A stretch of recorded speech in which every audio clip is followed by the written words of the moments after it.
This place is known as the Pancration Ring. Sometimes we have criminals who have more energy than they know what to do with. Their daily work alone isn't enough of an outlet for them. So, instead of leaving them to their own devices, we've provided them with this dedicated venue. This way, nobody will get involved unless they want to be. Pancration matches? And you can earn extra coupons? Oh, what do you think, Traveler? Interested? But I must warn you that your sentence will be extended if you fail to restrain yourself and end up seriously injuring or killing your opponent. So, did you set this place up too? No, actually. I just granted approval for the organizer to use this area to build the ring, and I collect a portion of the proceeds in return. Of course, the fees are also quite useful. Oh. Do you mind if we ask what they're used for? Sure. Ensuring personal safety, maintaining the arena, and resolving any conflicts that arise. Why? Are you interested in how to manage a pancration ring? Oh, no. Paimon was just wondering if that's how you paid for everyone's welfare meals. A reasonable guess. I see you have a talent for entrepreneurship. Oh, you hear that? Paimon has a talent! So we can start a business here? That is something you can discuss between yourselves later. Let's move on for now.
Your Grace.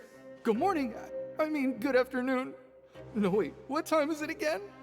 What time indeed? Time waits for no one, so it's best to keep an eye on it. My apologies, Your Grace. Jeez, that guy's so nervous he almost forgot to breathe. Sorry, forgive my manners. These are the dormitories, which is where inmates sleep. The guards will inform you where your bunk is later. In the Fortress of Meripede, criminals usually spend most of their time in either the production zone or the sleeping areas. The production zone? What does it produce? Is that where we'll be working? Not necessarily. Though working in the production zone is the most reliable way to earn credit coupons, if you have other skills, you can skip your shifts to earn them in other ways. Wow. Wait, you're the manager of this place, and you're just telling us to our faces that it's okay to skip work? The fact that the Fortress of Meripede has continued operating completely autonomously is proof enough that most people are willing to work honestly and earn a stable income. As for what we produce, many of the clockwork machines seen all over Fontaine originate from our workshop. Therefore, the Fortress of Meripede is not only a place where criminals serve their sentences, but also a giant machine factory. There's no need for me to get into specifics about the production process now. You'll experience it all firsthand when you report for work tomorrow.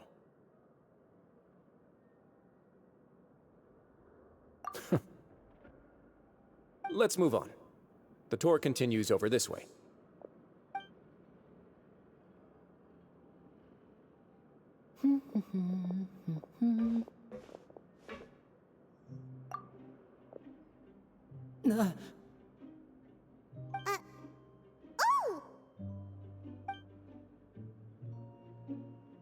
Oh!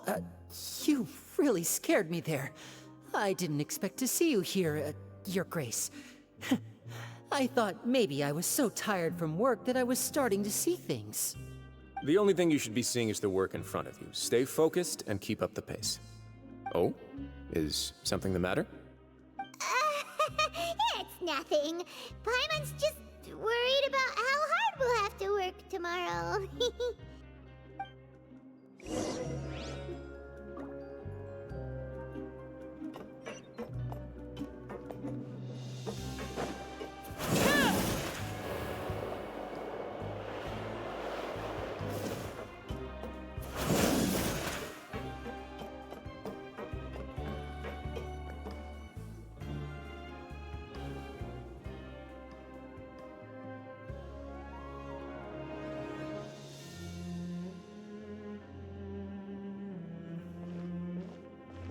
Your Grace? What are you doing in the infirmary at a time like this? Oh no, you didn't injure yourself, did you? Not yet, unfortunately for you. But thank you for your concern, Sigewin. Oh, then you must be here for those two. Allow me to introduce you. This is the infirmary, and Sigewin here is the Fortress of Meripede's head nurse. Hello, new faces. They call me the head nurse, but I actually handle all the nurse-related work all by myself down here. Since you seem to have some rare downtime with no patients, perhaps you could find the time to join us for dinner? Oh, then these two must be some important convicts. Sure, I'll join the welcome party. Thank you. Your presence will be the pièce de résistance for today's tour. Oh, so the tour part is over now? I believe I've already covered the primary aspects of life here in the fortress. As for your work, there'll be someone else to guide you through the details. Is there anything else? I seldom conduct tours, so why don't you just ask if you have any questions? Well, this is our first time here. Paimon's not sure what to ask. Then let's head back to the coupon cafeteria. Maybe a meal will help you think up some questions. You should at least try to be excited. Our free meals are actually pretty good here.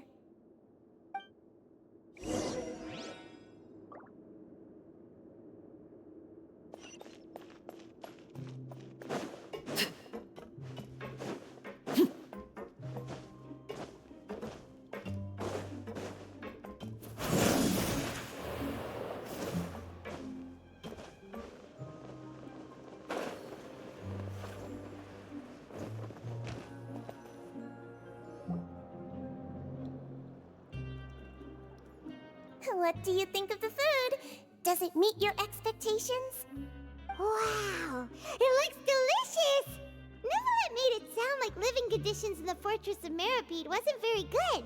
Who would have guessed that criminals get to eat tasty food like this every day?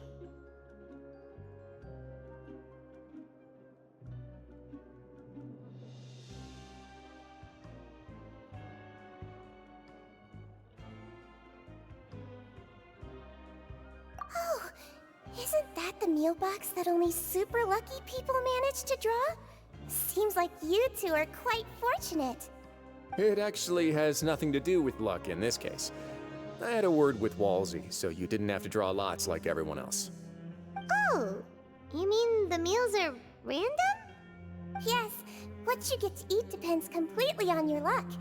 You could say that it's a distasteful little game that Chef Walsey likes to play here in the cafeteria.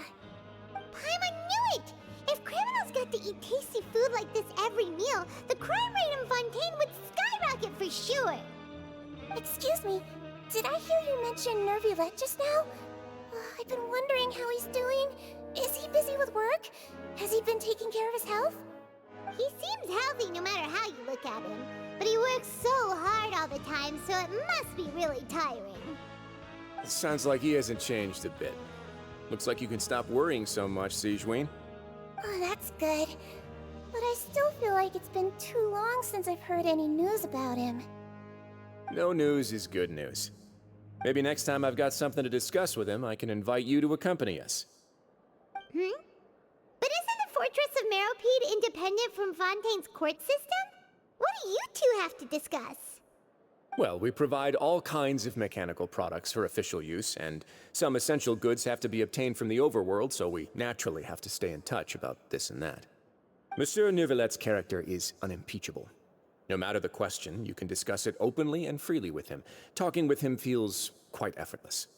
In light of that, I am quite willing to go out of my way to show respect and accommodate him. In fact, right now, I'm treating you two as guests invited by Monsieur Neuvillette.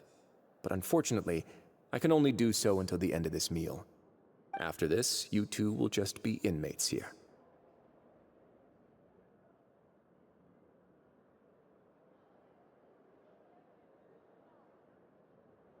You're very welcome. Well, your new life awaits.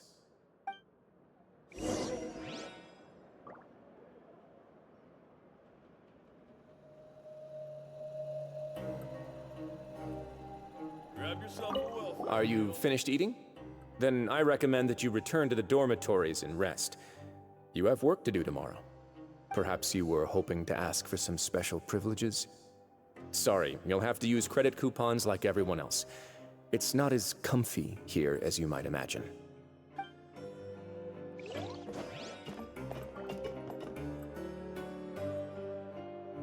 Now that I've gotten a good look at you two, I think you're very cute.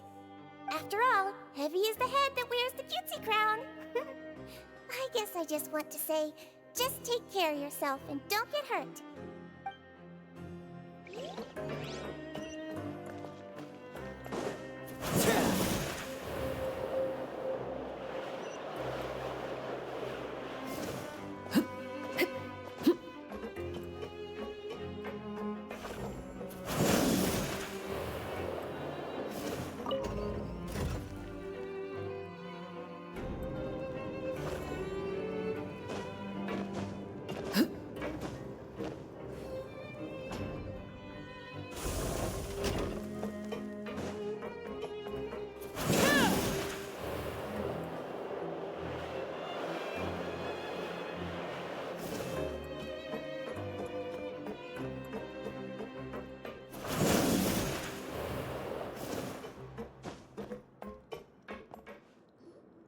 The Traveler and Paimon, right? Listen up. As new inmates, the only thing you need to worry about is what to do and when to do it. Don't make any extra trouble for yourself. Your bunks are right over there. Follow me.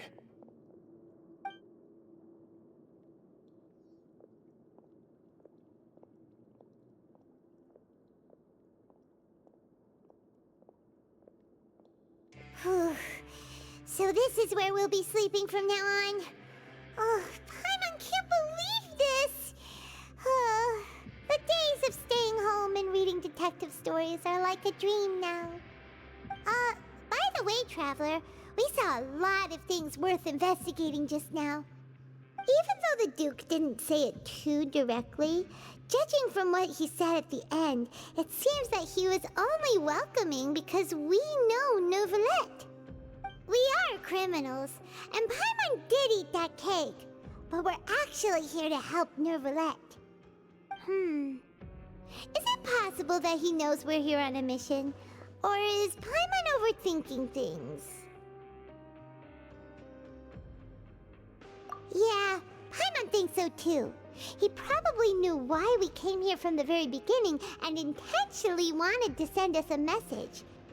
Maybe something like, "Hey, I have my eyes on you, so don't try anything funny." Yeah, you're right. It's not like we can go back to Neuvillette empty-handed and say, "The dude looks scary, so we gave up." And besides, the Duke said that he was willing to go out of his way to show respect for Neuvillette, right? So, we at least need to try. But Paimon hasn't gotten a clue where we should start our investigation. You mean... Yeah, that's what Paimon was thinking too! Paimon almost spilled the beans when we ran into him. Fortunately, based on his attitude, it looks like the Duke sees Linny as just another inmate. We worked so hard to help clear Linny and Lynette's names, and yet we turn around and bam! He's in prison anyway! Oh, right! Linny and Lynette are from the House of the the nave so they could be here to investigate too! Huh? Oh, it's a card! Paimon didn't notice it earlier. It looks like a magician's prop. Lenny must have left it here. He's in prison and still doing his little tricks, huh? Let Paimon have a look. It was nice to bump into you again. Let's catch up in the production zone tomorrow. What in the world? It's written like he's greeting a buddy on the street. Paimon thought he'd write something important. If you say so, we can ask him what's going on tomorrow. Let's get some rest now.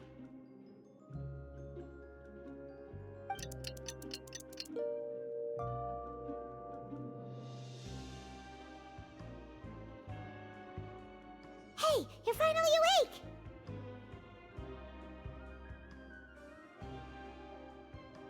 Well, it's Paimon's first day as a prisoner.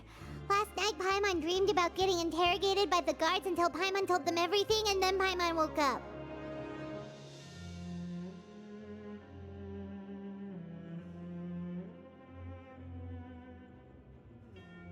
Hey, come on! It's just a dream, okay? Paimon wouldn't really squeal.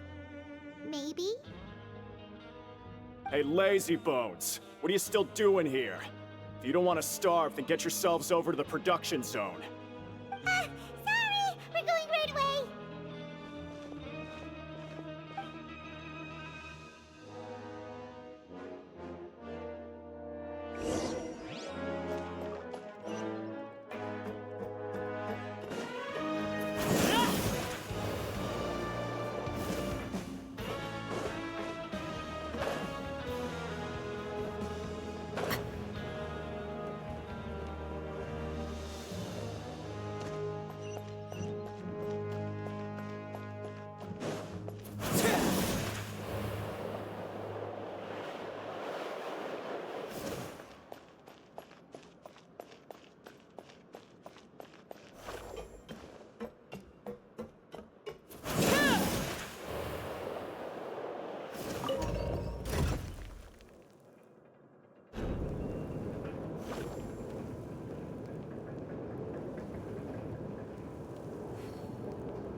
Ah, you must be the catch of the day. Looks like you've got some luck getting assigned this space. Yep, we just arrived yesterday and... Don't interrupt me when I'm speaking! Yes, sir. Listen carefully to my instructions. I don't want any mishaps. Every machine here is worth more than the both of you. Working around these machines can be very dangerous. Do your job well, and you can eat in the cafeteria after your shift. Get sloppy, and you dine in the infirmary. Anyway, the Fortress of Meropide doesn't want to lose a single one of its machines. And it also doesn't want to waste the production potential of any inmate. You got that? Got it. Your job is to use the machine over there to process widgets. Watch carefully, and make sure you step on the pedal at the right time. If the machine gets jammed, then give it a little maintenance with your fist. Here, take this. Bring me the processed widgets, and I'll give you some credit coupons in exchange.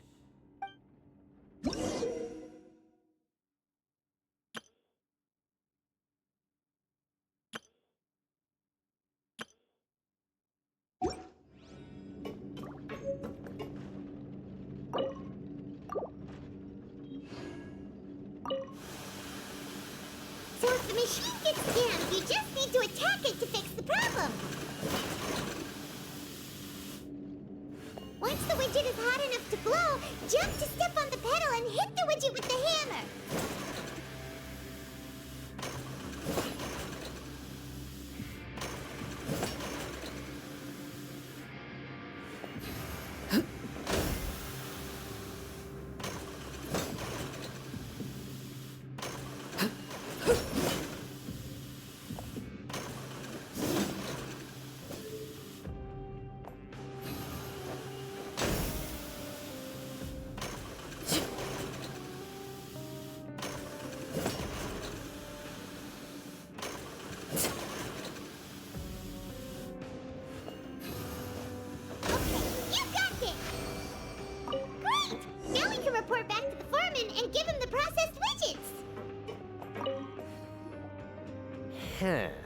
This one is tolerable. Though, since the processing is done by machine, the product is all pretty much the same anyway. Alright, I'll pass you for now. And we'll count up how many credit coupons you've earned.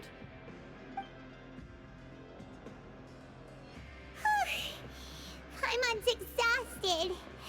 We're done now, right? Oh, that foreman. He's so scary that Paimon couldn't even speak. Ugh. Even though Paimon's starving and wants to head straight to the coupon cafeteria, we still need to meet Lenny first, right? He probably just finished up his work, too. He should be around here somewhere.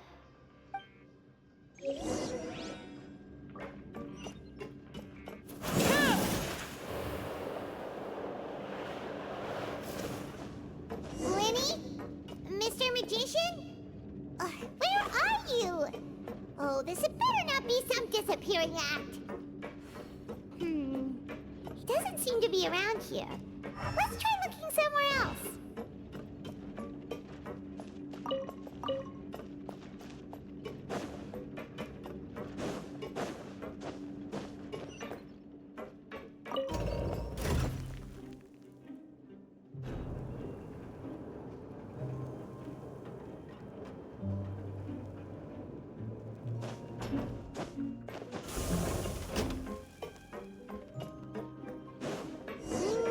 Where could he be?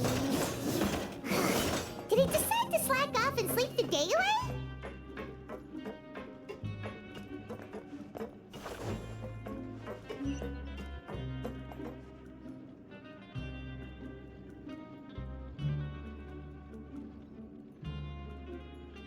Hey, over here. Oh, you scared Paimon! How did you appear out of nowhere like that? Oh, you scare so easily now? Is there something worrying you these days? You little... The only thing we're worried about was trying to find you. Sorry. Come over here and keep it down.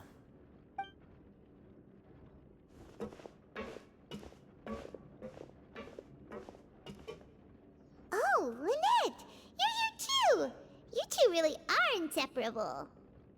That's right. My brother simply can't stand to be away from me. It's not just Lynette. Fremine is also here. Do you still remember him? Oh, you mean that diver from the House of the Hearth, right? Paimon remembers seeing him in the court of Fontaine before. Now hurry up and tell us, how did you end up as criminals this time? We fought so hard at court to prove you were innocent, but now it looks like our incredible court battle was for nothing! Sadly, even the teeniest of things can land you in prison these days. I put together a street performance and used the popularity we gained from the Opera House incident to attract a big crowd. And then? Next, I invited several audience members to participate in the show. And then, with the entire audience watching, their wallet suddenly disappeared. My brother was charged with theft, and I was charged as his accomplice, having assisted him in his crime. It really isn't that bad. The missing wallets are all in the leftmost drawer of the Maison Gardiennage's big filing cabinet. We just need to see how long it takes to discover them. Yep, we should be released then. In terms of the magic trick itself, I think the performance went perfectly. Leave it to Lenny to magic himself into prison. Indeed. Last time I hid my identity from you, I promised that I'd tell you absolutely everything if you were angry about it. No more secrets. So I don't plan on keeping anything from you this time either. At the moment, the House of the Hearth's interests don't conflict with yours at all. We were instructed by the father of our house, the Knave, to come here and conduct an investigation. Told you so! See? Paimon guessed right. As for what we're investigating, perhaps you haven't heard, but the fortress of Meropide hides a secret. Some even say that the entire fortress exists just to protect it. The House of the Hearth has been investigating this for a very long time, trying to uncover its mysteries. But recently, all of our informants, including the ones that had infiltrated the guards, suddenly vanished and have not been heard from since. We believe that this is a direct provocation, and it's the reason why we came here. Father has somehow managed to confirm that Focalors does not have Fontaine's Gnosis. Huh? How did she manage to learn information that important? Father has her ways. Many of them are beyond our imagination, and we've never had the chance to see her at work. But we trust her conclusions. It was this information that led us to suspect that Fontaine's Gnosis might be in the fortress of Meripede and is related to that secret. So it's all about the Gnosis again. Well, that's about it from our side. How about you two? Did Monsieur Nervulette send you here? Bingo! The Knave has been applying a lot of pressure. She wants to know what happened to Child, so we came here to investigate. Traveler, are we allowed to tell them?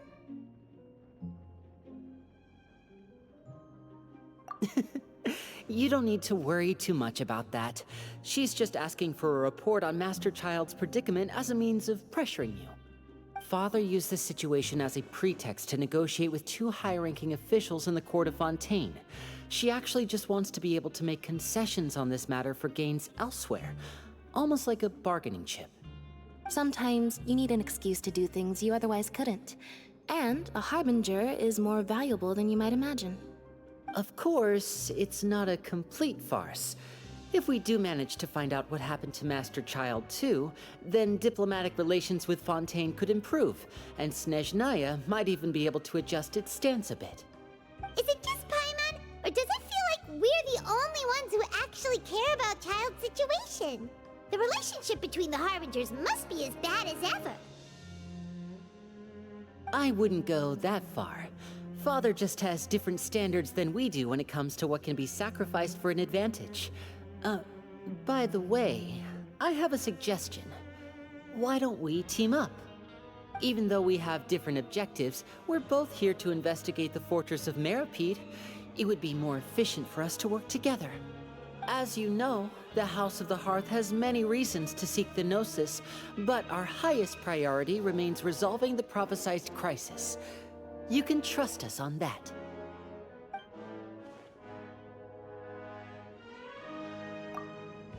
See, I told you. Is that so?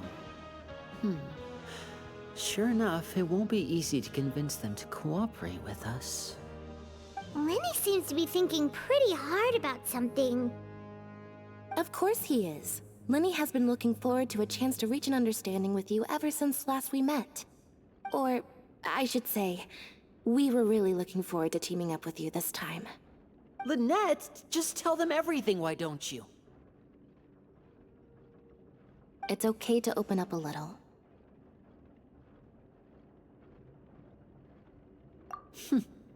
Very prudent of you, and consistent with your behavior since we first met. That's reasonable enough, and I agreed to cooperate on these terms as well. I was prepared for the worst, but you were actually more agreeable than I anticipated. All right then, there's no time to lose. I have some information to share, so listen carefully.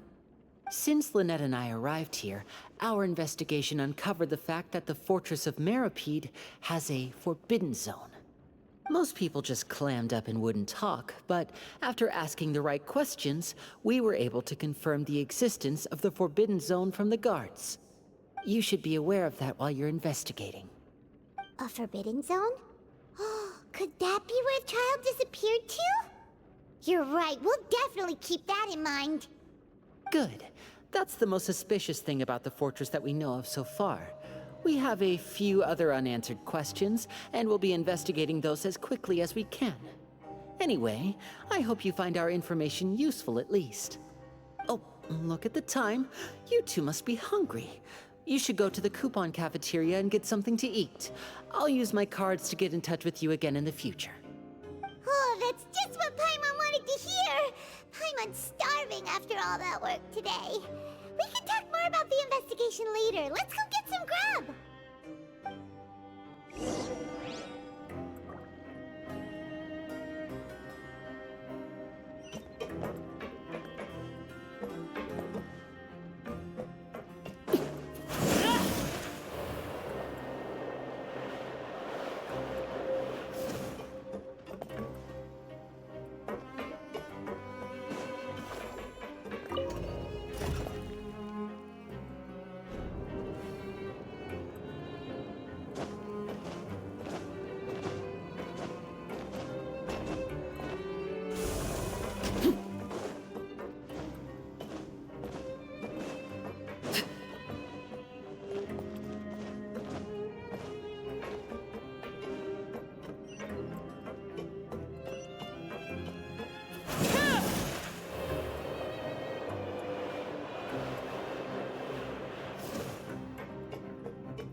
Oh, he wasn't kidding. Today's meal is nowhere near as good as last time. Oh, who knows how long it'll be until we're lucky enough to get that super tasty meal again. Ah, forget about it then. We'll just deal with the regular food for the time being. Let's just get out of here as soon as possible. But life here doesn't seem all that bad. Other than the foreman being kind of mean and the work being pretty tiring. You think so, mate? If I had a coupon for every fish who said that. Seems you fishies still haven't learned your lessons from your life up on the surface. If you take things at face value, then by the time you reach a dead end, you won't even know how you ended up on that road in the first place. I like your attitude.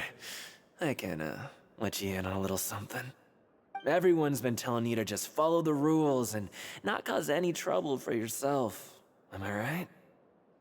But what they don't tell you is that the rules aren't exactly what they pretend to be.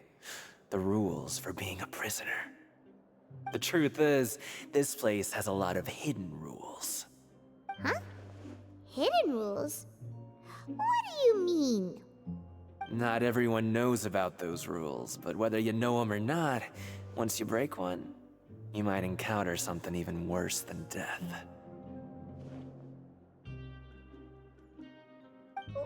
Really? Oh, now you're really scaring poor Paimon. Don't joke around like that! Of course. And I'd say that just disappearing would be one of the better outcomes. Oh, you mean that if there really are hidden rules, then Child's disappearance might have something to do with that? In that case, would you tell us some hidden rules? We definitely want to avoid breaking them. Come on, mate. This is valuable information. The difference between life and death. Do you really think you can just ask and I would tell you? Paimon understands, but we don't have many credit coupons yet. Yeah, I know. Not like I'm going anywhere. Just come talk to me after you've saved enough. Moreover, you're new fish, freshly caught, and completely out of your element. What'd be the point in even telling you anything before you've gotten a handle on your new lives? Come and find me once you've been here longer. I'm usually around the rag and bone shop. Just call me Vidoc. Bye-bye now.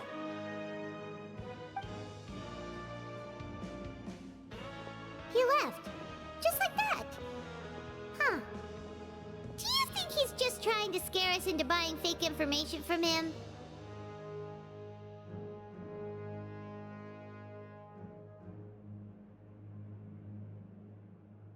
Yeah. It might be a good place to start in our investigation.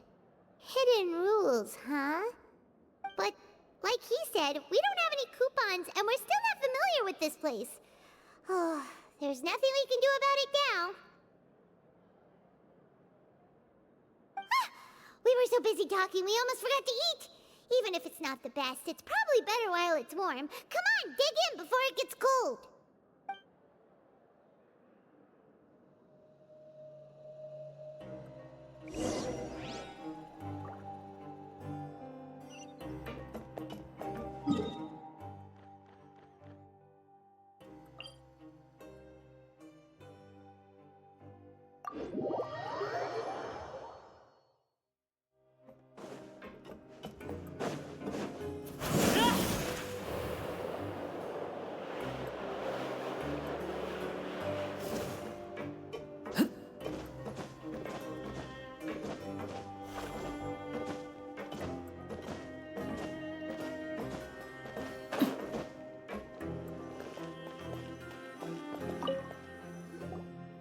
So Paimon just confirmed with the guards that our shift is set for every morning, and we're free to do whatever we want all afternoon. But it seems like most of the other inmates choose to continue working through the afternoon to earn more credit coupons. Oh, and they also said that you can use coupons to skip work in the morning and free up your time. They weren't kidding. Credit coupons really can be used to do anything here. Paimon's so tired. And we'll need to wake up and go to work in the morning. Without any credit coupons, it's not like we can really do anything else. Nighty-night, Traveler. Paimon hopes we can keep making progress on our investigation tomorrow.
What's wrong?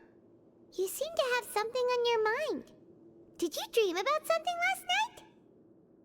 Is that even possible? Unless it wasn't an ordinary dream? Oh, Child's vision! So you had it with you this whole time? Maybe the vision connected Child's consciousness to yours. And our investigation has its first major breakthrough! Good thing you brought the vision with you here. So So what did you see in the dream? Do you know where Child went? Huh. Okay. Well, hopefully it'll be a bit more helpful in the future. What's more important now is that it's the start of another new day as prisoners. Let's do our best to earn more credit coupons. What's the plan for today? Let's go! It's time to start working. If that guard Fielding catches us skulking about, he's sure to give us an earful.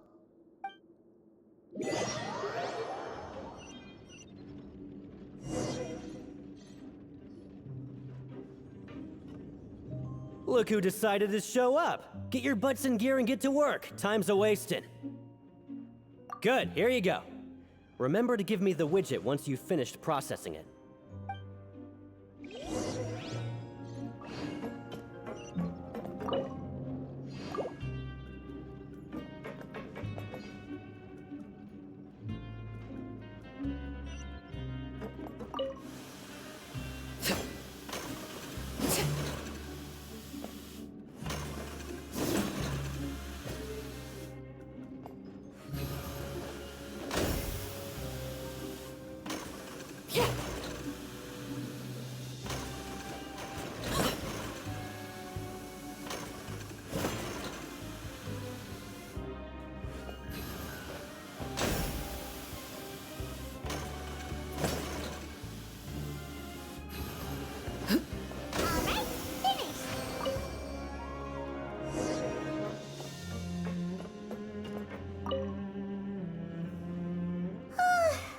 I'm on speed.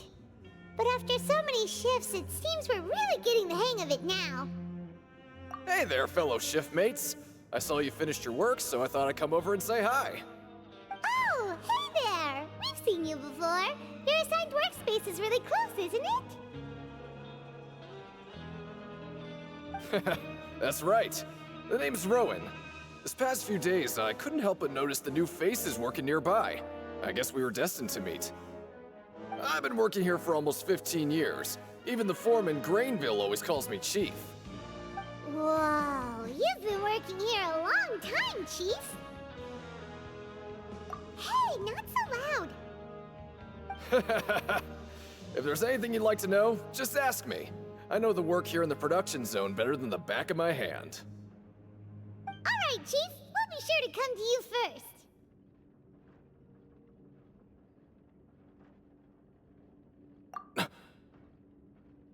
Did you just ask about the rules? Pretty sharp for newcomers. You've already heard about the rules, huh? Who'd you hear it from? All right. Seeing as I'm the one who came over here, you're already calling me Chief. I guess I can tell you a little. Truth is, you two keep working like this, you might be putting yourselves in danger. Huh? Wait, there's even a rule about that? What would have happened if you never told us about this? Well, it's usually not that easy to break one on accident. The conditions of the hidden rules are usually pretty specific. But once you do break one, bad things happen. If you work continuously in the production zone for 3 days, and if all you do besides eating and sleeping is just work, then something bad will happen during lunch on the 3rd day. Huh? Like what? Oh, don't scare Paimon! If I knew that, then I wouldn't be standing here talking to you, now would I? You mean, even you have never tried working 3 days like that before? There's actually a legend about this rule. They say that there was a worker who worked way harder than me. He was both efficient and eager on the job, and most other workers couldn't hold a candle to him. One time, he tried to test his limits and worked as long as he could. Then during lunch on the 3rd day, he disappeared into thin air, as if he'd evaporated. Later, some people went and asked some of his past friends about him, but they said, never heard of the guy. What the? How could that happen? Unfortunately, we were assigned different production zones. I never saw for myself what he looked like. Wait, are you thinking that it was... Huh? Oh? You... Listen, kid. This ain't the kind of thing you should be curious about. Let me tell you, you're better off forgetting about it and looking after yourself. Now I kind of regret ever telling you. Yeah, I agree with Chief here. Do you really want to try? Alright, if you insist.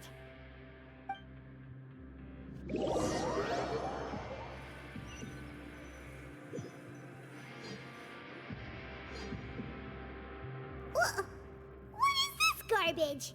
Ooh, it looks disgusting! Oh, Paimon misses your cooking now. What would you like to do this afternoon?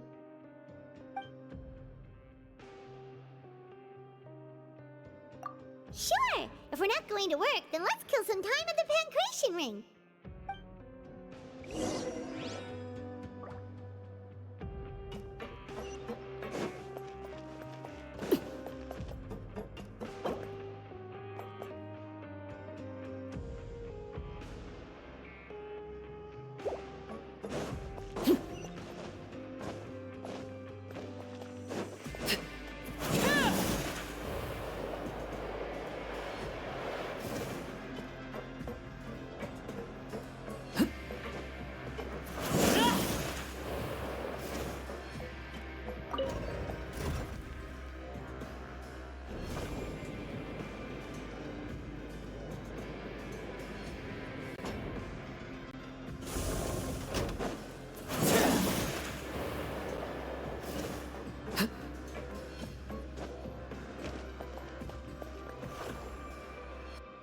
Oh, you must be the Traveler, huh? Sorry, mate, but competitors as strong as you are prohibited from participating. I don't make the rules, mind you, but I was given very specific instructions. Even convicts value their lives, don't they? I hope you can understand. But we have a game here that'll let you show off your strength, and you'll even earn some credit coupons in the process. What do you think? Interested? And if we lose the game, will it cost us credit coupons? Of course. That's the cruel reality facing every competitor in a place like the Pancration Ring. Okay, great. Let me walk you through the rules. The targets in front of you will pop up one after another. You'll need to hit the targets in the same order that they popped up. If you can complete a few rounds in a row with no mistakes, then you'll win credit coupons. But the second you mess up the order, you'll lose. Game over. The game costs 300 credit coupons to have it go. So, you up for it? Thanks for your patronage, mate. Now, let the game begin.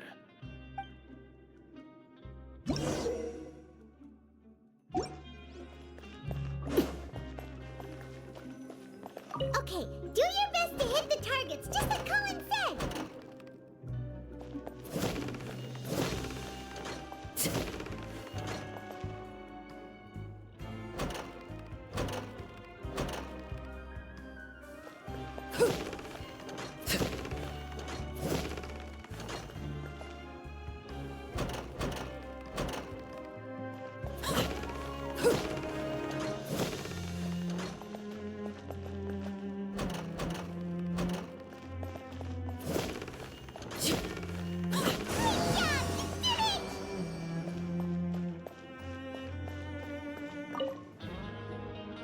I'll be.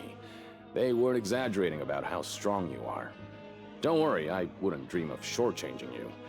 Here's the credit coupons you won. Put them somewhere safe.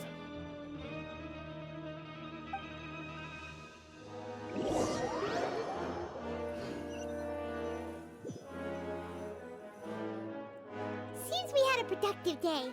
Hope we can make even more progress tomorrow.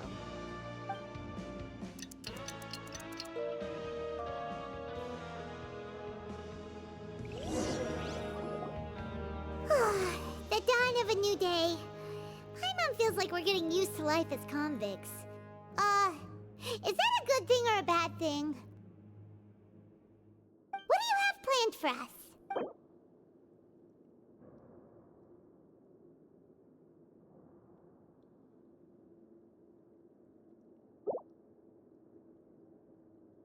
Right, we just need to keep at it.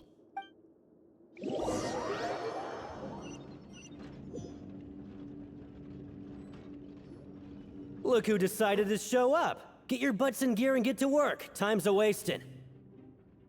Oh?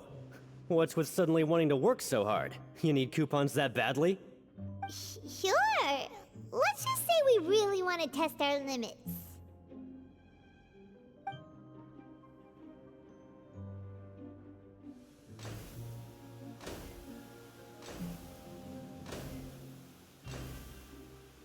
Nice! We did well today. Let's keep it up!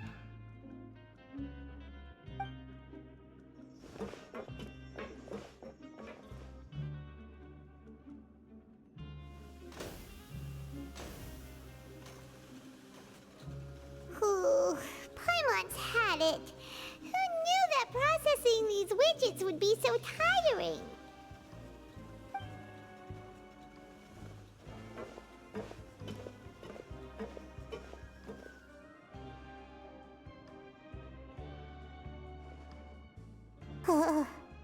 That's it. Paimon doesn't even have the energy to talk anymore. Is it time to eat yet?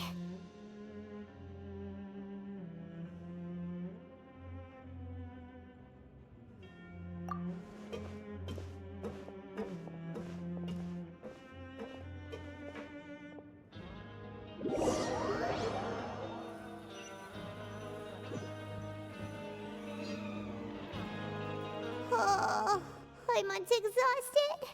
It's just work, work, and more work.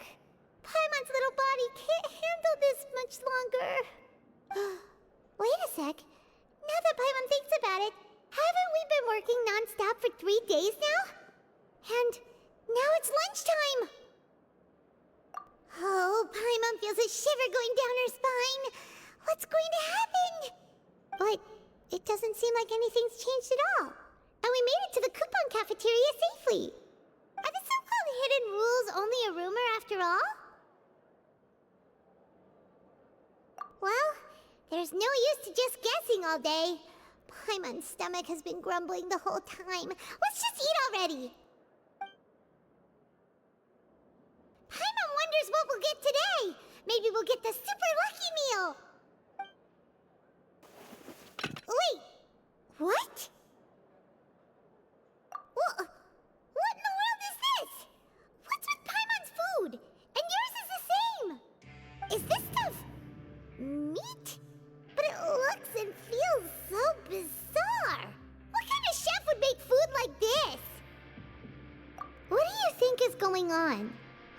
Is this the bad thing that Rowan was talking about? No, stop right there. Paimon gets what you mean, just don't say it. Hey, isn't that Woolsey over there? He must have made the food, right? So let's just ask him about the food and be done with it. Hey, Woolsey, have a moment? What is it? I'm about to go report the numbers for today's free meal, so you'd better make it quick. It's about the meat in our meals. Look, does it seem normal to you? The meat? Oh, that. Looks perfectly fine to me. Totally normal. You better hurry up and chow down. How could this be fun? Hey, don't leave! You barely even looked at it! Hey! What should we do now? Woolsey wouldn't even give us the time of day. Is he trying to hide something? Yeah, looks like we have no other choice. Paimon was positively famished a minute ago, but now she's lost her appetite.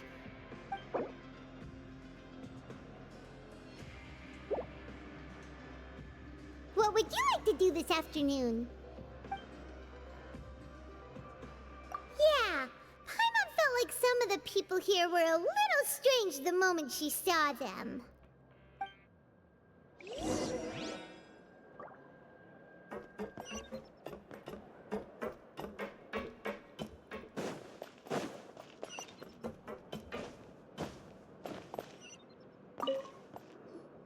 Oh, hello. You two are the ones who were with His Grace. No need to be so nervous. Sorry, I couldn't help but think of His Grace once I saw you, and I... well, it's hard to say. Maybe I am. He's got a very overwhelming presence. It makes me feel like I'm just some insignificant little bug. Wait, seriously? Oh, I'm always indecisive, and I tend to make a mess of things. It's like a reflex. I just instantly start to tense up the moment I see a smart and capable person like His Grace. What? Please, don't say anything like that out loud. How could you possibly think something like that?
Siege Wing?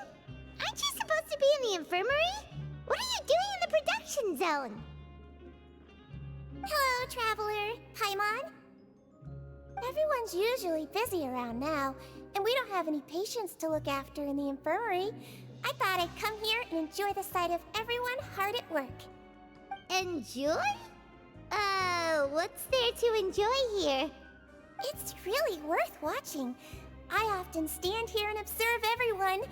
Humans are just so interesting and adorable. I like to watch your expressions while you work. Are you talking about pets or people? Oh, I can see why you think that, but you shouldn't jump to conclusions. See, we Melazines are a different species, and we see the world very differently from humans. It's very easy for me to observe everyone's condition. All it takes is one look, and I can tell which workers are exhausted. Wait, Melazines can see that? Huh. That does sound useful for being a nurse. Yes, running around tending to everyone's health is very fulfilling. But I'd much prefer it if you're all happy and free from exhaustion and pain in the first place. Take care of your body, make sure you eat well. Always rest when you're tired from work, and don't push yourself too hard. We'll definitely take care of ourselves. Thanks for the reminder.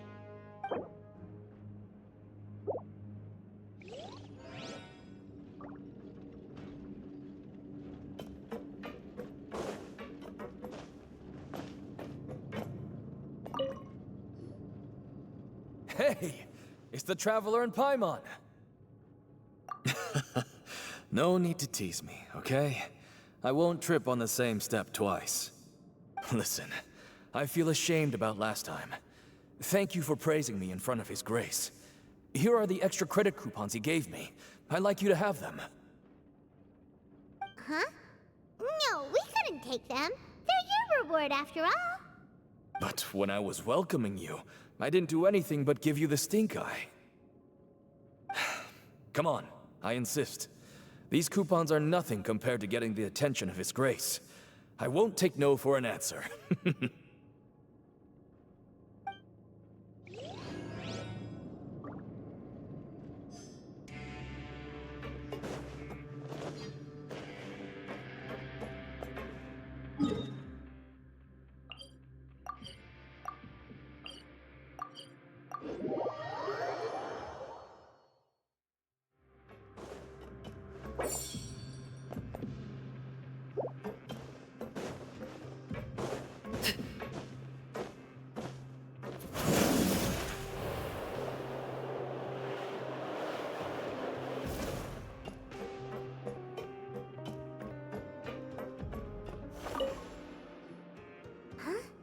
Rowan?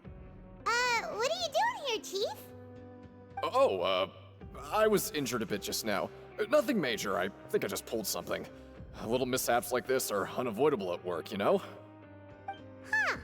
Paimon wouldn't have thought someone as experienced as the Chief would still get hurt on the job. I just knew you would say that. This is pretty embarrassing. Where's Siegeween when you need her anyway? The one time I need to make a quick trip to the infirmary. Oh, you mean she wasn't in the infirmary? Yeah. The rumors say that there's never anybody in the infirmary in the half hour before lunch, and nobody knows where Siegeween gets off to. Huh. That's actually really strange. Siegeween's always super dedicated to her work. Where else would she possibly go? Forget it. I can take care of a small sprain like this on my own anyway. No need to trouble her.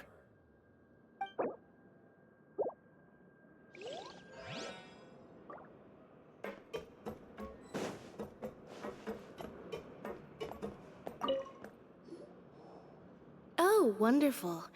I was worried that you'd be busy trying to earn credit coupons all the time, but it seems like you haven't neglected your investigation work after all. Paimon likes having more coupons, but no one wants to work all the time. Have you also been investigating the area, Lynette? No, I was just slacking off, and you happened to catch me. My brother is still obsessed with anything remotely related to the Forbidden Zone. But knowing him, it won't be long before we get more leads.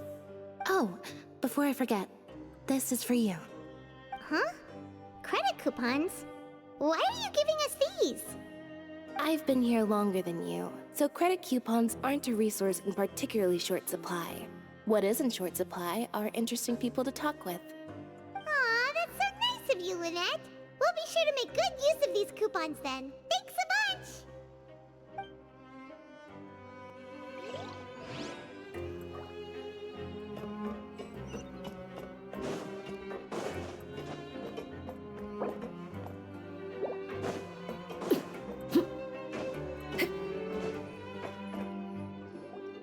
Hey, look! There's something here! Looks like a research notebook. That suspicious guy peeking into the infirmary just now. Is he a fan of Siegeween? He must have dropped this. Let Paimon read it real quick. The Melusine perceive the world very differently from humans. There are significant deviations.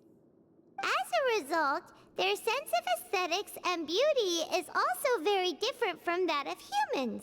This must be taken into consideration when giving gifts. Ooh, this all sounds pretty serious. He sure did his homework. And as for the notebook, let's take it.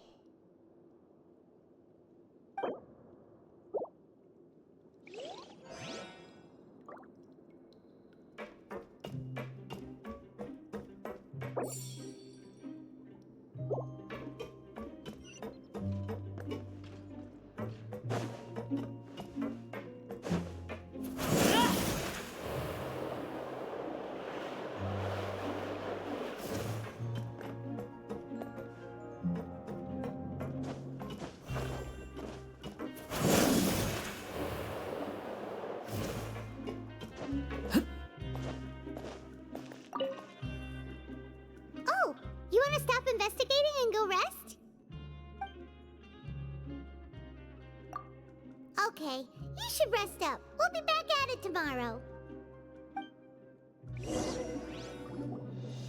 So after working a few days straight, we got some strange meat in our lunch. What was that all about?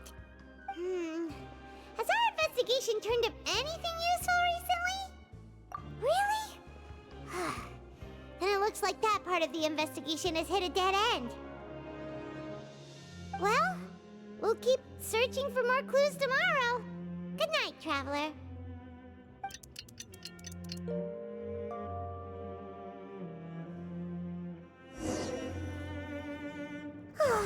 The dawn of a new day. Paimon feels like we're getting used to life as convicts. Is that a good thing or a bad thing? What do you have planned for us?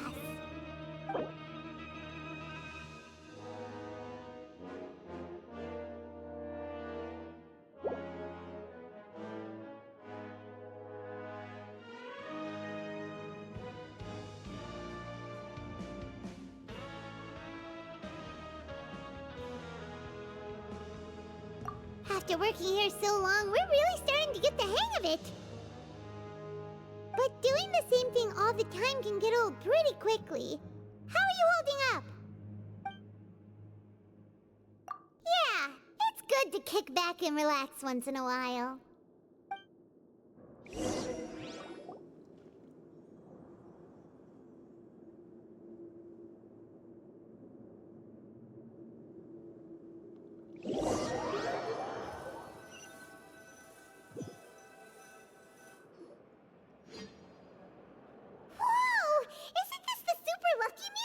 Looks like hard work really does get rewarded. Paimon's gonna take her time and savor every bite. What would you like to do this afternoon?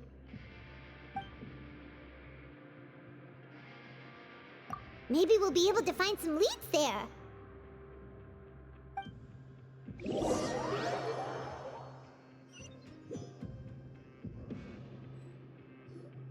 Oh, back for another try? I hope you brought enough credit coupons this time. All right, then get ready to play.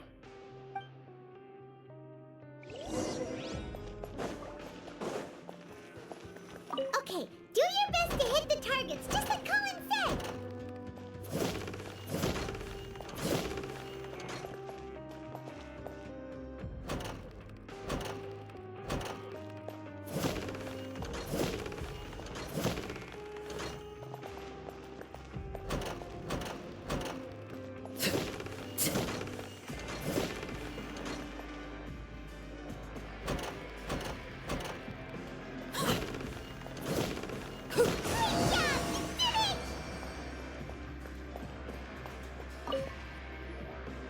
Your strength really shouldn't be underestimated. Now I get why you're prohibited from participating in any official fights. Nobody who values their life would be willing to get in the ring with you. However, you two haven't tried betting on the outcome of a pancration match yet, have you? Just go talk to Rusimov. Buy a ticket for whichever fighter you think will win. There's a big payout if the fighter you support comes out on top. But we don't know anything about the fighters. How can we possibly know who to support? That's normal. Just watch a few matches and get a feel for the fighters. It won't be long before you can pick winners in your sleep. He's got a point. Why don't we give it a try?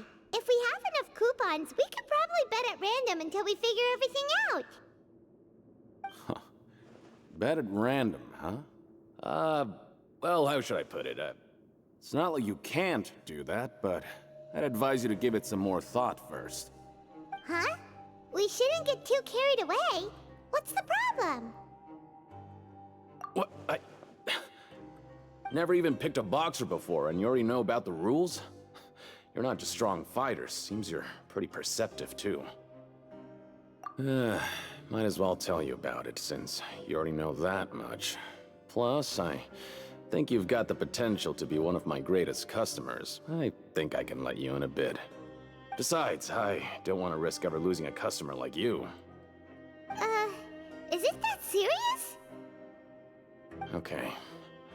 The hidden rule here is, if you buy both boxers' tickets and support them both, something bad will happen the next morning. So the rule is that we shouldn't pick both boxers in the same fight. But if anyone actually did that, wouldn't they be guaranteed to lose coupons? Who would do that anyway? And what do you mean by something bad will happen? How would I know? Not like I'm stupid enough to do that. But I've heard a story about the rule. According to the rumor, there was a masked boxer who possessed incredible skill and power. None of his opponents even stood a chance against him. However, in the final match, the organizers told him to take off his mask. He refused and never showed up to the fight. And after that, he was never seen again. Some say he died, or that he was taken care of by the event's organizers. But everyone remembers that he was someone who cherished honor above all else. In his eyes, supporting both boxers in a match would dishonor the competition itself. So you mean it's like a curse? He'll take vengeance on anyone who does that? No, he was always wearing a mask, like he was intentionally trying to hide his identity. I don't even know anything about his past. Traveler, do you think that boxer was... Huh? We will? You're not serious, are you? Look, here I was just trying to be nice and warn you, yet here you are trying to break it on purpose? Yeah, it sounds pretty scary to Paimon.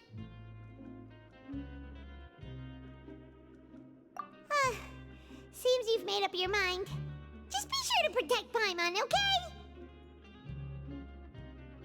Betting on both fighters will set you back about 3,000 credit coupons. If you have enough, then go ahead and give it a try. Just don't come running back to me if something happens.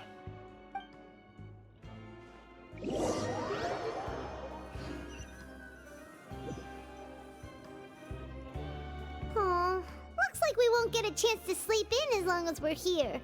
Let's get to bed early.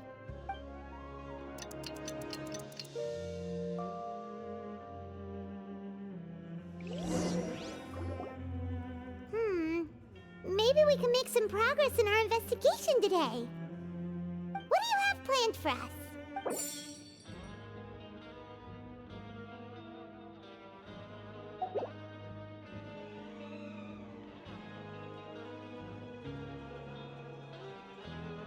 After working here so long, we're really but doing the same...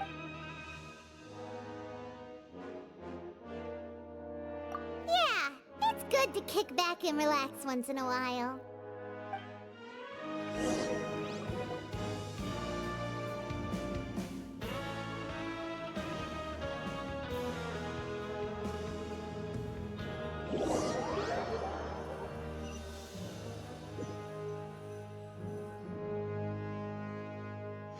What is this garbage?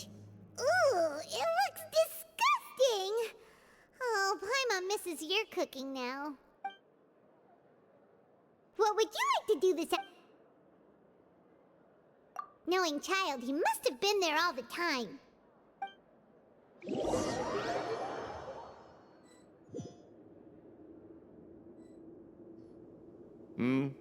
Are you two here to buy tickets? Better be quick about it. Another match is about to start. Who are the boxers in the next round? We have the reigning champ, Le Grappler, versus a contender from the Eastern Prison Block, Demon Horde. Are those their nicknames, or did they choose those names themselves? Either way, super weird. Since you're new around here, I'll help you out and give you a little suggestion. Even though Le Grappler is the crowd favorite, Demon Horde is a first-class dark horse with incredible potential. Anyway, for this match, I recommend that you pick...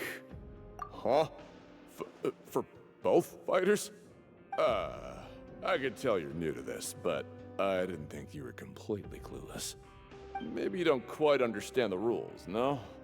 Let me try to explain again for you more clearly. You see... Oh, no need. We're aware that we're going to lose coupons. All right then, if you're absolutely sure. Remember, no refunds once you buy the tickets. Yeah, we got it. Just shut up and take our coupons.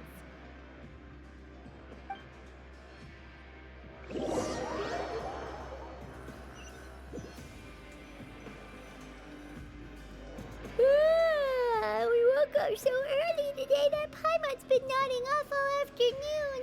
good thing it's finally time for bed.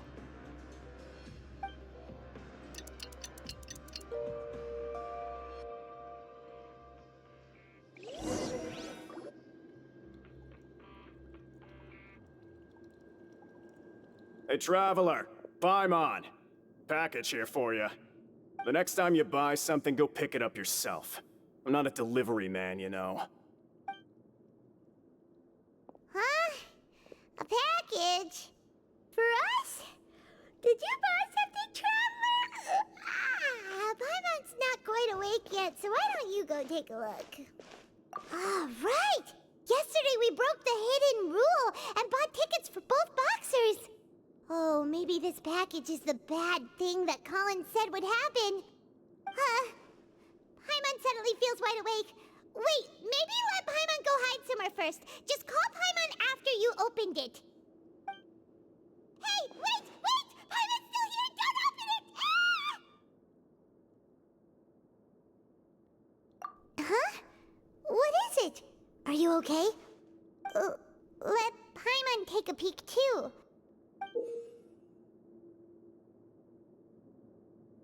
Oh, it's just a small bottle. But the color of the liquid inside looks so wrong. Almost like... Alright, that's enough of that. No need to say it out loud. Paimon already knows what you're trying to say. Ugh! No way! Get that stuff away from Paimon! Paimon thinks we shouldn't open the bottle until we figured out what's going on. Just trust Paimon on this one, okay?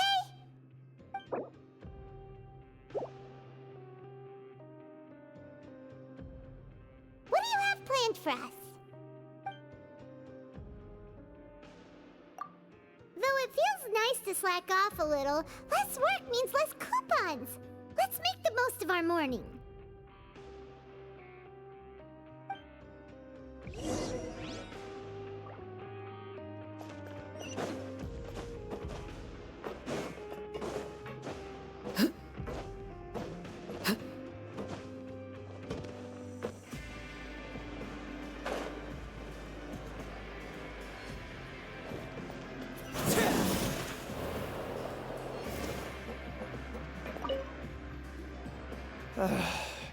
If there's no way to send it all out, maybe I'll never get a chance to leave. Who are you?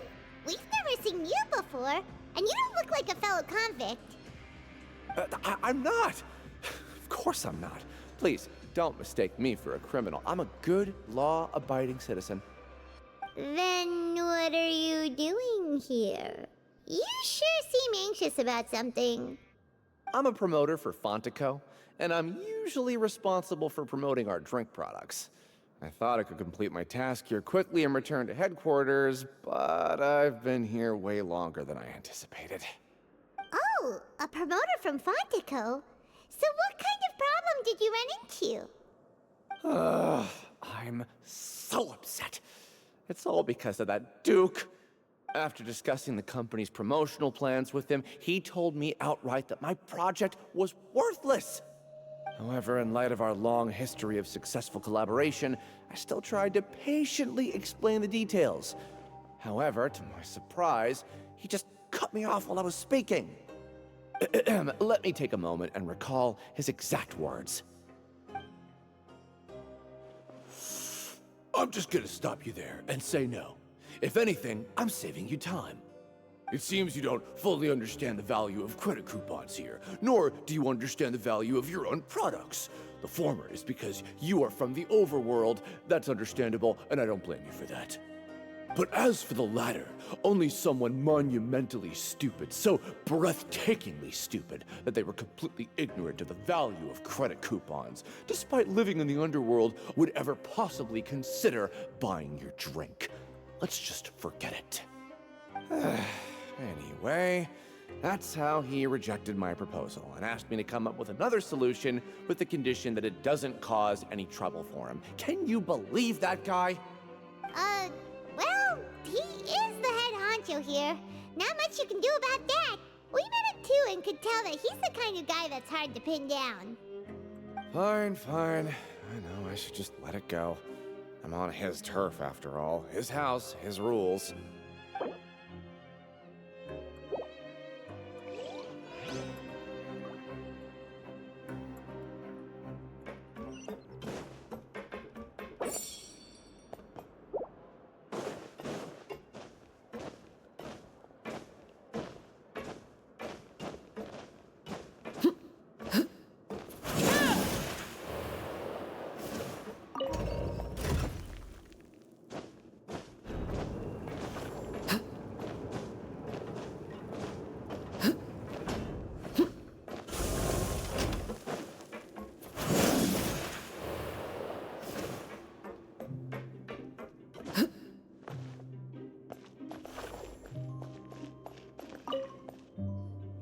Hey, I heard you crazy fools really did it. You bought tickets to support both fighters, didn't ya? Well, did anything happen? Well, the next day we received a mysterious package, but we still haven't made any sense of the contents. So it is real. You didn't become cursed or anything like that, did ya? Are you both still okay? Wait. Are you sure that it's still you controlling your bodies right now? Paimon's not sure. What do you think, Traveler? Is Paimon still Paimon? Oh, okay. Well, that's good. Yeah, you two don't seem to have changed at all. But I wouldn't let your guard down just yet. Still, I didn't expect you would actually do it. You'd actually throw away coupons like that just to satisfy your curiosity? Even if we bought tickets like everybody else, it's not like we could hope to earn any coupons. When it comes to things like this, it's always the organizer who makes the real profits. Hey, just what are you trying to imply? The Pancration Ring is an honest business, and we really don't make much from selling tickets. We make so little that even the current tournaments can only be held thanks to funding from the producer of Fanta. Oh, so it's the company that manufactures Fanta sponsoring the events? Paimon thought all of this was thanks to the Duke's support. Let's just say it's a mutually beneficial arrangement. They reached out to us first, hoping to promote Fanta products in the Fortress of Meropide.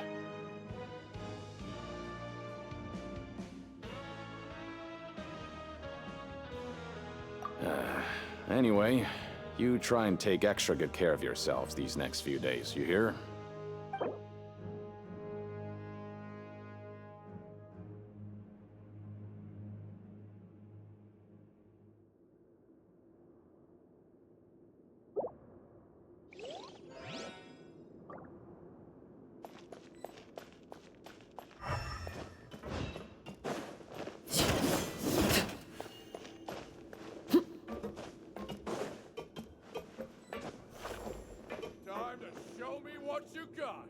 Hey, what are these papers scattered all over the ground? Are they registration forms or something? Maybe not. Every page has the Fontaco symbol on it. Maybe it's some flyers from the company. Okay. But if someone catches us, they could accuse us of trying to steal the company's secrets, couldn't they? Oh, you're right. Guess there's nothing to worry about then. Let Paimon have a look here. Without assistance from the Fontaine Research Institute, development of the new product has been slow, and some researchers on the project have voiced concerns. We have no choice but to let the new product undergo the first phase of promotional trials without a designated name or packaging. We will adjust the direction of future development according to feedback. We have decided to only conduct closed, small-scale trials for the time being. Sure doesn't seem like anything unusual. The company is just trying to develop some new products besides Fanta. But it sounds like things aren't going well at all. Let's put these papers back where we found them and make it look like nobody went through them. Okay, good.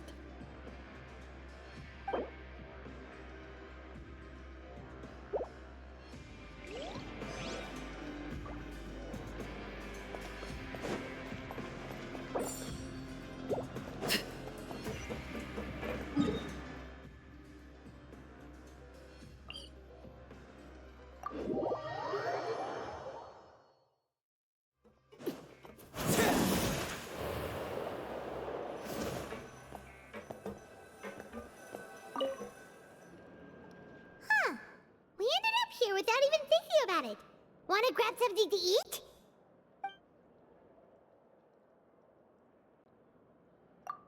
Alright, but remember that we bought this time with coupons, so let's make better use of it next time.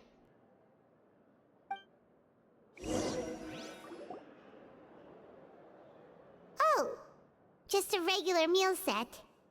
Guess Paimon shouldn't get her hopes up. What would you like to do this afternoon?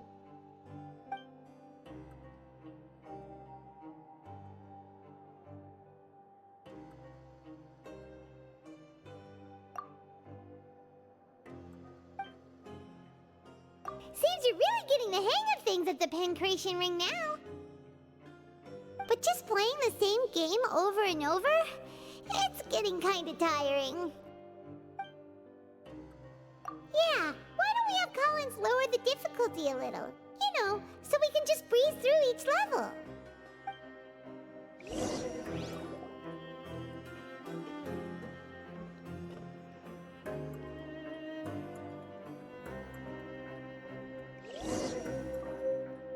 A mysterious box?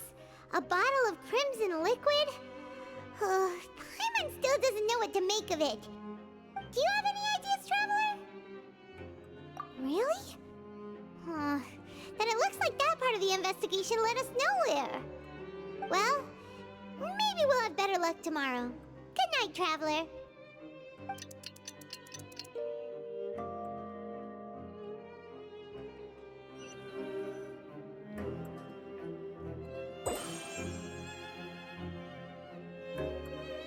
Okay, so we've investigated 2 of the hidden rules. Paimon didn't think this prison would have so many weird things going on. We'd better pick up the pace with our investigation, otherwise we'll never get anywhere. Yeah, let's skip work for now and put our time to good use.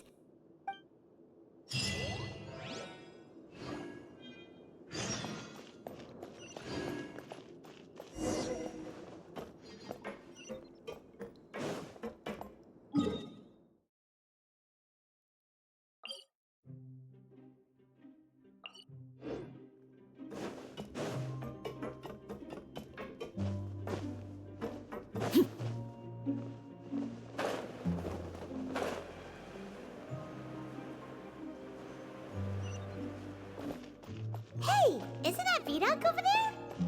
Huh. Is it just Paimon, or are there fewer people than usual here today?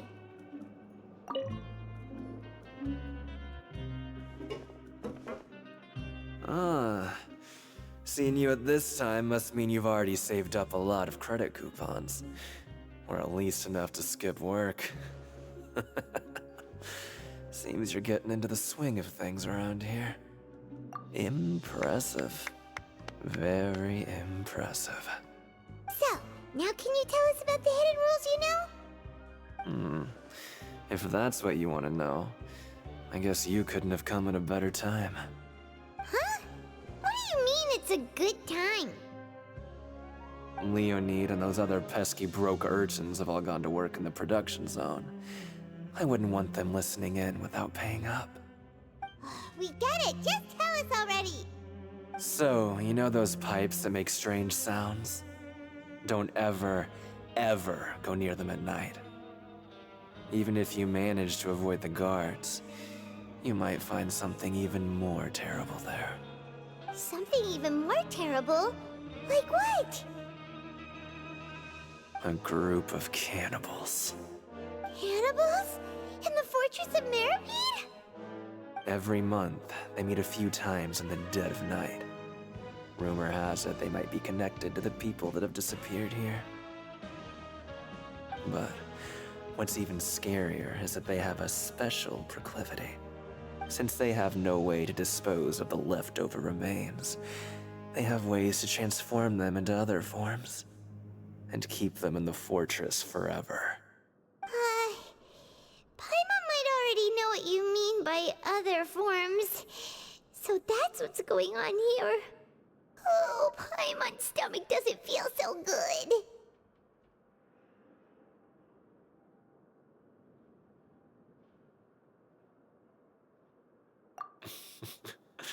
You two look pretty skeptical. No matter. Learning the truth behind dark secrets isn't necessarily a good thing. I've got things to do too. I suggest you just act like I never told you anything. Traveler, can we just trust him on this one? Oh, Paimon doesn't want her blood and flesh entombed here for all eternity? Oh, so that's how you see the situation. Huh. You know, Paimon does feel a little better about it now.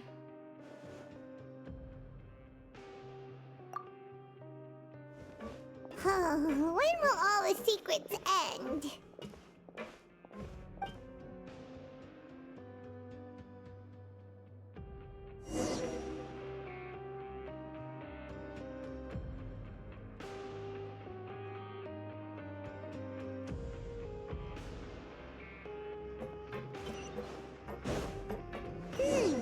Vidok isn't here.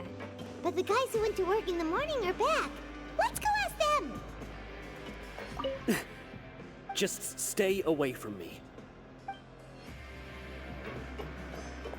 What? What are you saying? You shouldn't go around saying stuff like that.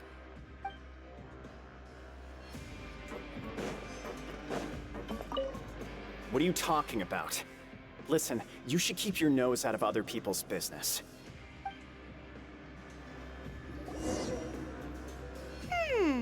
Their attitude sure is suspicious. Like they're trying to avoid us. But if they're being so obvious about acting weirdly, do you think they might just be trying to lure us in? Oh, this is all getting way too creepy for Paimon. So you mean we still need to investigate some more? Okay, if you say so. Need to find a way of sorting out the rag and bone shop.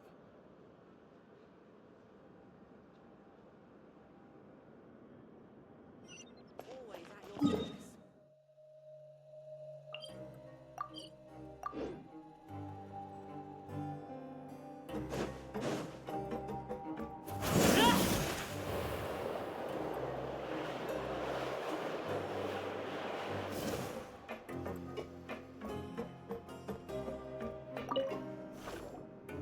Hello, Fielding.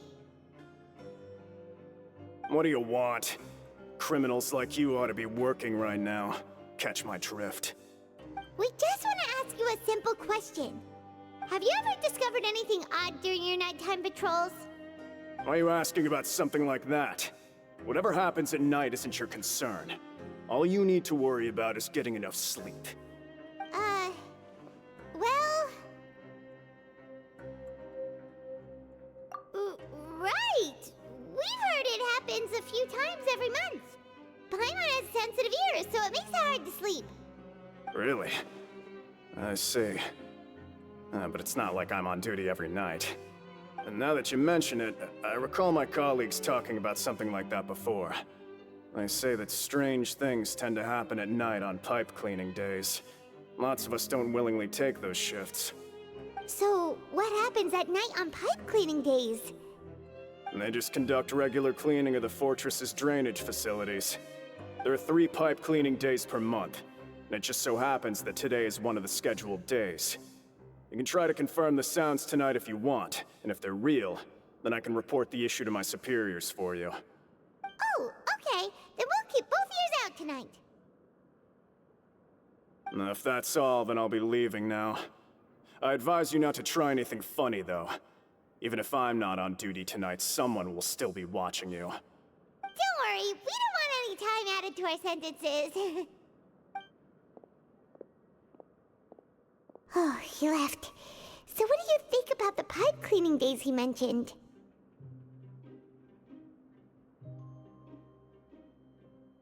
Right, both are a possibility. But Fielding did say that tonight is a cleaning night.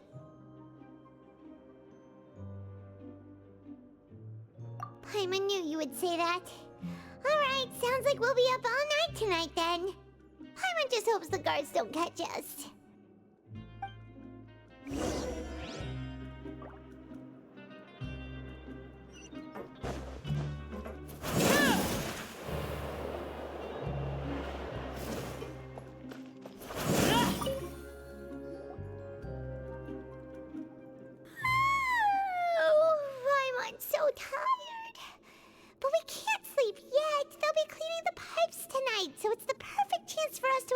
gate. Whatever. Just be sure to wake Paimon if she dozes off. Paimon's worried something might happen if you go alone. Huh? Traveler? Did you fall asleep already?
Traveler, come on, wake up!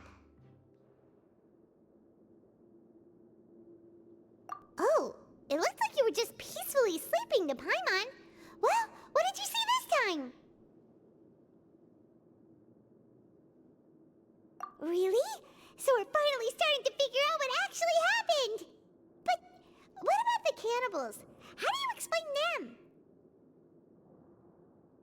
Okay, well, it's about time for us to get moving. Just be careful to avoid the patrolling guards.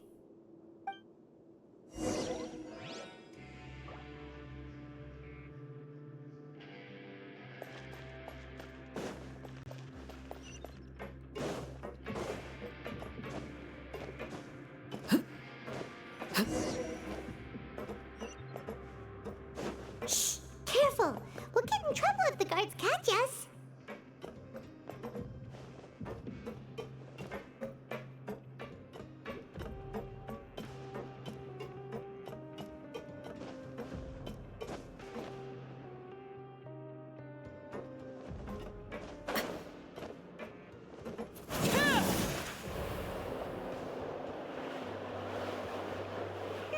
This should be the place.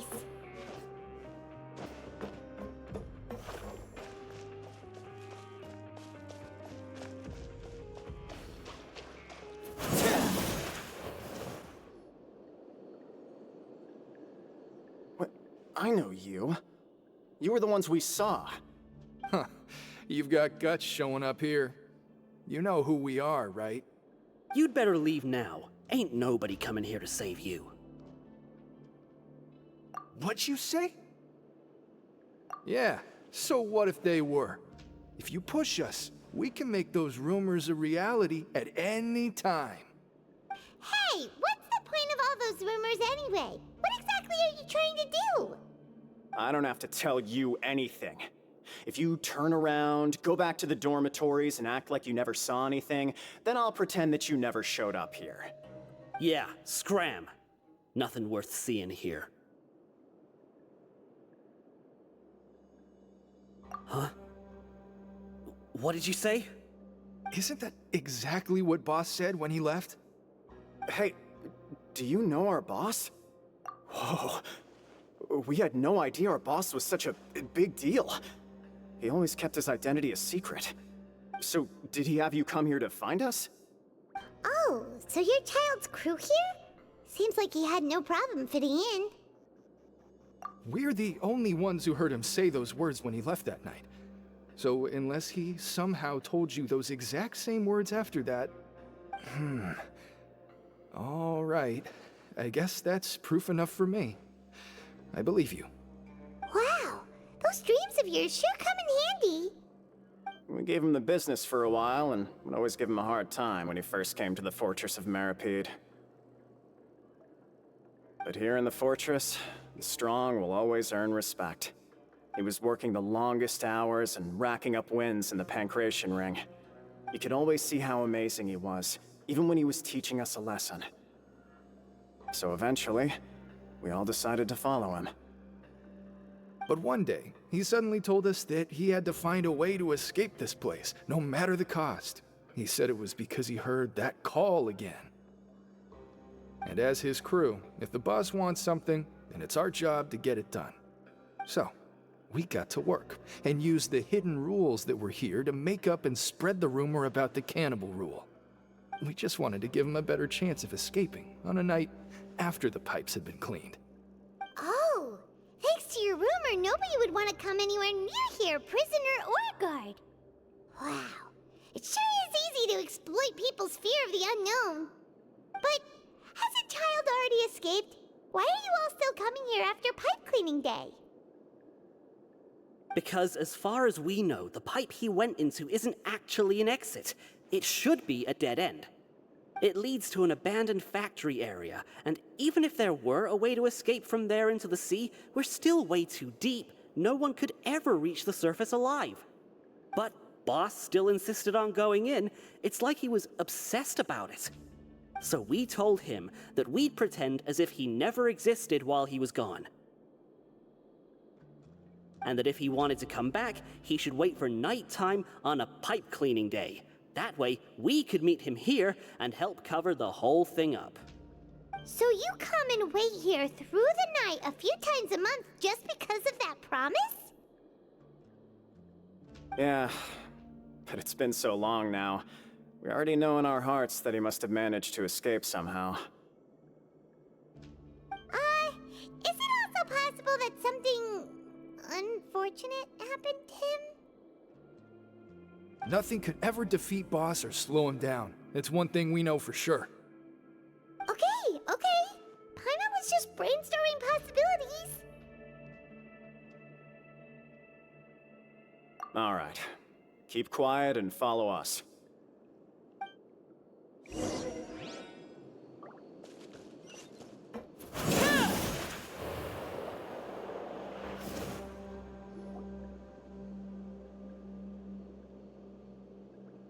The way up from here has been sealed off. It's impossible to get through.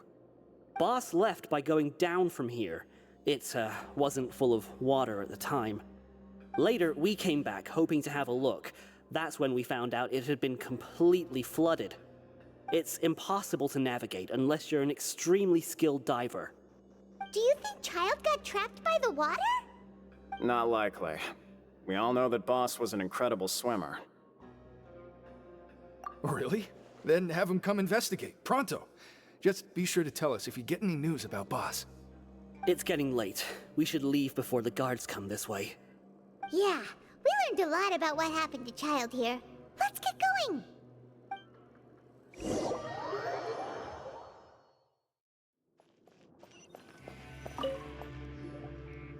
Whew. We finally learned some key information.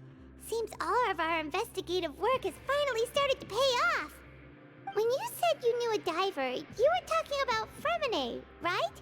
If we ask Linny, he'll definitely have Fremine help us. Ugh. Why is Child like this? What was he doing going into the pipes? Not making our jobs easier, that's for sure. Fortunately, though, it seems like it's only a matter of time now before we find out what really happened. Now that we can finally relax, I'm starting to feel super sleepy. Let's try to get some rest while we still can. Night-night, traveler!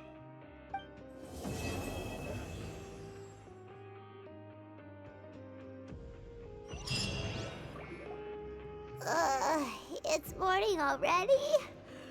Oh, Paimon still needs more sleep. Huh? Wait, look over there! Isn't that... It's one of Linny's cards! Let Paimon see what's written on it! Maybe you haven't heard, but today is the monthly free day. Everyone has the day off today, which makes it the perfect time to do some investigating. It's been a while since we last talked. Have you been making any progress lately? Let's meet at our usual spot in the factory area before lunchtime. I have new information. Ooh, today's our lucky day. We have the day off. From the sound of it, Lenny's been making progress with his investigation. Wonder what he's discovered. We still have some time before we meet up. Let's talk with the people here for a bit more before we go.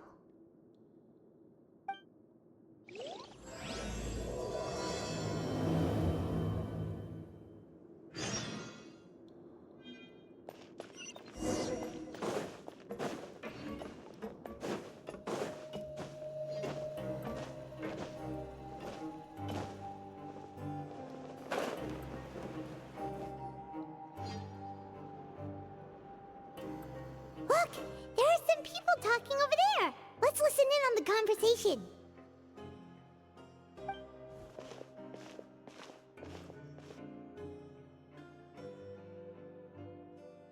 If you ask me, those pompous parasites on the surface act like they're all a bunch of aristocrats. Do any of them give half a hoot about a bunch of dogs like us? Hey, speak for yourself, mate.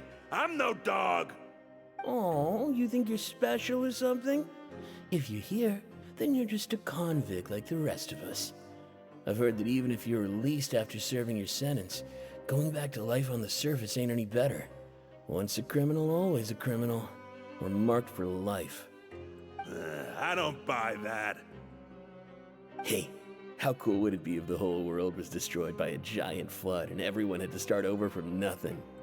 What kind of filthy bilgewater are you spewing? I have family up there. You best shut your sewer hole with talk like that. Listen, things ain't so great on the surface, but who says that you have to leave? I've heard that you can still stay here and work even after you've served your sentence. Not bad if you ask me. Who wants to live in the ruddy overworld anyway? And what makes you think they want to hire someone like you?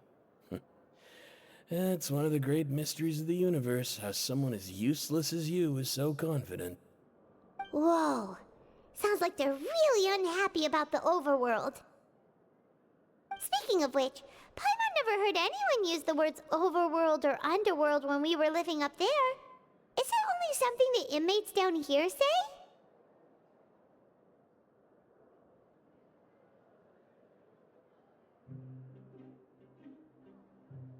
That's true.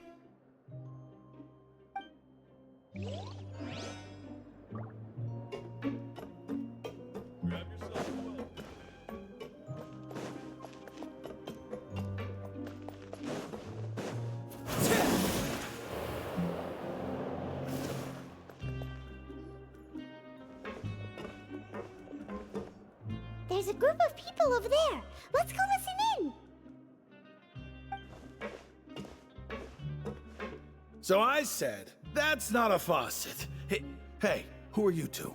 Why'd you come over all of a sudden? Oh, sorry for eavesdropping. Sounds like you were talking about something private. What's the matter? They're just looking to join in on our fun, that's all. Hey, don't pretend like it's okay for them to just interrupt us like that. Yeah, fine. You're lucky we don't mind extroverts that much. You hear that, Quisto? What nice! Your expressions tell me you're looking to hear some juicy info, am I right? But before that, it just so happens that I know you two. Really? Are we that famous? You're kidding. How often does anyone get a personal tour led by His Grace himself? Practically everyone was talking about it. Word has it that you also caused quite the kerfuffle. A little mistake, huh? I like the way you put it. You see, people with a good attitude can join our group anytime, unlike some of the others here. Your group? I'm Quisto, and this is Lavaroon. People usually call us the Bombshell Bros, but don't worry, we're not playing with bombs or anything. It's just that our information is always so explosive, and we blow minds on the regular. So, you two really like to gossip? Whew, you sure know how to embellish. No, you don't get it. Knowing intelligence will make things better for you here. For example, knowing who's working with whom who has the latest rumors, who's not getting along. Wouldn't you like to know all that? Whoa, all this info's worth something, you know? You should prove you're worthy of it. I don't mind him. Quisto's always this way. Just play nice and say something to massage his ego. The welfare meals. Talk about the welfare meals. Right! That meal we had yesterday was super delicious. Paimon can still taste it whenever she closes her eyes. Is that so? To tell you the truth, I've been helping out with making those welfare meals. I've been working as a kitchen assistant for about a month and a half now. Oh, so you're the one who made those delicious steaks. Amazing. You could be a professional chef. You are correct. I am a true professional. In fact, I even went to culinary school. But enough about that. Since you like my cooking, I guess that means we share similar tastes. Listen carefully. This little bombshell will help you learn what's really going on here in the fortress.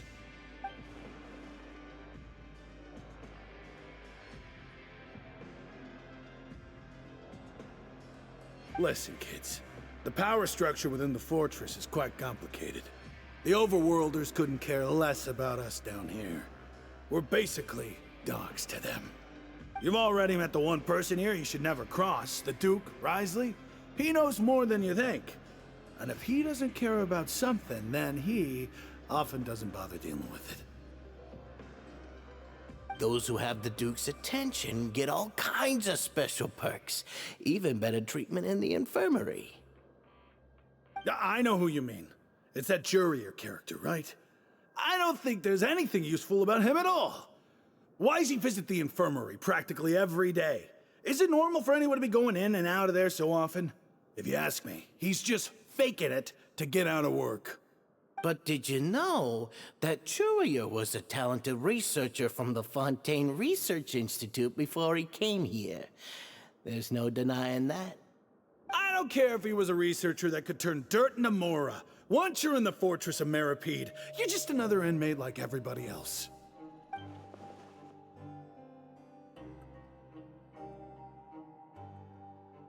Speaking of which, the last time I saw him, he was passing by in the corridor with Lorvine. I also heard they started arguing in the library and got into a fight, right? Guess that's just how terrible of a guy he is. You mean he hit a woman? Wow, I never imagined he was that bad. But that Lorvine's also quite the odd one, you know? She's always gabbing away, got into a fight with a man, and she also got sent to the infirmary. Come to think of it, I always see her going to the sick bay every couple of days, too. Huh. Wait a second. You don't think? Do you think could it be that they're secretly meeting there to go on dates? But it's really hard to imagine. After all, I do remember seeing Lorvine beat Jurier to a pulp that one time. And we might be overthinking things.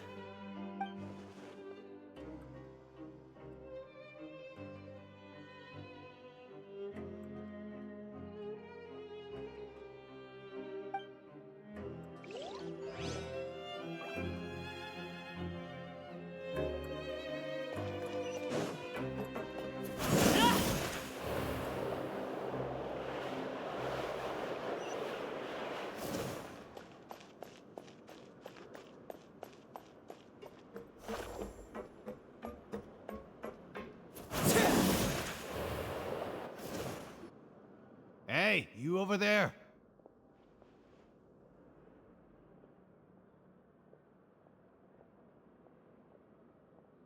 Yeah, you. Say, do you like playing card games? You know, like Genius Invocation TCG? You TCG players are like mint in the wild, literally sprouting up everywhere. Hey, come on now. What's wrong with finding fellow Invocation aficionados? Anyway, care to join me for a game? All right. No pressure. But why would you be looking for people to play Genius Invocation in a place like this? Don't people usually come here to fight? Whether you're throwing down cards or throwing punches, it's all a competition, isn't it? It's all the same in my eyes. There are lots of card players here in the fortress. When I saw you, I immediately thought, hey, even outsiders from other nations play cards. So I came over to say hi. Sure. Great! Since you've been here longer than us, you need to flex your seniority a little bit, right? Maybe you could start by telling us newcomers some stories about this place. I thought you would have already heard everything by now. All right, then. Did you have anything specific in mind? Or do you want me to just pick a topic? Why don't you pick? We'll let you know if we've heard it already. All right. Have you heard any strange rumors since you've arrived? Then, did you know that there are some people who are always gossiping over in the corner?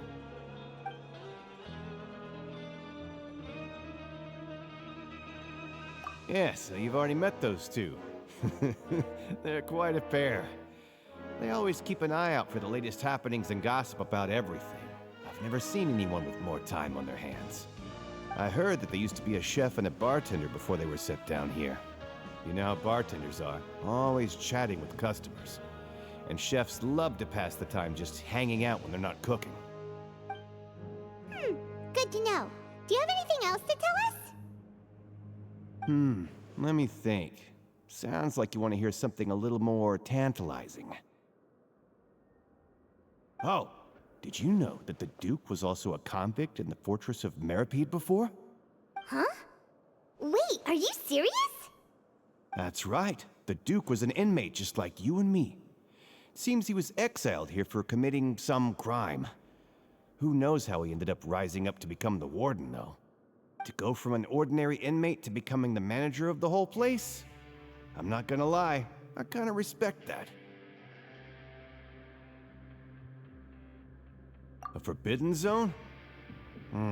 Sounds like something that someone just made up. I've never heard of that.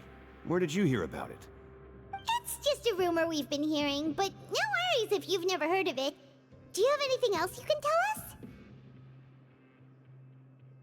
Anything else? Not that I can think of, but I'll be sure to tell you anything interesting I hear next time. You'll have to play a game of Genius Invocation with me first, though. Okay, we've talked to just about everyone, and it's about time for us to go meet Linny. According to the card he left us, we should go meet him in the production zone.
Huh?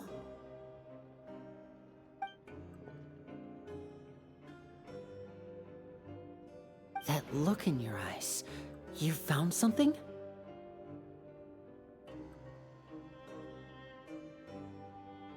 Hey, this is no time to be modest. Just tell him Oh, as expected of the legendary duo, you have my full and undivided attention. Huh.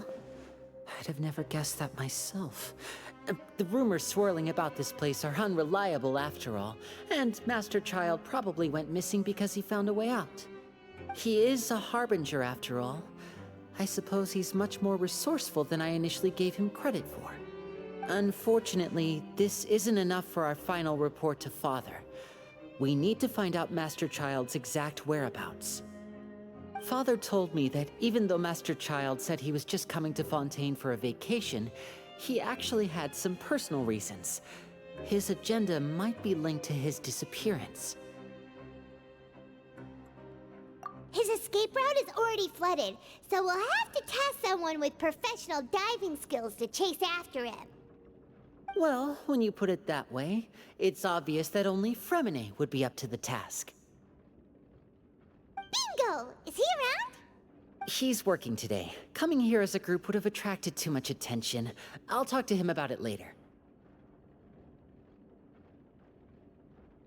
No need to thank me. This was always a part of our mission after all. Honestly, I'm far more impressed by you guys managing to collect all this information right under Wriothesley's watchful eyes. Collecting information has always been our strong point. Now, let me think. To find out more information, Fremine will have to retrace Master Child's original route. And if he's to do that, he'll have to set out on the next pipe cleaning day at the earliest. That's 6 days from now. And after that, he'll probably take another 2 or 3 days to return. You can even estimate how long it'll take for him to get back? We've been working together for a long time. We know each other's capabilities like the backs of our hands. Traveler, what say you to meeting here 9 days from now? We'll be able to pick up Fremine while we're at it, too.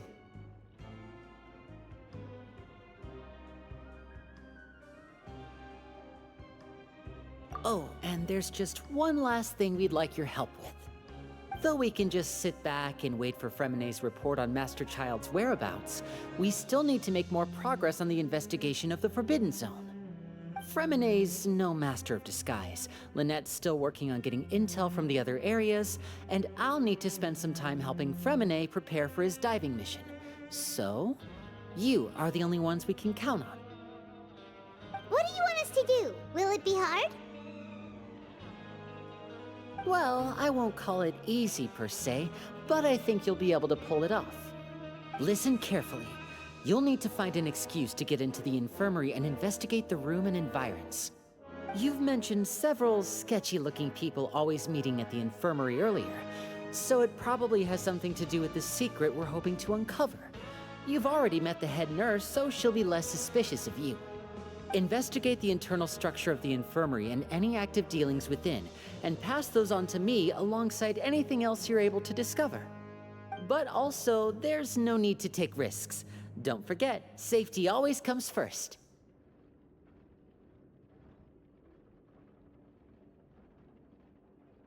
No, when it comes to intelligence gathering, I'd never consider you to be an amateur. Didn't you say it yourself? It's always been your strong suit. I'll believe anything as long as it comes from you. So, please prove your prowess to me once again. All right, then we'll head out as soon as we finish our prep. Let's go our separate ways for now then. Don't forget, we meet here again in 9 days. Stay safe.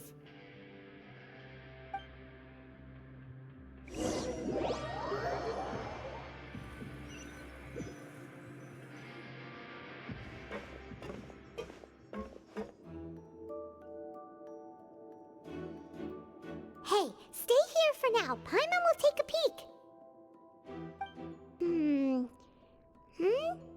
There seem to be several people inside.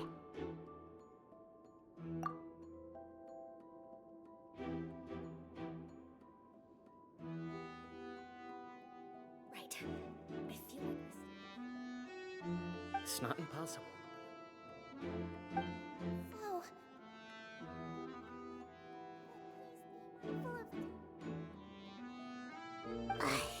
It's a bit hard to understand them from here, so why try to talk to them in person. Let's go as soon as you're ready.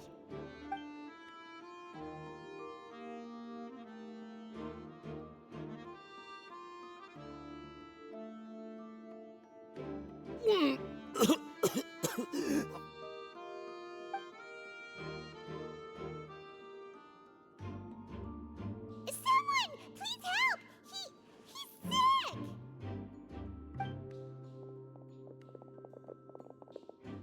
Whoa, are you okay? Oh my! What's wrong, little one? There's no need to panic. Take a deep breath before you begin. The traveler started complaining of a stomachache, and then nausea, and then collapsed onto the ground. Paimon doesn't know what to do! Freezing limbs, twitching fingers, and pale complexion? Could it be poison? Let me take a look. Please, lie down over here.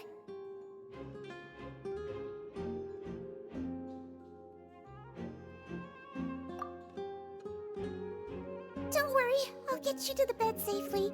Here, hold on to my shoulder and walk slowly.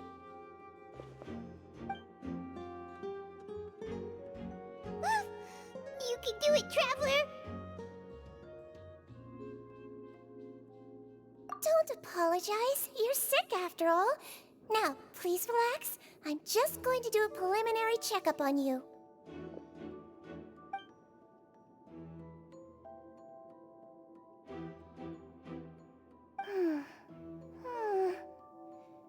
I see now.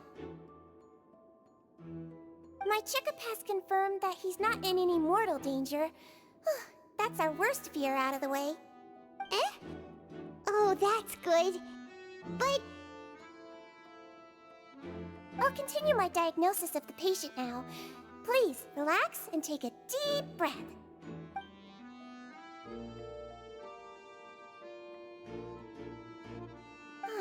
Don't sense serious damage to your organs either.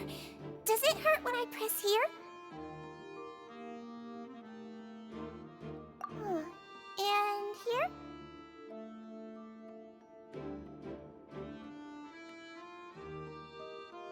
Huh? But based on my initial checkup, there shouldn't be a problem here. How strange.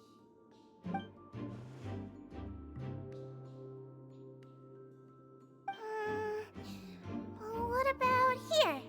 Does this hurt?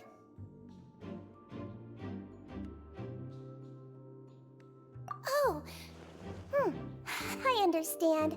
So that's what it is. I think you just ate something that disagreed with you. That's all. Nothing too serious. Outside of a pretty bad stomachache when it decides to act up. So that's what it is. Thank goodness it's not anything more serious. And there have been other inmates complaining about the food recently. I'll inform our head chef, Mr. Woolsey, of this problem as soon as possible. Congratulations! The health risk is incredibly low, so you should recover within a couple days. Why don't you take a rest here while I go get some medicine for you? Miss Levine, I'll have to trouble you to help me look after this new patient while I'm gone. Very well. And she hopped away, just like that.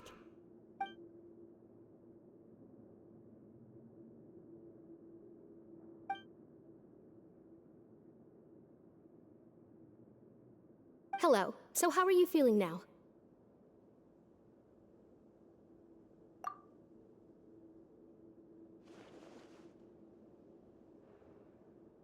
His stomach ache's really bad. He was stumbling about the whole way here, so Paimon's really worried. If Miss Sijuin says it's not a serious problem, then there's no need to worry.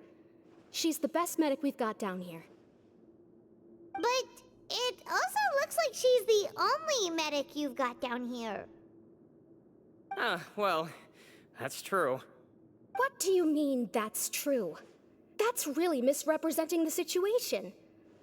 Of course I can't speak for the whole fortress, but it's not like everyone imprisoned here is useless, you know? Though they may have committed crimes and gotten locked up here as a result, they still know a thing or two about medicine, and they help Miss Sijuin take care of the sick and injured. Yeah, you're right. But did you have to lecture me about it in front of another patient? Aren't you a patient too? did all your energy come from? That's correct. Sorry, I got a bit ahead of myself. Are you two also sick? We've been sick a while. I come back every once in a while for checkups, and to pick up the medicines Miss Siegewien prescribes for us. That's just the nature of chronic illnesses. As for her... You could say she fancies herself as Miss Siegewien's capable helper because she learned a bit of medical knowledge ages ago. Please watch your mouth, Mr. Jurier. Don't forget that you are the primary reason I have frequent heart palpitations. Hey, don't start arguing now! Please, keep it civil at least.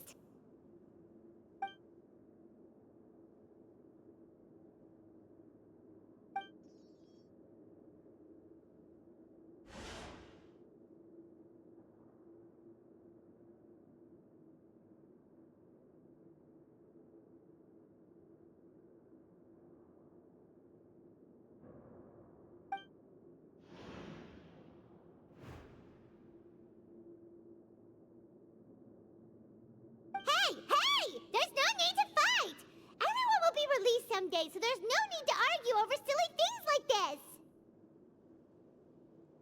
this. But... Release. It's way too early for us to even think about that. And who the heck knows if we'd even be able to continue our previous lives?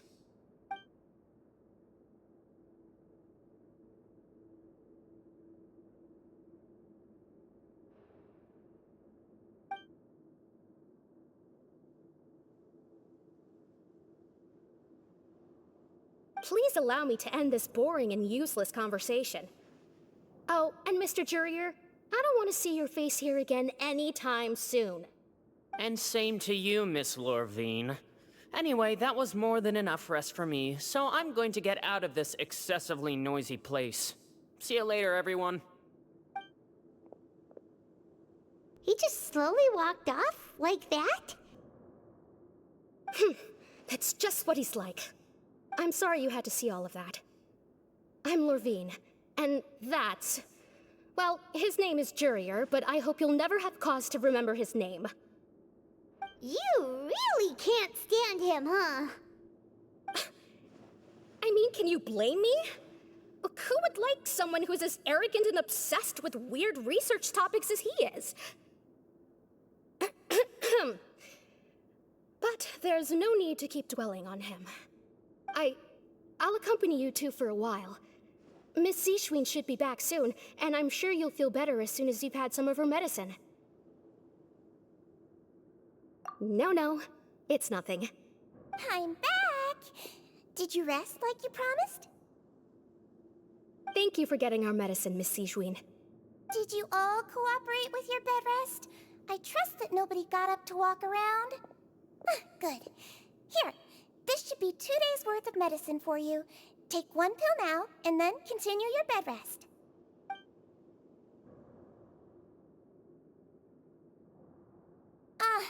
Miss Lorvine, I left in a bit of a hurry just now.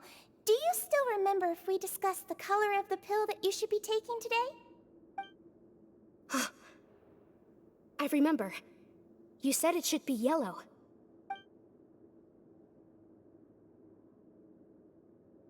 Yellow, huh? I understand. These are yours. Please, make sure to go to bed early after taking them tonight. You'll benefit from a good night's sleep. All right, then I'll also be on my way now. I hope you feel better soon, too. See ya! I'm going to fill out your medical record now. You're widely known as the Traveler, right? I just want to double-check a few details, if that's all right with you. Those two made quite the commotion just now, so why don't we let the Traveler rest? Paimon can answer the questions instead. So his primary symptoms are abdominal pain with secondary symptoms of nausea. Is there anything else? That's it. All right then. Is there anything we should know besides to take the meds? No, his base constitution is quite good, so I'm sure he'll recover quite quickly after taking the medicine. Please, make sure to stick to bland or less stimulating foods, and don't stay up too late at night. Got it! Paimon will hold the Traveler to that for sure.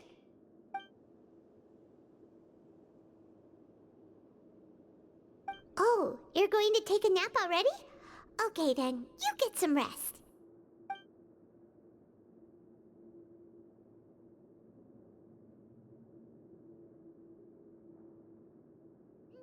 We've been to lots of places together. He may look a bit under the weather now, but he's actually super strong. So you're the best of companions. Well, don't worry, he'll recover soon.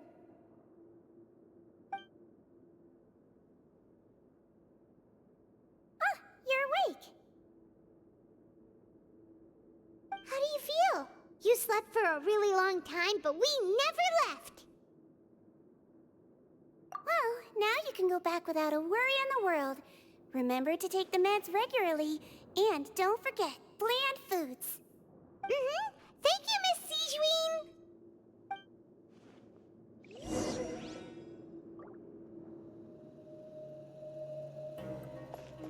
Seems like a lot of people have been coming down with an upset stomach lately. I'll need to address that.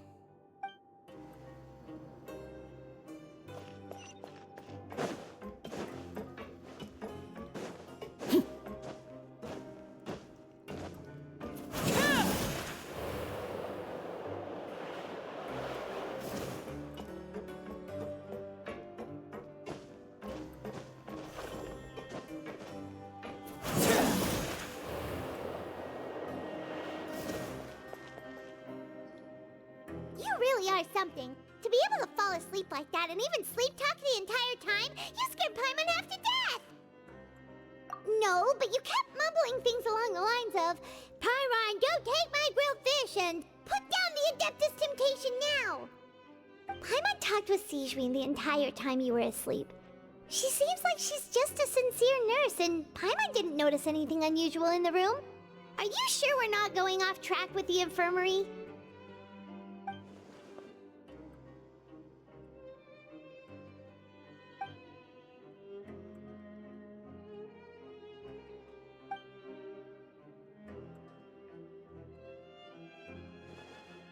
Whoa! You really are super thorough! All those tiny little suspicious things that Paimon didn't even pick up on! We've gotta give the info to Linny!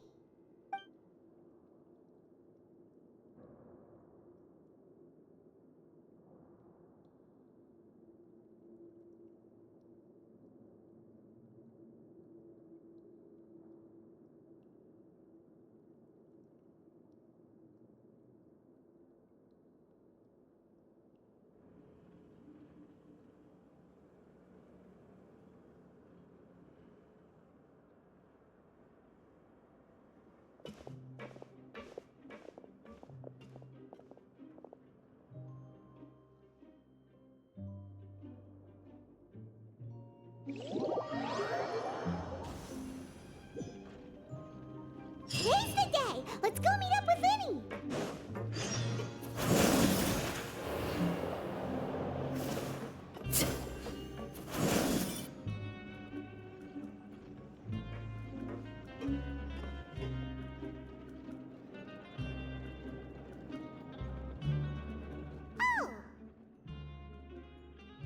Hmm?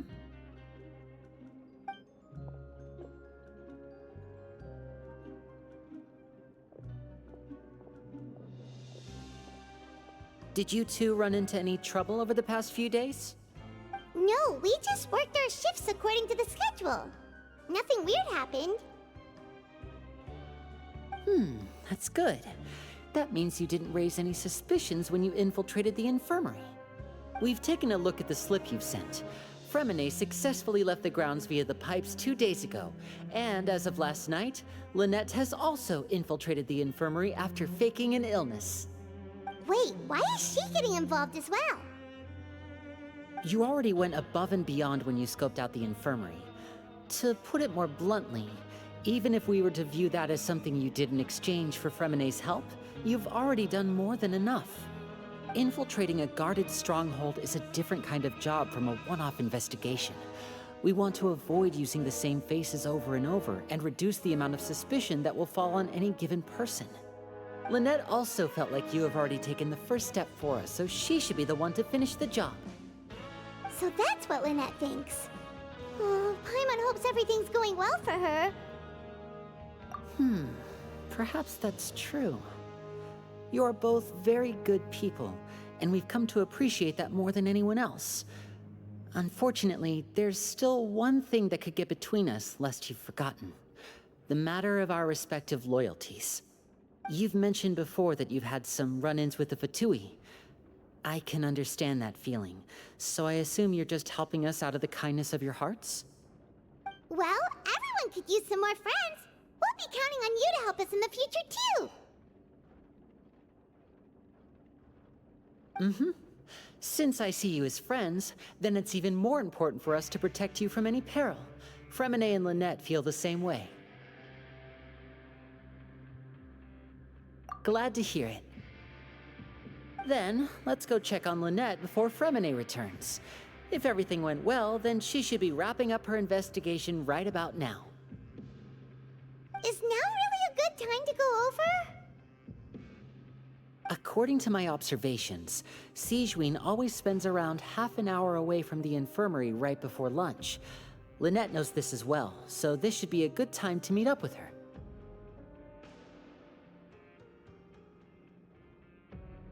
Also, I'm her brother, remember? It's only natural for an older brother to care about his younger sister's well-being. Okay, then let's head over right away.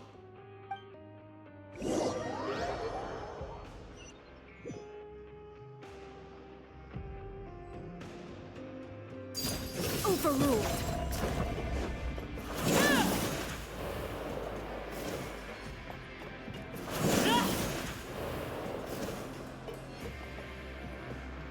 Lynette should be here right now.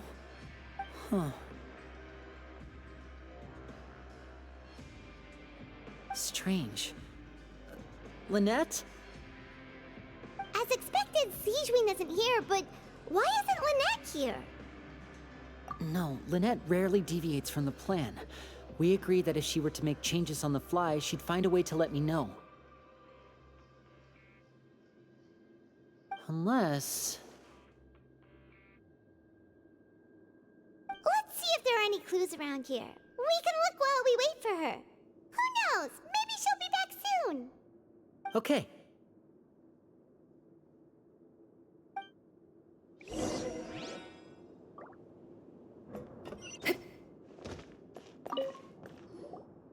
There are some books here and a few files.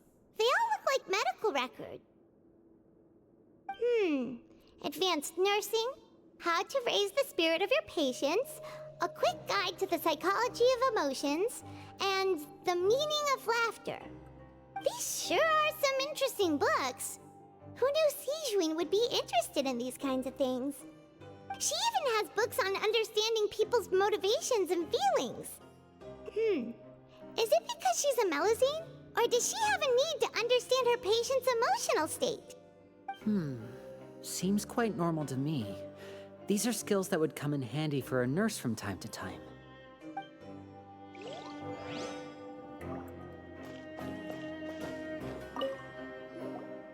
None of the beds have any signs of having been slept in, except that one over there. That's the one Lynette must have used, right? You said she was pretending to be sick. She would have said her migraine was having a particularly bad flare-up.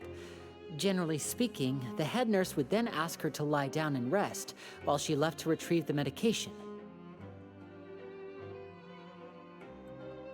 Which means, either the head nurse didn't return the entire time from when Lynette laid down up until she left the bed, or the nurse intentionally left it this way.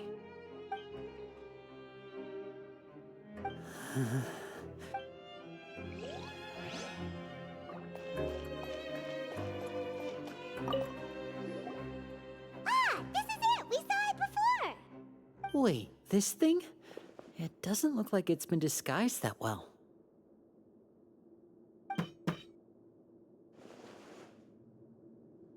The space behind it is empty. From its size, I don't think it's an entrance that is meant to be taken apart. There's probably a mechanism around here somewhere. Could Lynette have tried to get inside? But if that's the case, she would have contacted me for sure.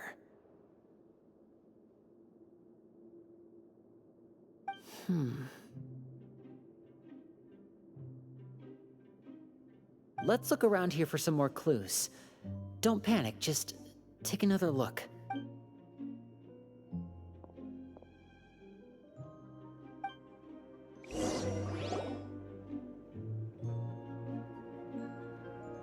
Hey, you guys, there's a slip of paper over here! A slip of paper? It's right over here, and there's a bunch written on it too. It reads, "Out of respect for your usual practices, I'll use a piece of paper or card as the medium to pass on my message. You may consider this as me giving you my best regards." This is... Is that all? The back. This is... Show me! Now!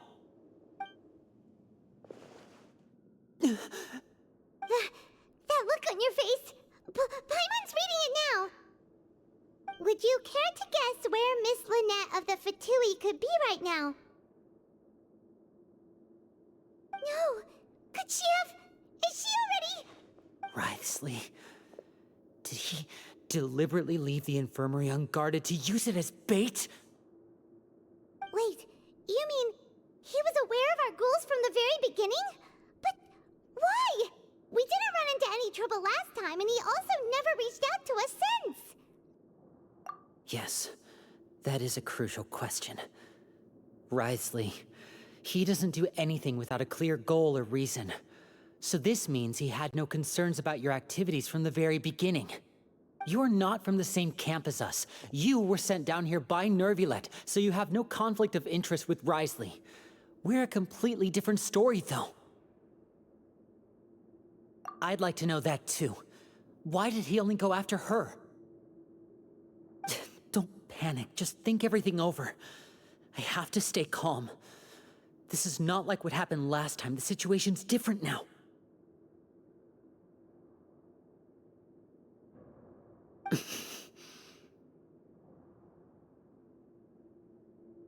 Wait, you're right. Wait, but that means...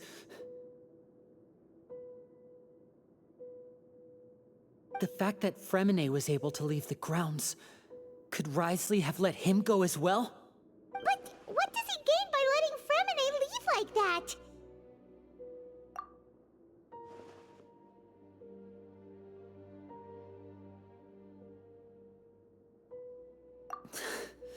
So he's challenging me and trying to provoke me, I'm sure of it. We never should have sent out Fremine. We had to go through all that trouble to find an opening to sneak him around the guards and into the pipe, and we even thought luck was on our side. If Wriothesley let him leave on purpose, then he's probably in a terrible spot now as well. Lenny's getting more and more panicked. We have to calm him down.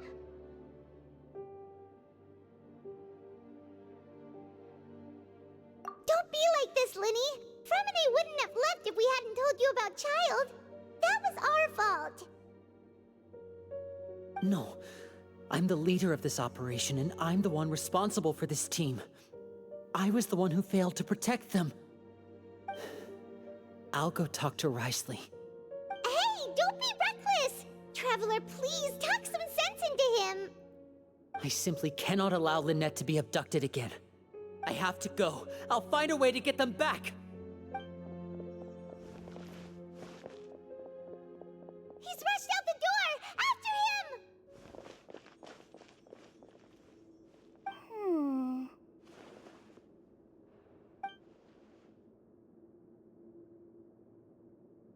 Right. I feel like we still have some room to make changes on these details. It's not impossible, but it'll require extensive testing. Is that so? Very well. Then please be mindful of the time. Huh? someone? Pack everything up. Whoever's outside is eavesdropping. They'll probably come in once we stop talking. Someone! Please help! He's sick!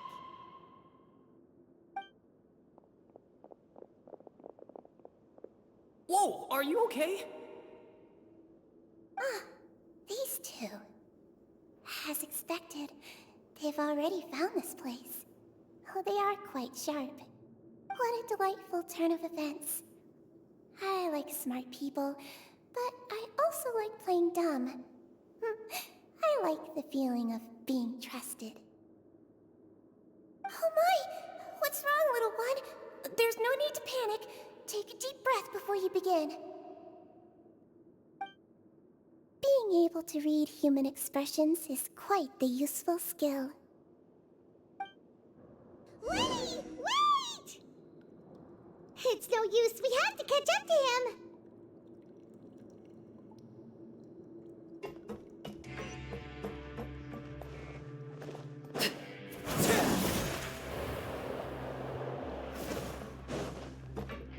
He's already out of sight. How is he so fast? Let's go head him off at Risley's office.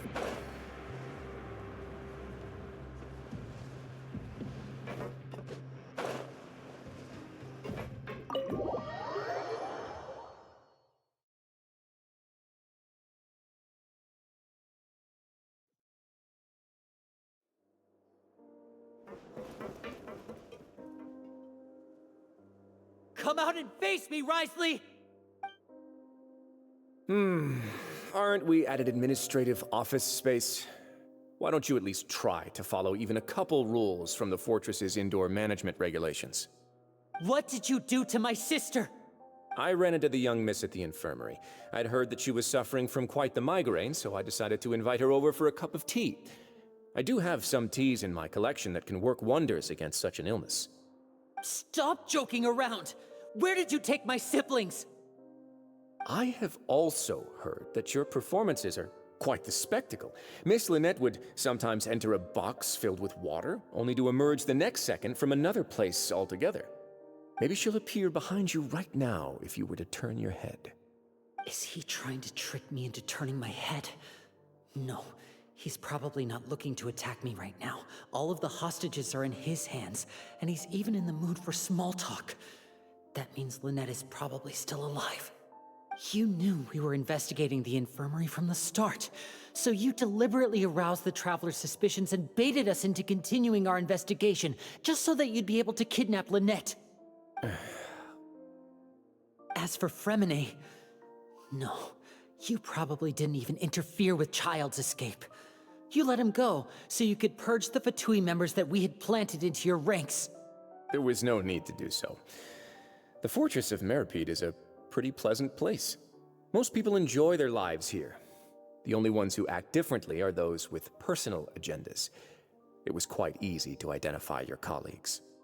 You removed our original members and spread the news of Child's escape so Father would assign our team to come down and investigate.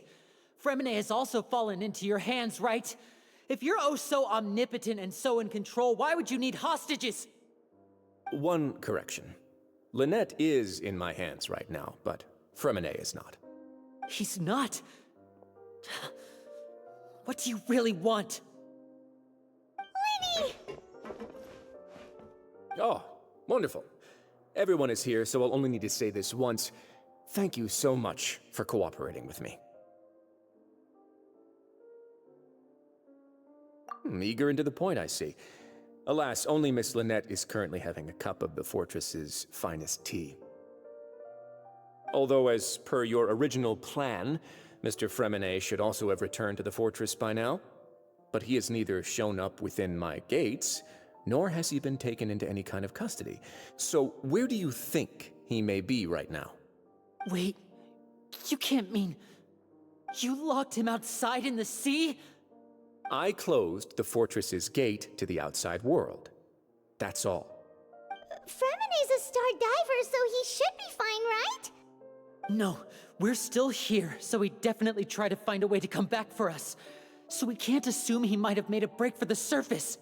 But why would I do this, you may be asking? To have an audience with you, of course. My intel tells me that Mr. Linney is a great magician, so it's only natural for me to want to have some cards of my own when it comes to negotiating. Besides, I do recall you mentioning to Miss Lynette that you've always wanted to have a face-to-face meeting with the Lord of the Fortress of Meripede, regardless of whether it was in a personal or a professional capacity. Well, you got your wish. So, you've been keeping tabs on us before we even set foot in the fortress. Some of my folks just happened to hear a thing or two, that's all. In any case, I will be straight with you. I was willing to play dumb and turn a blind eye, so we had a pleasant few days playing games together here. But once you started focusing on the Forbidden Zone, all of that changed. Mr. Linney, the cards are stacked against you right now. Miss Lynette is in my hands, and Mr. Fremenet is still slowly being pickled out there in the brine. You know just as well as I that he cannot last out there forever. You need do but one thing to guarantee their safety. I would like you to contact your superior, and ideally invite her over for a cup of tea with me. You want to see Father? But why should she bother giving you an audience? Well, if she cares for the well-being of her dearest children, she should have plenty of motivation to join me for a parents' evening. I've heard that the bonds between the members of the House of the Hearth are like the bonds of family. I don't see why she would refuse. Why did you think Father sent us to handle the Fortress of Meripede? This place is basically a no-man's land. It wouldn't be fitting for anyone as important as a harbinger like Father to come here in person. Oh, I see. So it's because she doesn't care for my place here. That's such a shame. After all, I've amassed quite the tea collection. I was looking forward to sharing it with her. Both Monsieur Neuvillette and Lady Farina have already received many samples as gifts. Was this the extent of your master plan to get to Father? No matter how much pressure you may put on me, I won't allow you to use us to blackmail her. You people really are difficult to get along with. All I'm asking for is a face-to-face conversation. Does she truly have no interest in the fortress's secret? Mr. Linney, you have one last chance to invite your father here. If you refuse... Linny!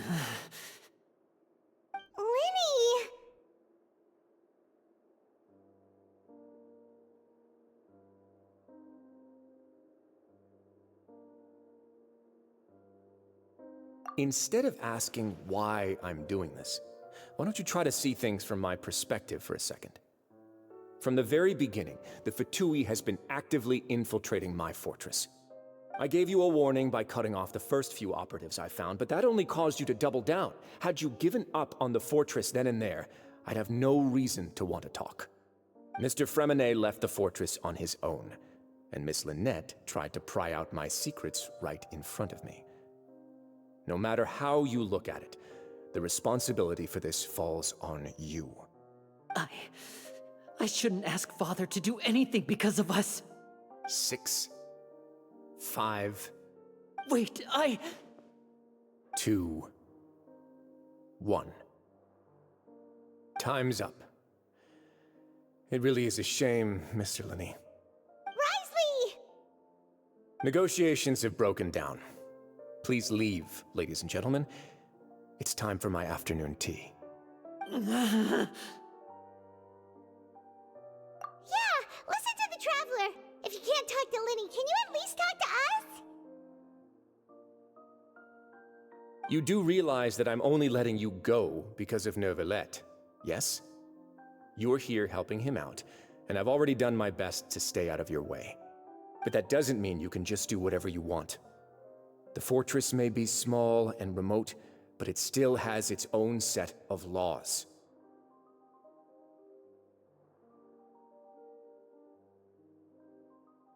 Then how about this? Those who are capable deserve respect. You've spent quite some time investigating my home turf by now, so why don't you tell me a thing or two about what you found, I'll ask you 3 questions. Answer all of them correctly, and I'll agree to your request. Question 1.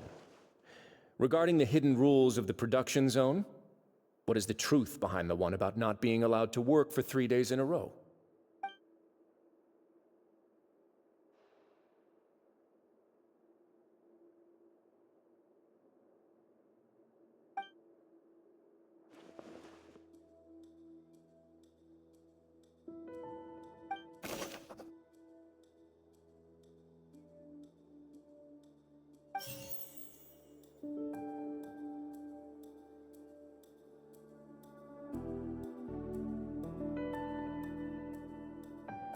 I've been told that the infirmary is always empty for the half hour just before lunch. But what could Sijuin be doing during that time? We often see Miss Sijuin observing the prisoners at work near the production zone. It seems like she can perceive the general state of a person's health just by looking at them.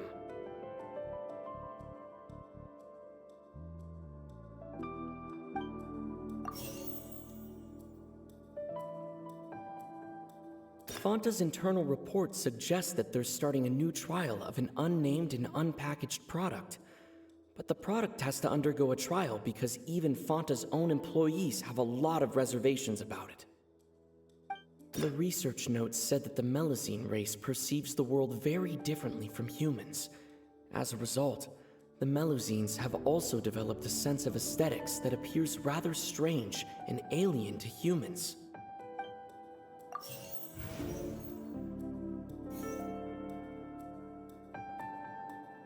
We often see Miss Sijuin observing the prisoners at work near the production zone. It seems like she can perceive the general state of a person's health just by looking at them. According to Collins, the Pancration tournament only took place because the Fonta company sponsored it. The company must want a return on their investment as well. The Fonta promoter has been struggling because he doesn't recognize the real value of coupons. Meanwhile, the Duke believes that only idiots who don't understand the value of coupons will spend them on Fonta.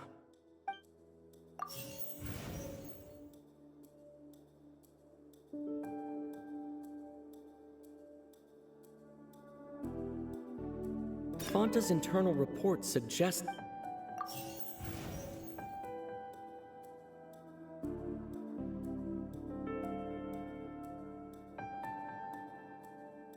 According to Collins, I've been told that the infirmary is always empty for the half hour just before lunch. But what could Sijuin be doing during that time?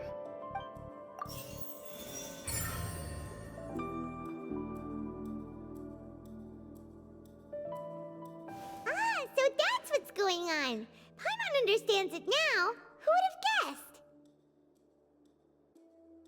The hidden rule of the production zone.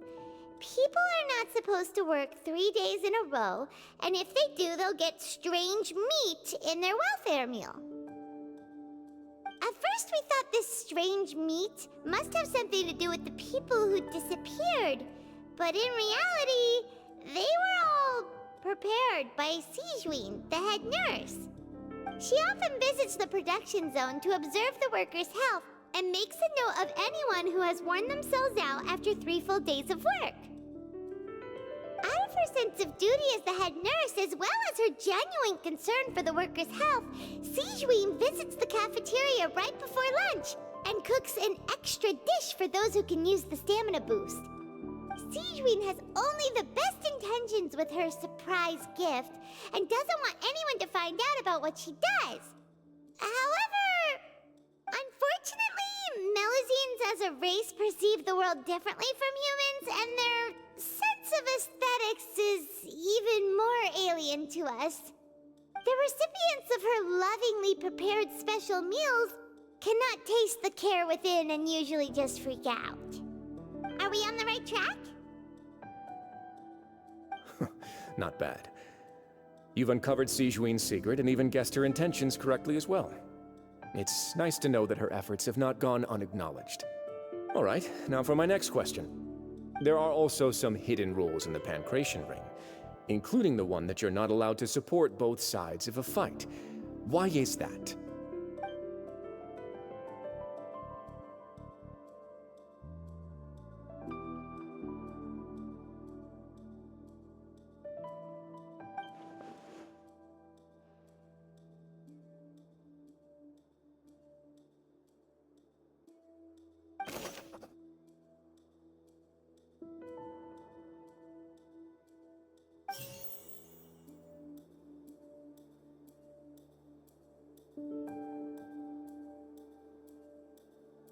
According to Collins, the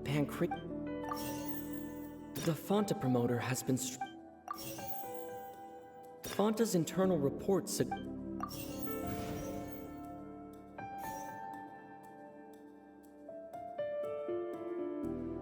The research notes said that the Melazine race perceives the world very differently from humans.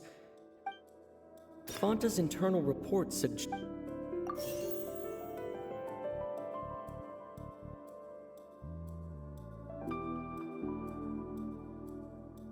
I've been told that the infirmary is all... The Fonta promoter has been struggling because he doesn't...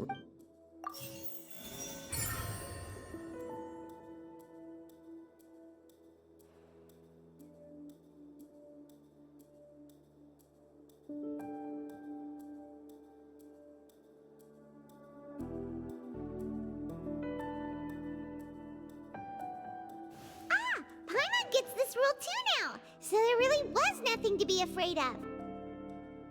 That hidden rule of the Pancration Ring is about how, people are not supposed to bet on both boxers at the same time. And if they do, they'll receive a package containing a strange, blood-colored liquid. People get scared when they see it because they've subconsciously begun to associate it with the missing boxer. But really, it's just a bottle of the latest yet-to-be-named and packaged new Fonta trial product. A blood-red drink. It's no wonder even Fonta's own staff were questioning the company's decision-making. The company, facing backlash from its own staff, decided to try to trial the product on a smaller scale, to see how it might be received by customers. They came to the Fortress of Meropide and offered to sponsor the Pancration tournament so they could push their new product. But the Duke completely refused to even entertain the idea. The Duke, knowing how valuable coupons are in the fortress, knew that only total idiots who didn't understand their true value would bother buying a Fonta product here. And so, only those who proved their stupidity by being dumb enough to bet on two opposing sides of the same match were selected to receive the drinks. I acknowledge the effort you've put into bringing the truth of this mystery to light. Although, based on your description, that Fonta promoter is a bit too careless with his words, I may just reconsider my collaboration with the company. All right, and here's the final question. What's the secret behind our head nurse and all of her patients in the infirmary?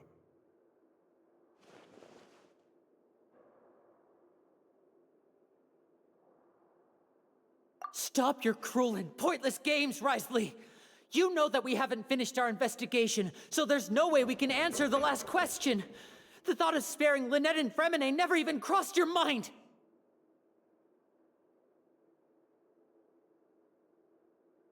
You'll pay for this! Ah! Lenny, are you alright? Oh, close one. I owe you, Sigewinne. That was a fantastic shot. It was nothing, Your Grace. Sigewinne? Though this gun may look like a toy, it's actually fully functional, as I just demonstrated. Sigewinne... You... Not at all. I am merely a resident of the fortress, and thus protecting it is my duty. When Monsieur Nervulette asked me to come here, he told me that my job would be to take care of the well-being of everyone here. I am merely discharging my duties. But if you mean what you just said, then isn't Linny someone you should be looking after as well? Isn't he a resident here just like the rest of us?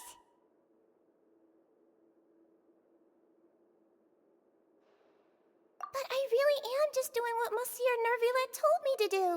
Everything I did, I've done to protect them.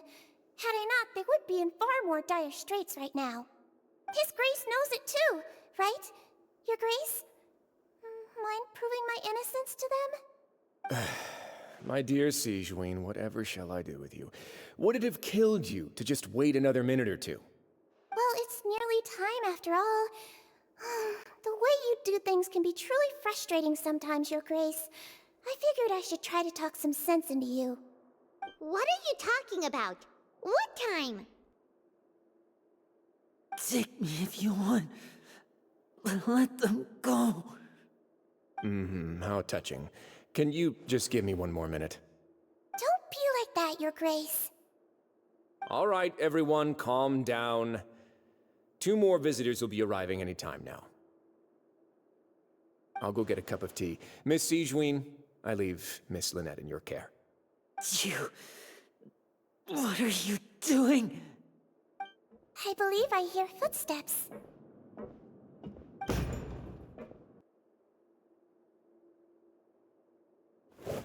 Some space, please. Ah, Miss Clarande. My door. Fremine... Fremine... What's going on? What is Clarande doing here? Work.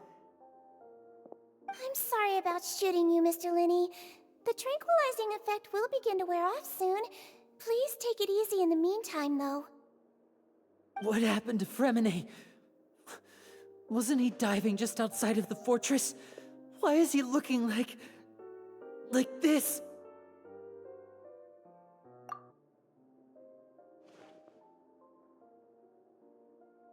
A flushed face, an accelerated pulse. He must have consumed primordial seawater. What did you say? Please, make some space. I'll need to give Mr. Fremine a more thorough checkup.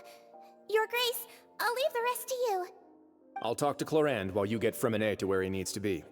Everything else can wait.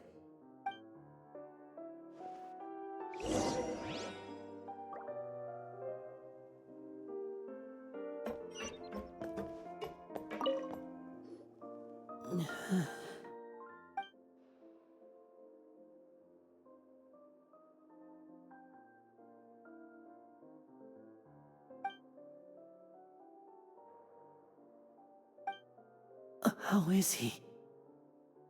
These symptoms are probably caused by an acute ingestion of a large amount of primordial seawater. Still, his condition is not critical. Of course, it would be best if he stayed for further observation. Let's leave him here for now, and move him to the infirmary once he's recovered a bit more. Sorry. I am aware that the infirmary may not be your favorite place in the world at the moment. We do only have a single clinic in the fortress, however. Why would he ingest a large amount of primordial seawater after leaving the fortress? How could that possibly happen? Please, look after Mr. Fremine for the moment. I'll go fetch some medicine and a respirator. Oh, I'll bring Miss Lynette back with me. Where is she? How is she right now? Oh, she just took a nap in an empty room after I tranquilized her. If my calculations are correct, she should also be waking up right around now. You might not believe me, but His Grace and I actually made some snacks and tea for her.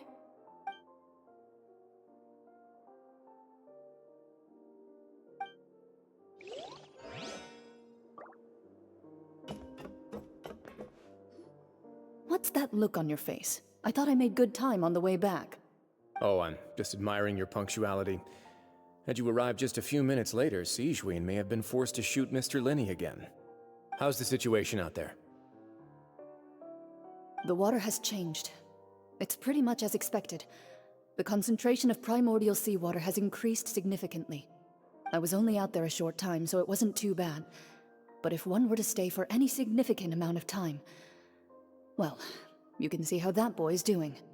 Where was he when you found him? The abandoned zone at the end of the pipes. A good distance into the water. Closer than I thought. He must have recognized it early on and tried desperately to swim back. Locking the door was necessary.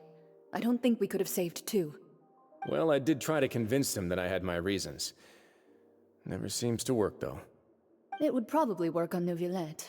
He has a knack for picking out who had good intentions, even when the outcomes were all terrible. It's a bad sign if you're having to plead your case to Neuvillette. Want some tea? Not particularly. If you want to drink some that badly, just say so. Fine, I'd like to get some tea. Want me to get you a cup too, since I've already made it? Might as well then, I suppose. Actually, do you have a towel? I would like to dry my hair.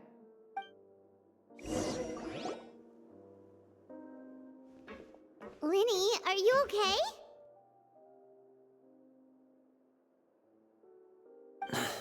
I'll be fine. They're all here now. Don't worry about me. Are you sure? You don't look alright.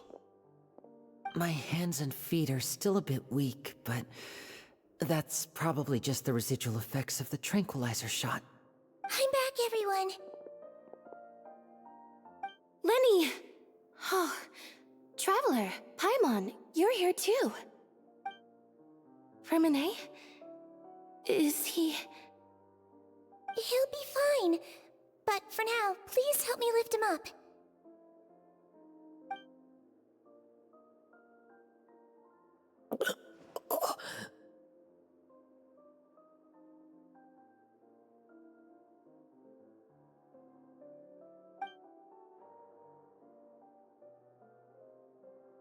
His breathing's beginning to slow down. Give me a hand and help me get him to the infirmary. Yeah, I'll take him from this side. Lynette, together? On it. Traveler, you seem pretty worried about him. Want to come with us?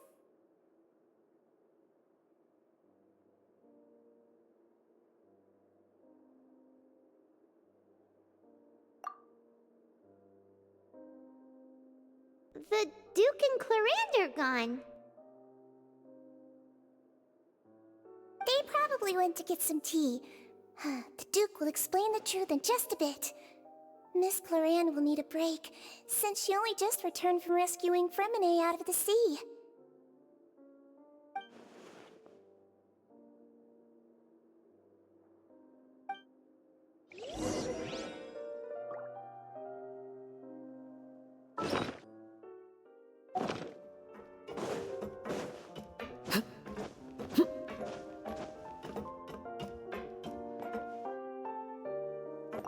Could I tempt you with some sugar for your tea? No need.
He's awake.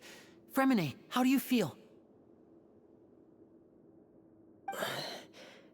Lenny... Lynette... We're all here. Where am I? The infirmary, at the Fortress of Meripede, Mr. Freminet, and you are no longer in any danger. How do you feel? Don't push yourself if you're not feeling up to it. Traveler... Paimon... It's been so long.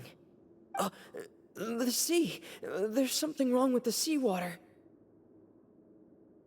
Shh, it's okay. We can talk about it after you've recovered. No, listen to me. This is really serious.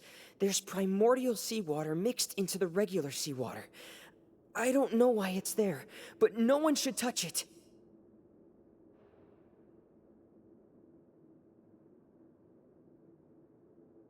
Pipes. Right, the pipes. It's all coming back to me now.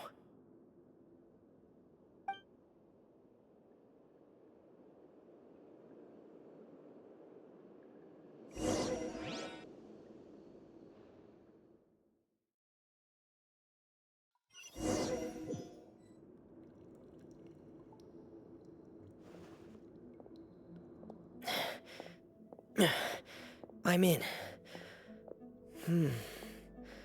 Seems like this pipe hasn't been used in a long time. It looks abandoned.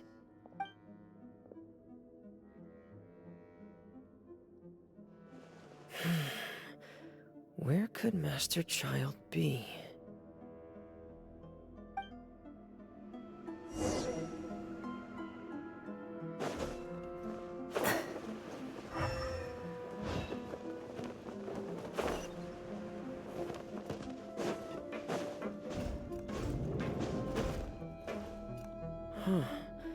This mechanism looks like it's been tampered with. Could he have done it?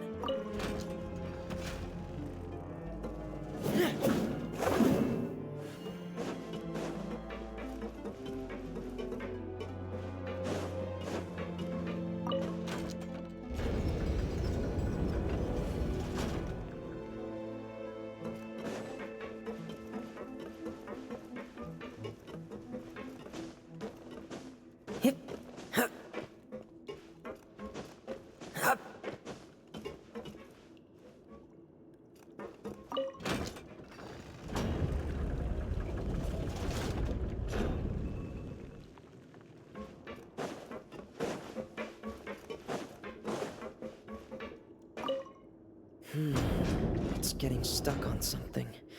Seems like I'll have to avoid those obstacles while I turn it.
This is where the water starts.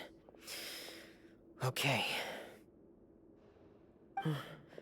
Master Child probably dived into the water. I'll go take a look as well.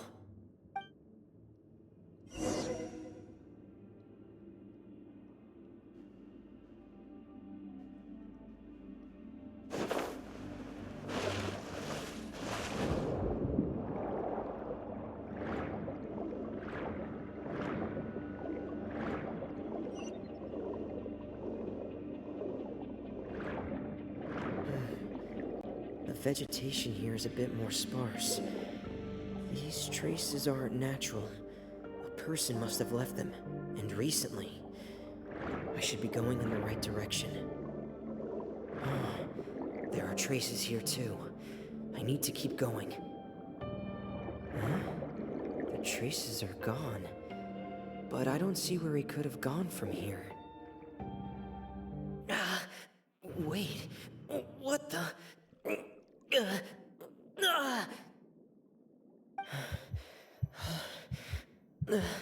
My heart is racing, and it's getting harder and harder to breathe. What's going on?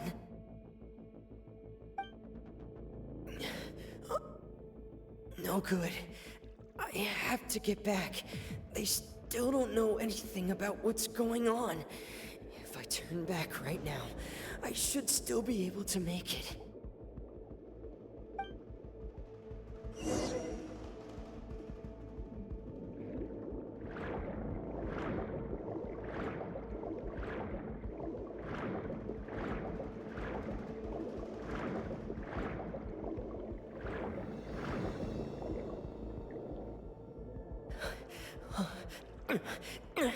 I can't die here.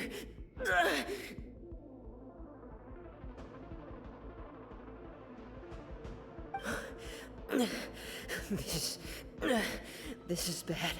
I'm feeling worse and worse, and I'm still underwater.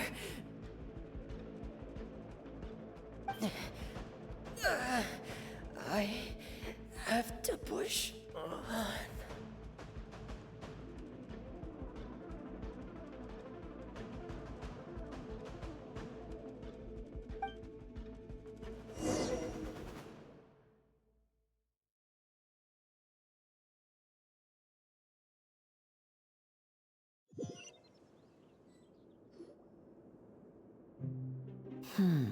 So, in other words, the trail you were following vanished, and you had no idea where Master Child could have gone. But there was also no obvious place for him to have disappeared to. That's right. I tried my best to swim back, but I had already put some distance between myself and the fortress, and I just couldn't find the strength to keep going. I probably passed out some time after that, and you know the rest. Miss Clarande brought you back, but we also don't know why she just suddenly appeared at the fortress, or why she went out to save you. Miss Clarande, you say? I must go thank her in person. You're still too weak for Monet. You can go after you've had some more rest. Miss Lynette is right. I believe Miss Clarande will stay here as a guest for another few days, so there's no need to hurry. A guest? Then I can assume Risley was the one who invited her to come down here? You should ask His Grace about that. He'll be able to explain better than me.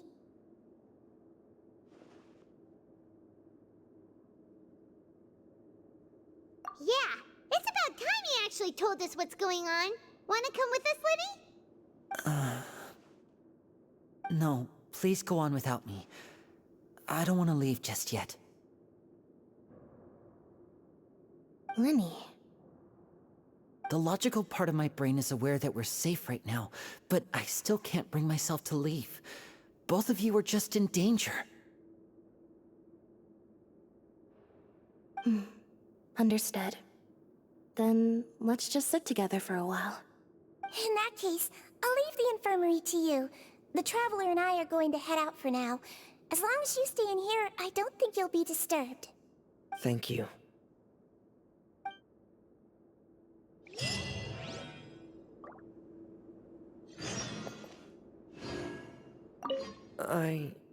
I'm so sorry, Lenny. I'm also really sorry, Lenny. I should have been more careful. Don't say that. It was all my fault. I was the one who should have been more careful. You two were nearly... If I was stronger, maybe I would have already found Master Child. No, how can you say that? Huh? I'm sorry. What I'm hearing is, we all dropped the ball at some point during the mission, so the responsibility falls on all of us. Isn't that right? Yeah, that's right. It's on all of us. Lenny, we understand that you're worried about us, but we're worried about you as well. Please don't blame yourself. We want you to keep your spirits up. Yeah.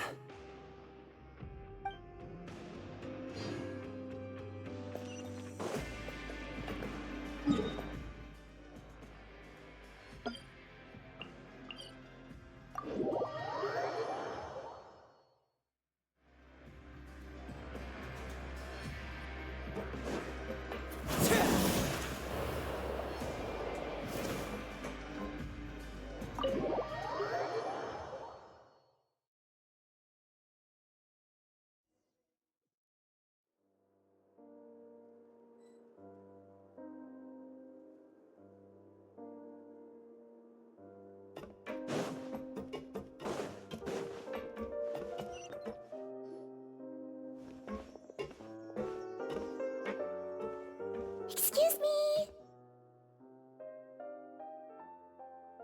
I take it Mr. Fremenet's condition has stabilized? Of course! I wouldn't have left the infirmary otherwise. I've been expecting those two, but might I inquire as to the purpose of your visit, Miss Siegewien? I wanted to check up on Miss Cloran. How are you feeling? Mostly fine, I think. If you don't mind, I'd like to perform another quick physical exam. It'll just take a few minutes. All right. Thank you for looking out for me. I'll take my leave for now, then. Well, want to explain yourself, Wriothesley? Of course, but I'm not partial to the word choice of explain. How about enlighten? Where should I begin? How about you start by asking me any questions you have? You can start with whichever one you'd like to get answered the most. Then Paimon will begin. Did you know about Lenny's goals from the very beginning? No. I just knew they were Fatui operatives sent to the fortress by the Knave. As for their specific goals, I only figured those out as you made progress on your investigation. You managed to monitor and stay ahead of them even though you didn't know what they were trying to do? They came here with ulterior motives. I'm quite adept at discerning what that kind of behavior signals. Initially, I thought their goal was just to investigate Child's disappearance. Linny suggested that I had deliberately let him escape, but in truth, I didn't really do anything special to help or hinder him while he was here. Everything he did, from finding helpers to leaving this place, he did on his own.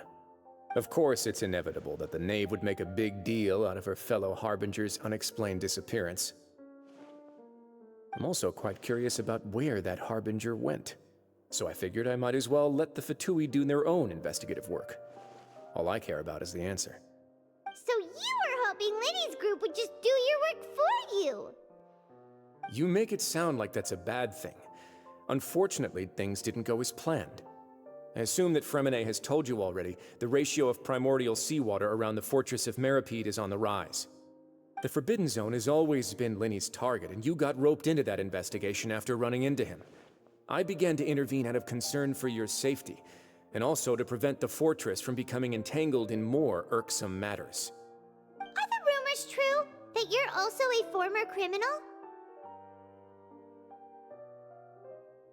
Now, why would you put it like that? Isn't staying here all day and serving as the manager of the fortress a kind of sentence unto itself? Another form of prison? I just happen to have some support from the rest of the inmates. That's all. Oh, right! Paimon wanted to ask, who invited Clorant down here? Me, of course. I paid her good mora to come down to the fortress for some field work. As a champion duelist, Miss Cloran could be considered to be an independent party.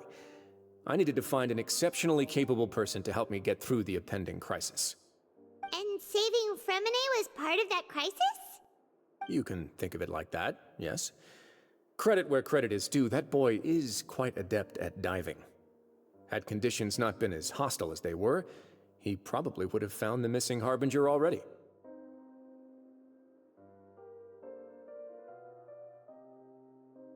That's not something you should be asking after. Neuvillette only asked you to investigate Child's whereabouts. All I need to prove to you is that the Forbidden Zone had nothing to do with the Harbinger's disappearance.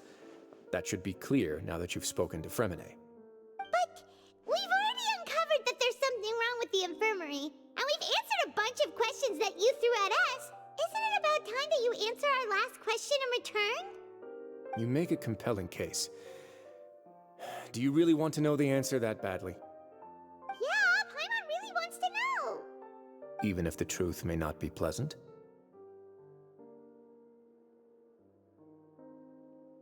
Follow me.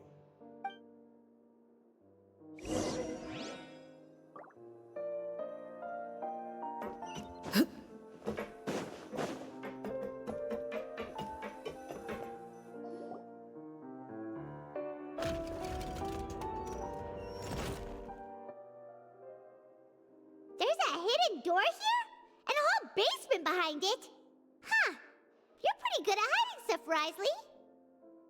It seems you've forgotten just what kind of place the Fortress of Meripede is.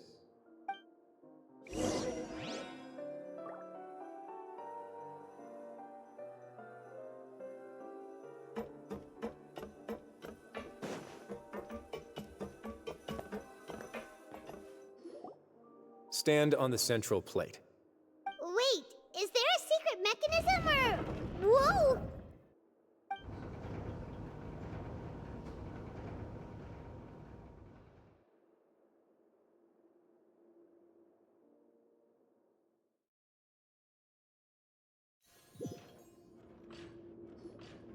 So, this is the Forbidden Zone? Honestly, for a place so well hidden, Paimon sure doesn't see anything special. What a huge door! There are 3 such isolation gates in total. Generally speaking, I'm the only one who's allowed to go inside. Hence the name Forbidden Zone. Am I correct to assume you're going to run on back and tell your little Fatui friends everything? Well, Paimon wasn't thinking of keeping anything from them. Well, I'd advise you wait until you've seen the whole truth of this place for yourself before deciding whether or not to tell them.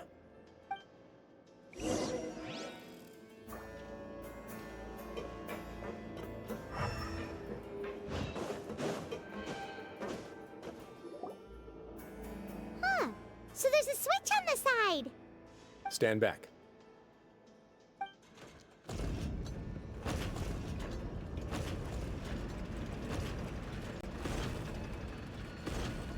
Whoa! They all just went up one by one!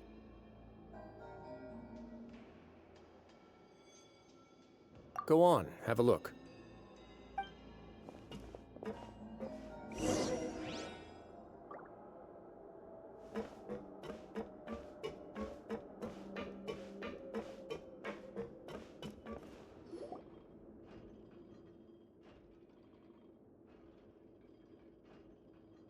I've been interested in what lies beyond that gate ever since I assumed leadership of the Fortress of Meripede. Of course, it would be unwise to recklessly open it, but it'd also be risky and negligent to simply ignore any potential danger that could be behind it. The readings on that dashboard have not budged since the day when I first laid eyes on this place. But over the past year, the needle has crept upwards from its original position, likely because some parameter it's been tracking has changed, if only infinitesimally. Normally, I would have ignored it, but I happened to have some free time when I noticed it, so I investigated. Any guesses what the reading could be tracking? Very reasonable guesses. I've considered both of those as well. Unfortunately, our dashboard is tracking something less ordinary. The temperature should vary with weather and climate changes, so for something that rarely shifts, the water pressure is more likely. We ran a few tests to increase the pressure from the outside, but the readings didn't change at all. Later on, a few more possibilities occurred to me, such as a potential connection with the primordial sea. I began to make a few preparations based on that hypothesis. Over the past few days, the needle has moved again. With that, and the symptoms that Fremine displayed after leaving the fortress, I can now confidently conclude that the readings represent the concentration of primordial seawater in the seawater nearby.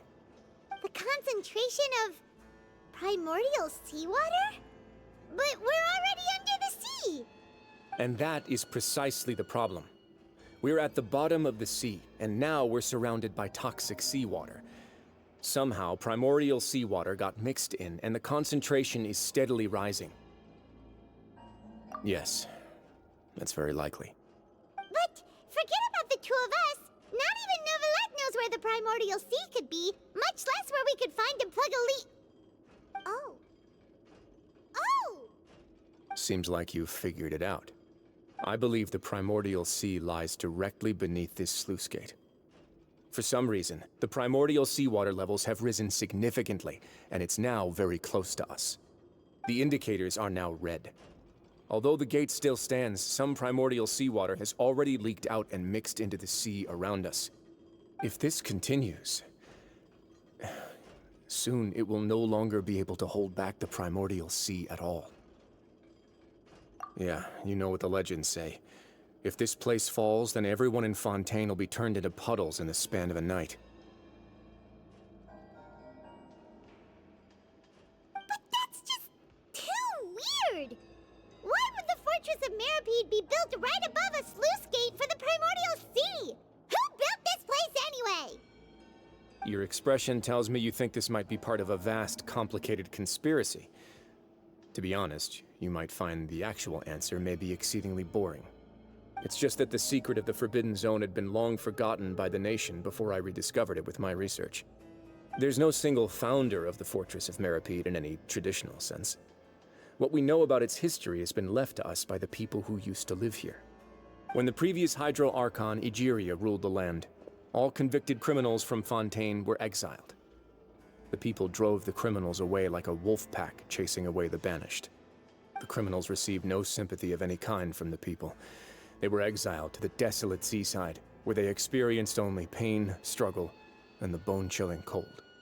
Some of them began to repent, and prayed to the Hydro Archon, asking if there was still anything they could do.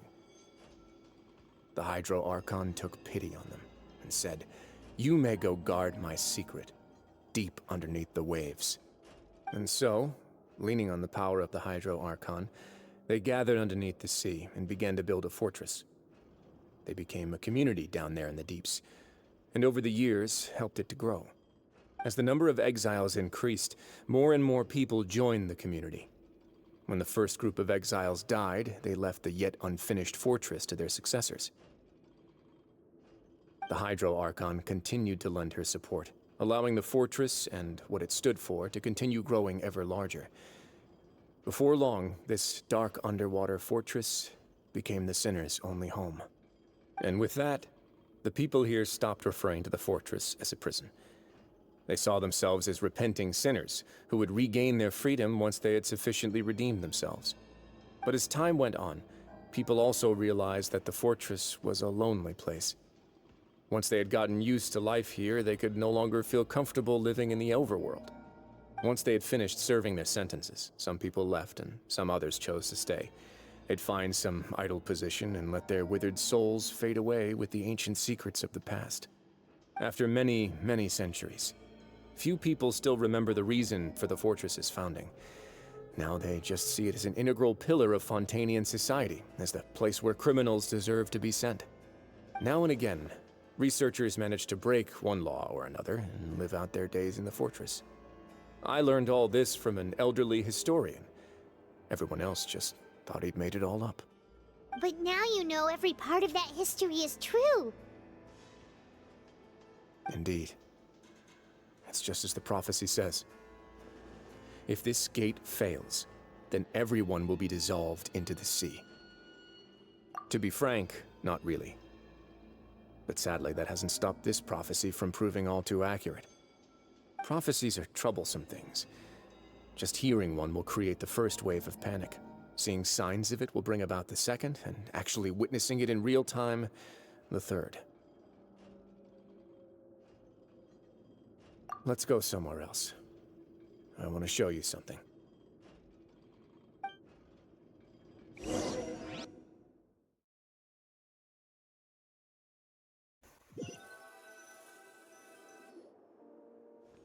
This is it. Your Grace, perfect timing. The results from our last round of experiments have... Wait, Jurier, he's not alone! Huh? Lorvine and Jurier? No need to panic, you two. I've already told them about our plan. What? After you warned us not to tell a single soul about any of this? I'm skeptical as well. Are you sure they are trustworthy? The results speak for themselves, don't they? These two may already know more than you could ever imagine. All right then, if Your Grace insists. They seem harmless enough, so I'll trust them for now. Well, how about some reintroductions? This is Jurier, one of the highest-ranked researchers from the Fontaine Research Institute. He used to work under Edwin. I trust that you've heard of Edwin?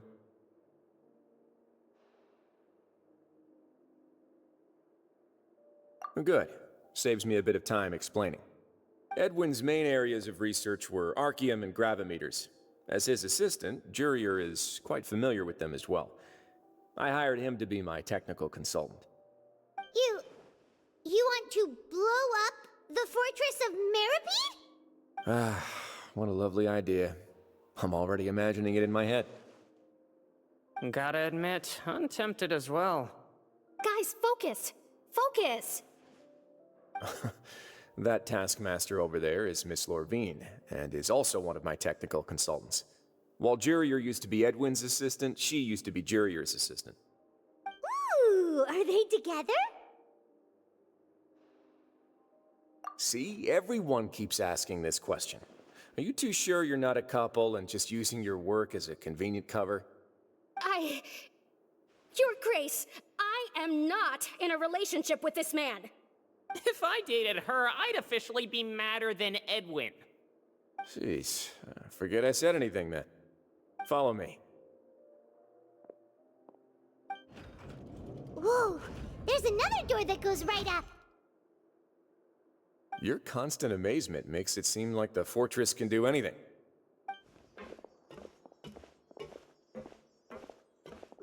Paimon really thinks everything's super cool.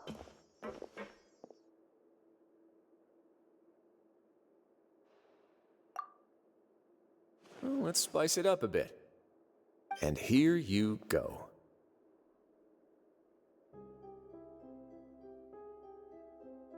What a huge ship? This is also a production zone that Paimon's never seen before. What's going on? How much do you know about Fontainian history? Not much at all. Well, then maybe you haven't heard the story of ancient Lemuria. To give you a quick rundown, Fontaine used to be ruled by the Lemurian dynasty. According to legend, the Lemurian king Remus came to this land after being inspired by divine revelation and found the seer Sibila, who had taken on the form of a golden bee. Taking the golden bee with him and riding on a huge ship, the Fortuna, he created his nation above the surging waves. He called his nation Lemuria, and used the Fortuna to incessantly search for new tribes and islands, calling on them to join his empire. There's a ship in this story too? Where there's water, there'll be ships. People believe that hope can always be found at the end of a voyage. Do you believe that too? To a point, I think. As you've already seen, I have a whole factory's worth of labor, materials, and technology at my disposal. Certainly can't hurt to give it a try. So the moment I began to speculate that the Primordial Sea might lie underneath the gate, I also began this project. Were you inspired by the legendary Fortuna? Maybe. Fontainians need something to hold on to cope with the impending disaster.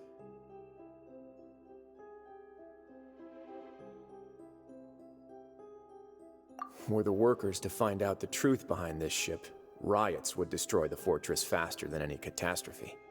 As the fortress's administrator, I'd never make such a reckless call. Alright, that's enough talking for now. I'll need another 3 cups of tea to soothe my throat. Do you have any other questions? Seems like you're good. Come on, I'll take you back.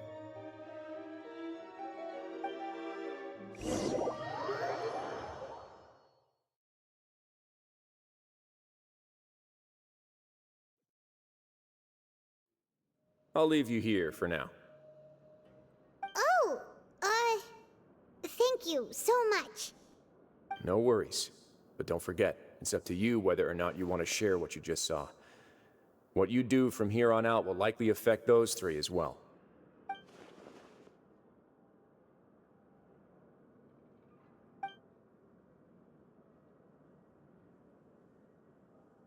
Yeah, we'll put a lot of thought into it for sure. Great. I look forward to what happens next.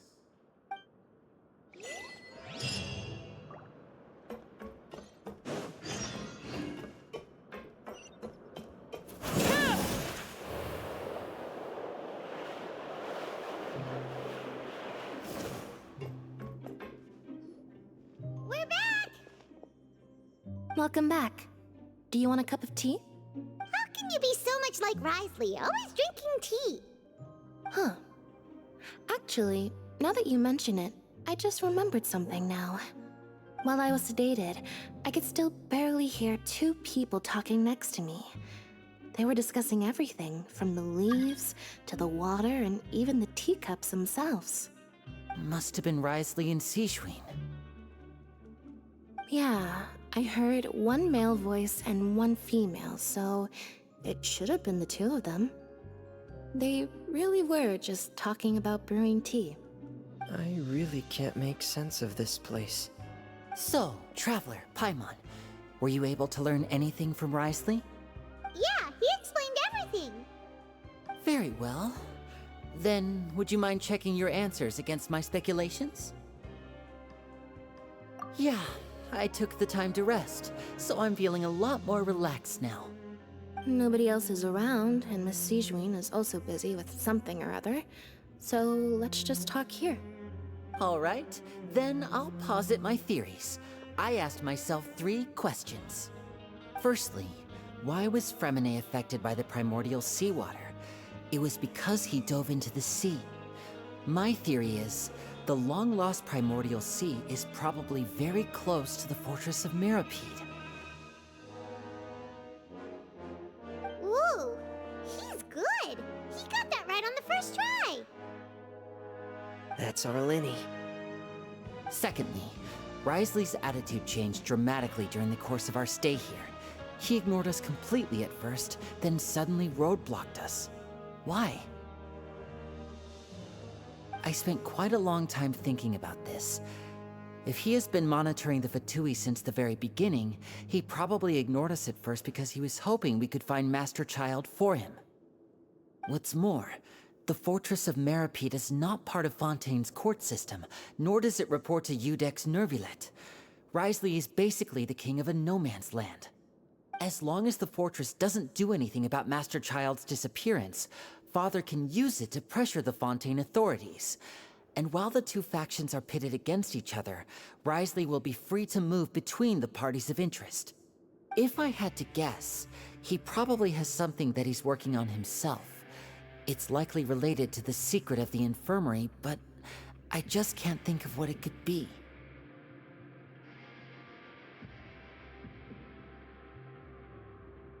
You're super smart. Thanks so much. Then finally, there's the last question. If Risley does have a plan, what could it be? All I know for now is that his plan probably has something to do with the changing nature of the seawater. He's even gotten Cloran to help him out. That can't be the full extent of what he's doing. There's probably a secret passageway behind the block in the infirmary, and there's something big in the fortress that most people here never get to see. He has a bargaining chip, and it could be important enough for Father to deal with him directly. I don't have enough information, so I have no idea what his chip might be. But let me guess. You have the last piece of the puzzle.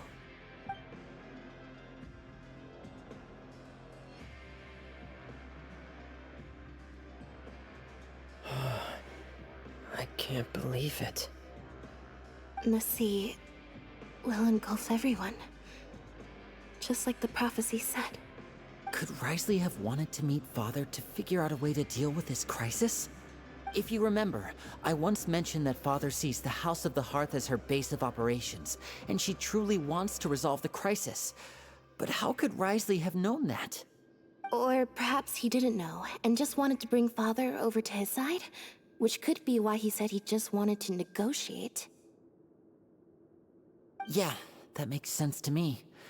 I understand your concerns as well, Traveler. I'll figure out a way to pass this on to our father. No matter what, we're on your side. The two of you have already aided us far too much. We probably wouldn't be standing here right now if not for you. If you ever need anything else going forward, please come to the House of the Hearth at any time. Though you may not share the sentiment, after all that we've gone through together, the three of us basically see you as family now. You have my gratitude. Thank you for protecting Linny when it really mattered. And thank you for sharing the secrets of the fortress with us. We didn't think you were going to do it. Why are you being so formal all of a sudden?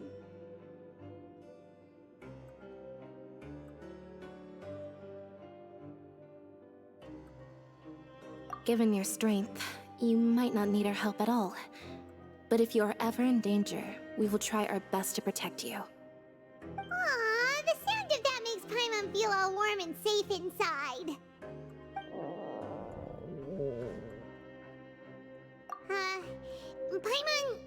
Paimon's hungry. Oh, you've done so much already. Go get some food. Alright, then we'll catch you guys another time.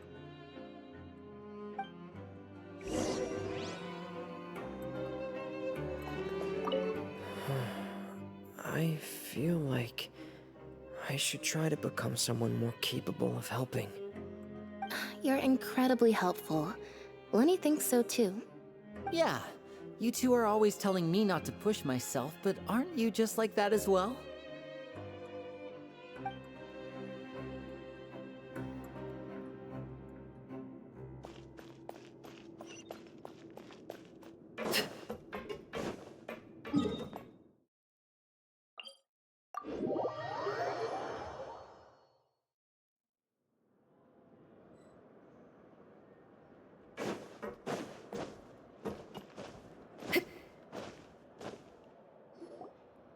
It's time for dinner. Welfare meals now being served in the coupon cafeteria. Come on, let's go pick up ours as well. Traveler and Paimon, over here. Are you here for dinner too, Miss Sijween? And I'm taking the opportunity to prepare Miss Cloran's dinner as well. Huh. You're right. She's actually sitting in the fortress cafeteria. What would you like to eat? Yep, you can.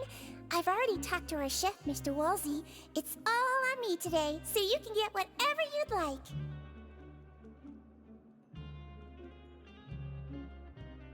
Me too! Don't forget Paimon! No problem. Just leave it to me.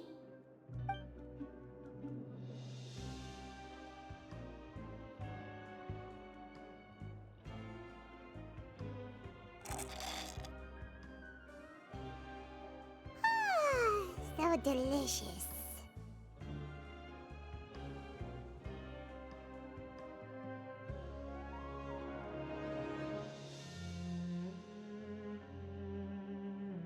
Paimon's so happy. Paimon wants to feast like this every day. Feeling full yet? How's the food? delicious!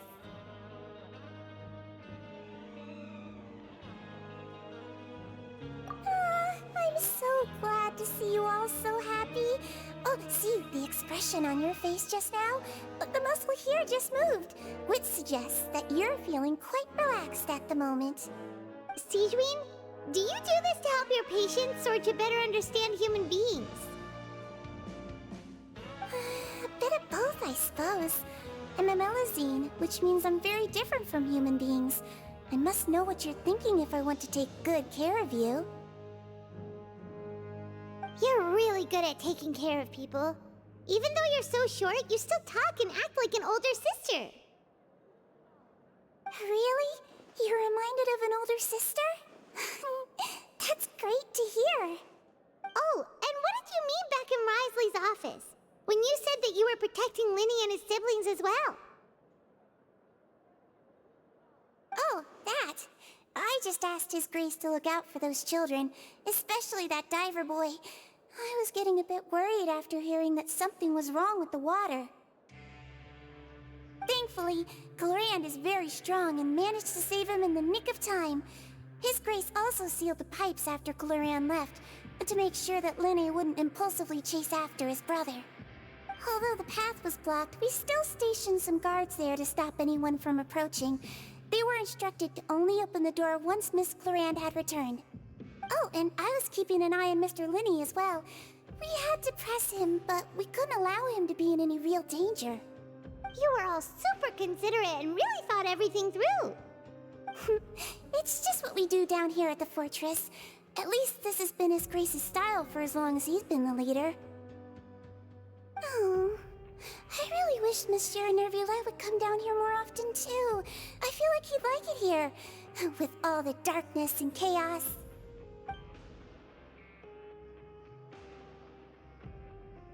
Get a good night's rest, you two. You both worked very hard.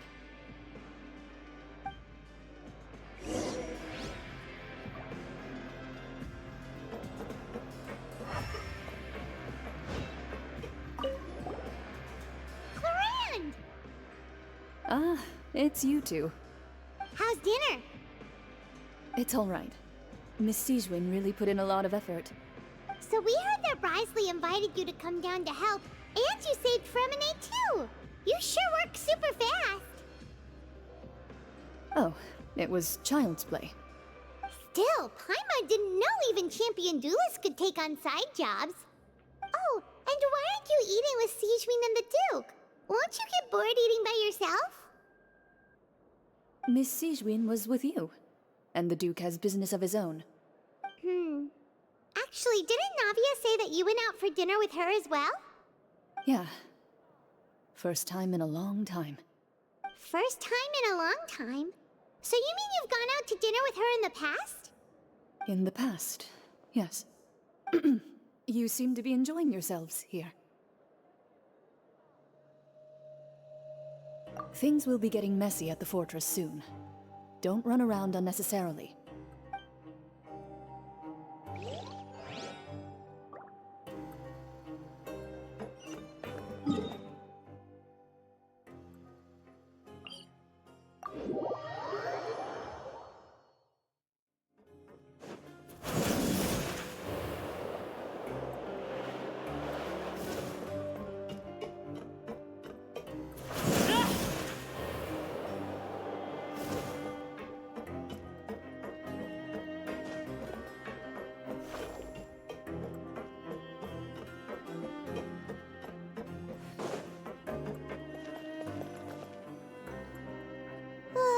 So much has happened. Paimon just feels absolutely exhausted now that she's finally relaxed. Paimon's super sleepy. Are you sleepy too?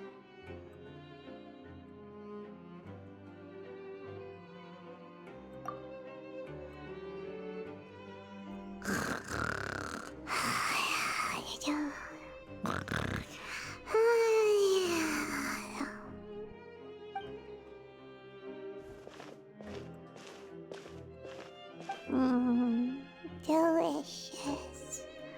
Paimon wants seconds for free.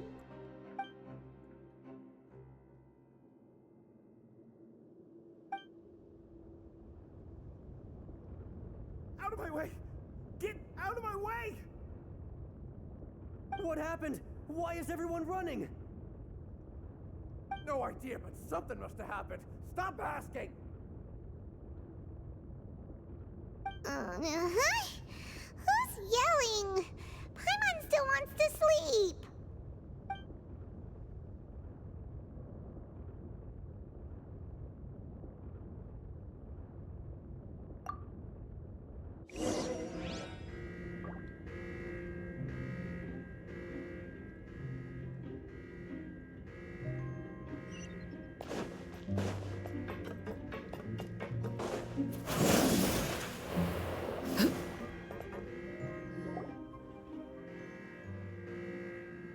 What happened? Why is everyone running around? Hey, what are you doing? No time to explain, mate. Goodbye. Hey, wait! What's wrong with these people? They won't even talk to us. They're here! Yeah, there you are! Oh, thank goodness! Quisto and Lavaroon, do you know what happened here? We came here especially to inform you. Something seems to have gone terribly wrong just now. His Grace is telling everyone to evacuate and get out of here. Lavaroon was saying you two are new here and you don't have many friends, so you might slip through the cracks. Haven't you heard all the stories like that? An evacuation is successfully completed, yet you only find out once you do a head count that 1 or 2 people are missing. Wait, weren't you the one who brought that up? Why is it suddenly my idea? Hey, shut up! Okay, whatever. The point is, you should come with us. Yeah, he said to get as far away as possible, upwards and outwards.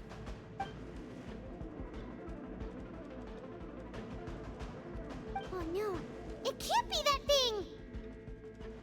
Whoa, wait, what? What? Hey, where are you going? We have to go find the Duke! You two just go and get out! Go on without us!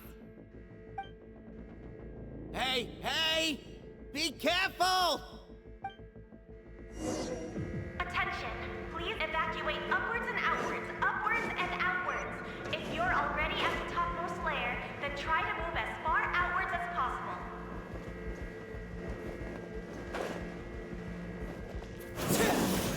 Attention! Please evacuate upwards and outwards, upwards and outwards. If you're already at the topmost layer, then try to move as far outwards as possible.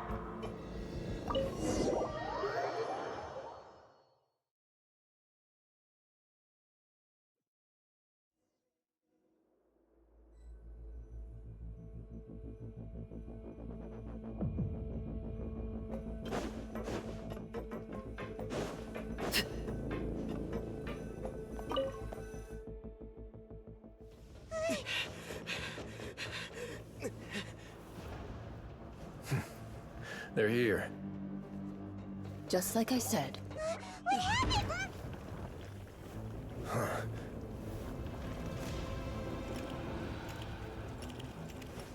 You're just in time. But be ready to run.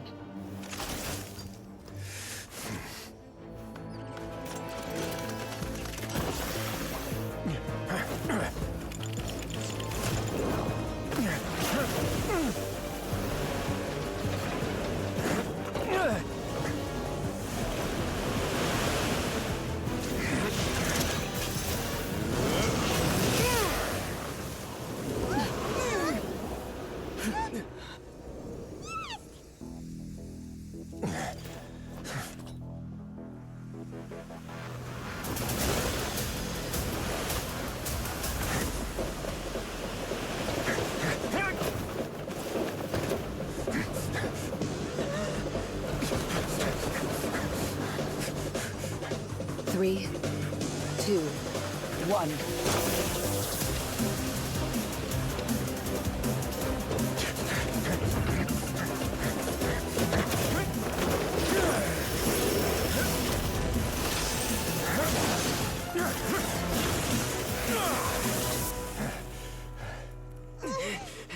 This won't hold it for long. Find Neuvillette. Tell him the defenses are about to collapse. Then what will happened to you? Until he arrives, we're the last line of defense.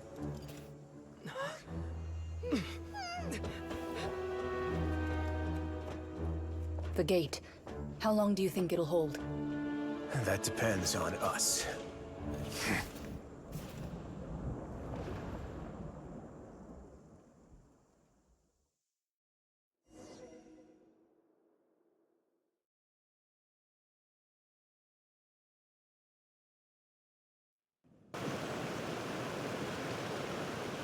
Neuvillette? Why are you here? Traveler, I need you to head to the Opera House immediately. Farina will soon be meeting with the knave there.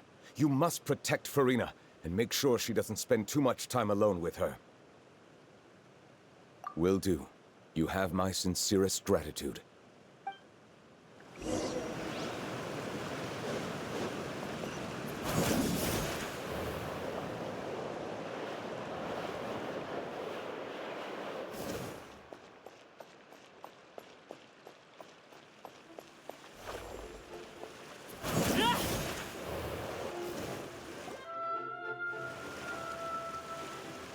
Look!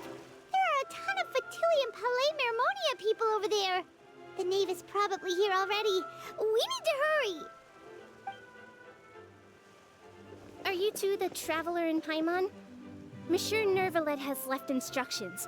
Please follow me. Though I'm sure he's already explained, this should be a mostly cordial conversation, unlikely to give rise to violence. But it would be most appreciated if you could protect Lady Farina to the best of your abilities.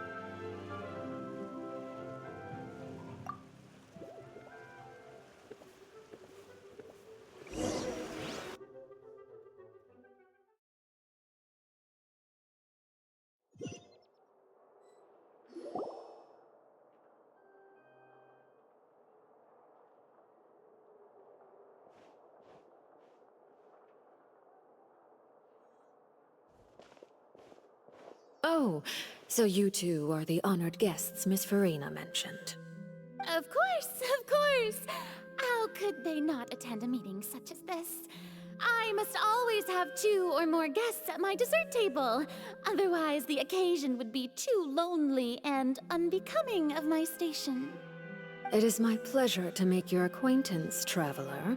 I have heard much of your accomplishments. I am the Knave, one of the 11 Fatui Harbingers.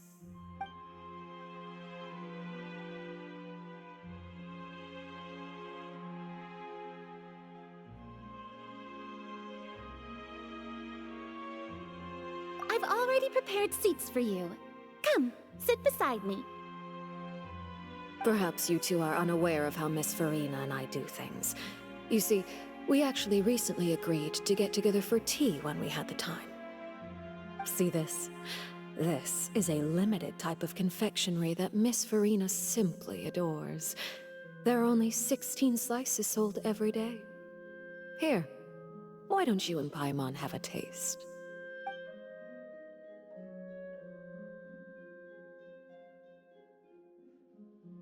Traveler, what do you think of this cake?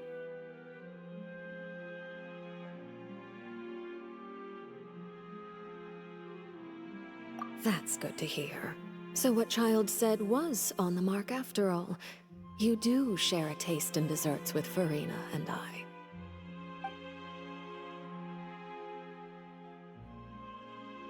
I wonder how he's doing nowadays. You must have heard, right? He's suddenly gone missing.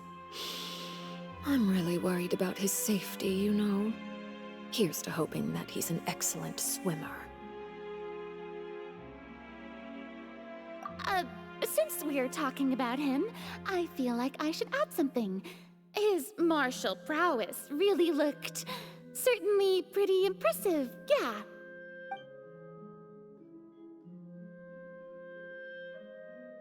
Oh, so you're also familiar with his aptitude for fighting, Miss Farina. Oh, right. I almost forgot. Child was subdued by Iudex Neuvillette right in front of you. Against ordinary people, my colleague would never be on the back foot. But alas, he just never imagined he'd run into such a person. I must express my admiration for Monsieur Neuvillette. Coming from you, that's not surprising at all. But I thought you would be happier to hear the news. Of course, but it's still a bit of a shame.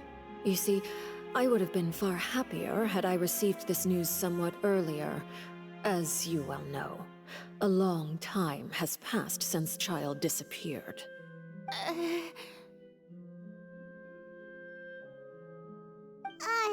Well, in any case, there's no need to worry. We know for sure that Child is still alive. Oh, and just how do you know that? Because we found evidence that proved he left the Fortress of Mirapede. And where did he go after leaving the fortress? Well...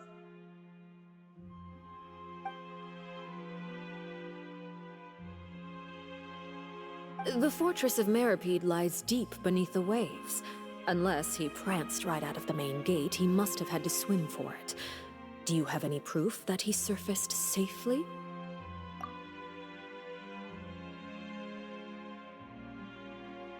Ah, that is good news at least. His sister Tonya sent a letter to Fontaine not too long ago. Since he was unfortunately unavailable, I picked it up on his behalf. Do you have any idea how he usually writes back to his family?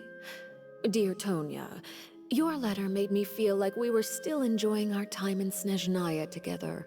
I'm currently admiring the scenery on the streets in front of the Opera House. Is it something like that?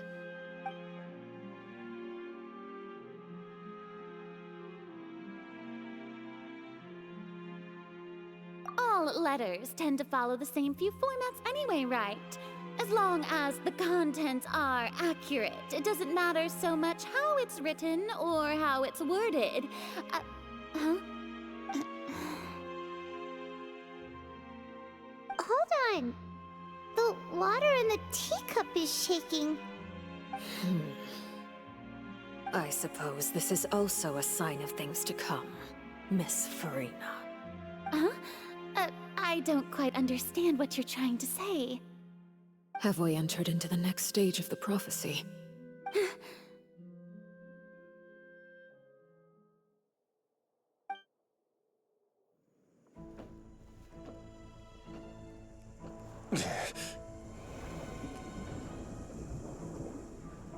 My thanks to you both.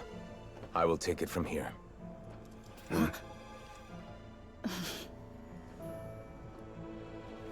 Sure you don't need a hand? Quite sure. Wow. So, what's your secret, huh? Let me guess. Nah, who knows? Maybe it's just your sense of responsibility. Sounds about right.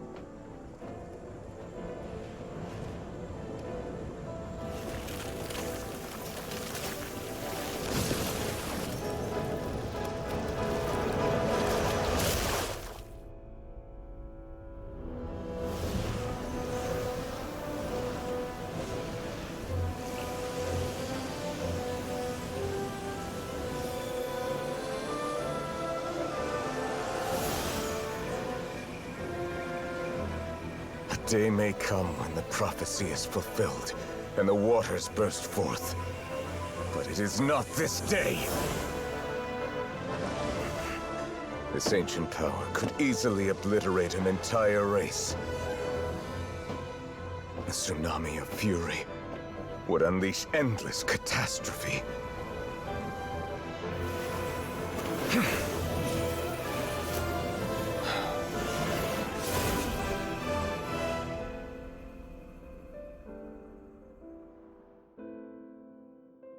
This sentence is too severe. Forgive me for overruling it.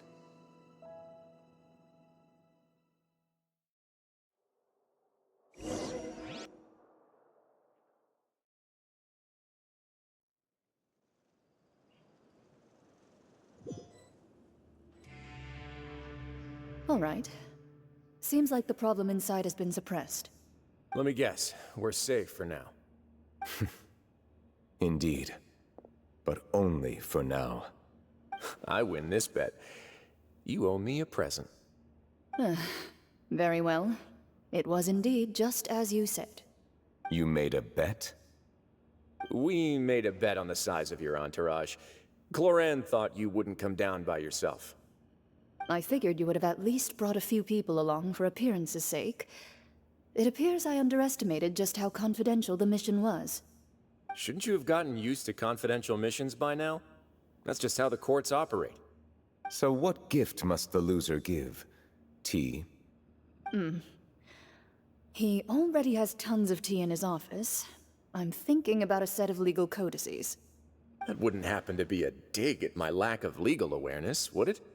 Well, I'm sure His Grace doesn't consider the fortress to be outside the law. I was under the impression the residents of a place like this would be uninterested in the legal codices. That was obviously a joke.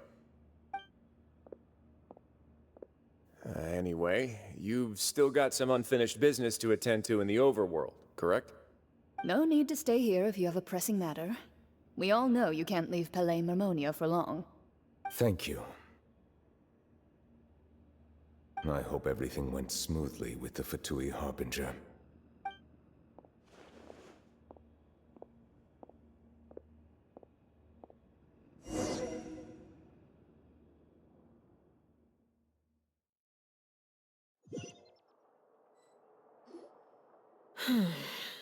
I must say, we've spent long enough playing house. Miss Farina, as the Hydro Archon, I am sure you understand the exact meaning of the phenomenon we just witnessed. Or should I say, that's what I originally thought. But looking at your expression, was I wrong?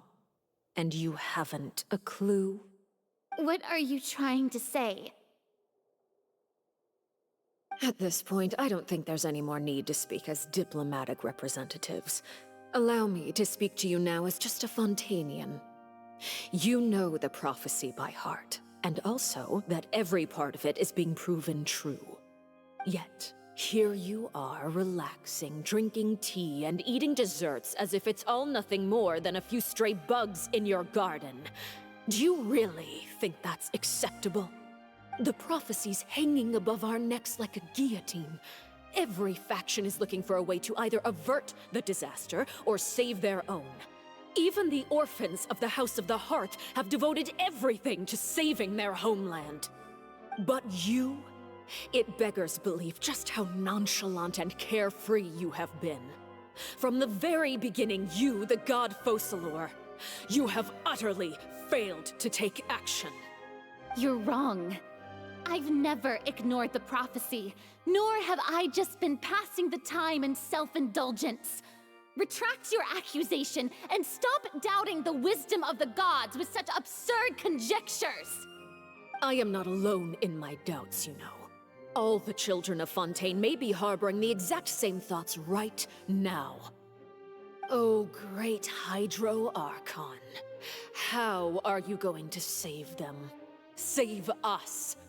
How are the people you've sworn to protect supposed to survive in a land that will soon disappear beneath the waves? I have my ways, and I've been working on them for all this time. Even if you look down upon me, you have no right to judge me. Fontaine will be saved. Even if I still cannot see the true future right now, as long as I continue on as I am, I will be able to hold my head up high!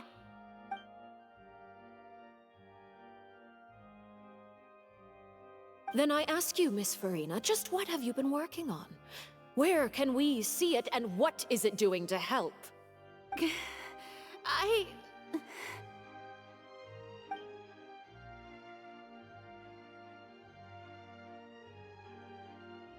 My machinations are just like the prophecy itself.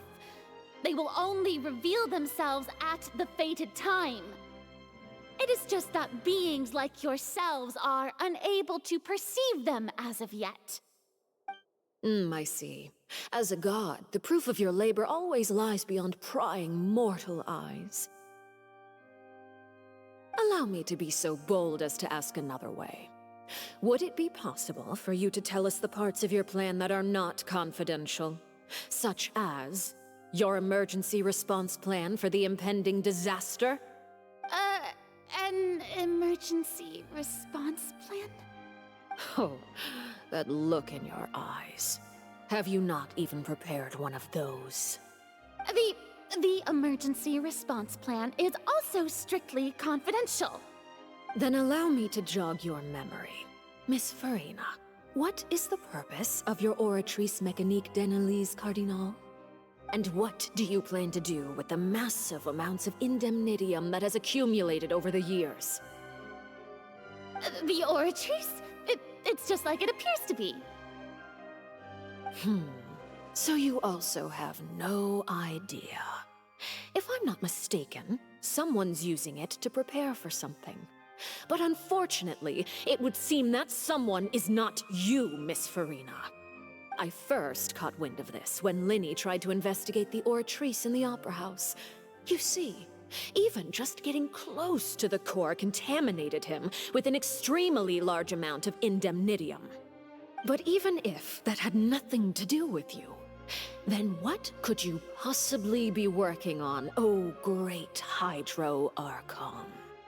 Oh, right. I almost forgot.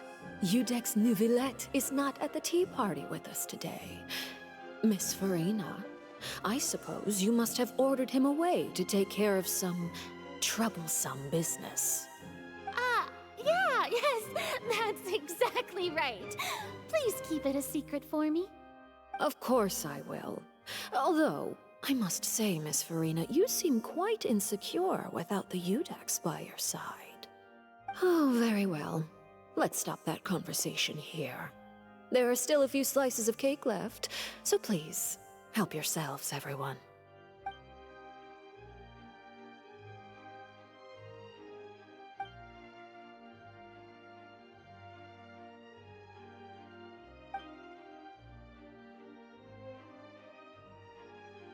Traveler, I heard that you were recently commissioned to handle a few matters on behalf of the Udex.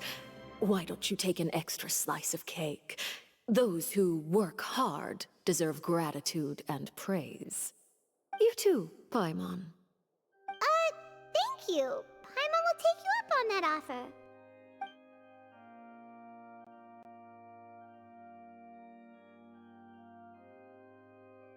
Oh, Paimon's super full. That cake was great. If it's on my tea table, it must be of the highest quality. Yes, and we must thank the knave for bringing these over as well. You're welcome. I'm sure the cake also felt greatly honored to be featured at Miss Farina's table. And I was merely catering to Miss Farina's tastes, seeking a chance to chat over tea. It is getting late. Why don't we call it a day? There are still a few matters that I need to take care of, so I must take my leave now. Very well. We'll end it here. Mind seeing me off, Traveler? We could use the opportunity to discuss Child before I must be on my way.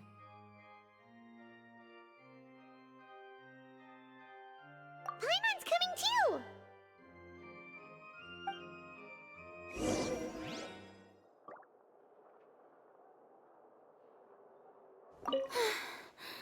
The tea party turned out to be even more difficult than I'd imagined. Why are you looking at me like that? Is something the matter? If there's nothing urgent, then I shall be retiring for now.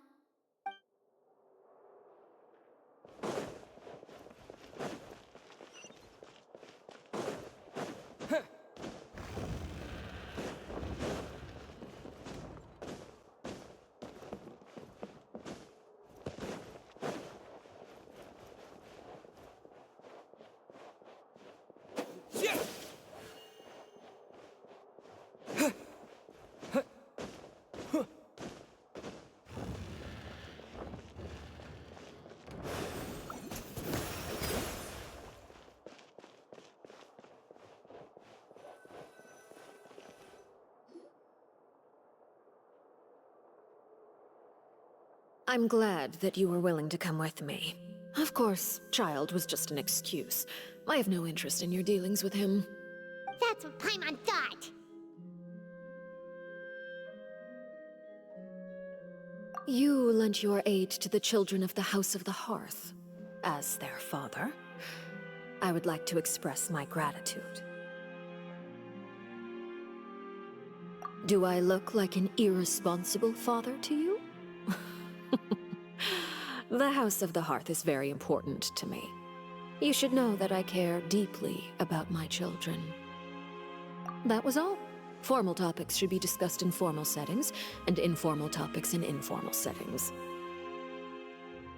I know you just returned from the fortress of Meripede. Relax. I have no intention of trying to get anything out of you. Linny, Lynette, and Fremine are still there, and I trust their judgment and abilities. They've all been working very hard and have always done all they can to fight back against anyone who tried to stop them, especially Linny. You mean Wriothesley. He's a tricky one to deal with. It's unfortunate that Linny's so eager to prove himself that he can't learn to rely on others, including me. By the way, and you can just consider this a bit of idle gossip, but what's your impression of Furina?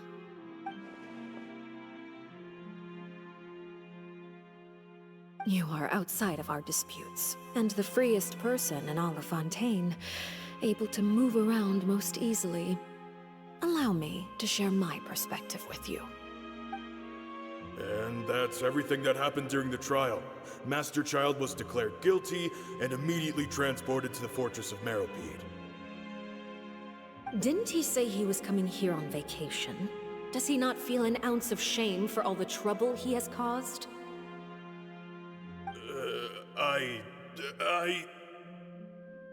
Forget it.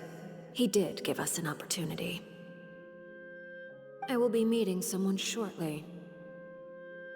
Do you require help with any preparations? No need.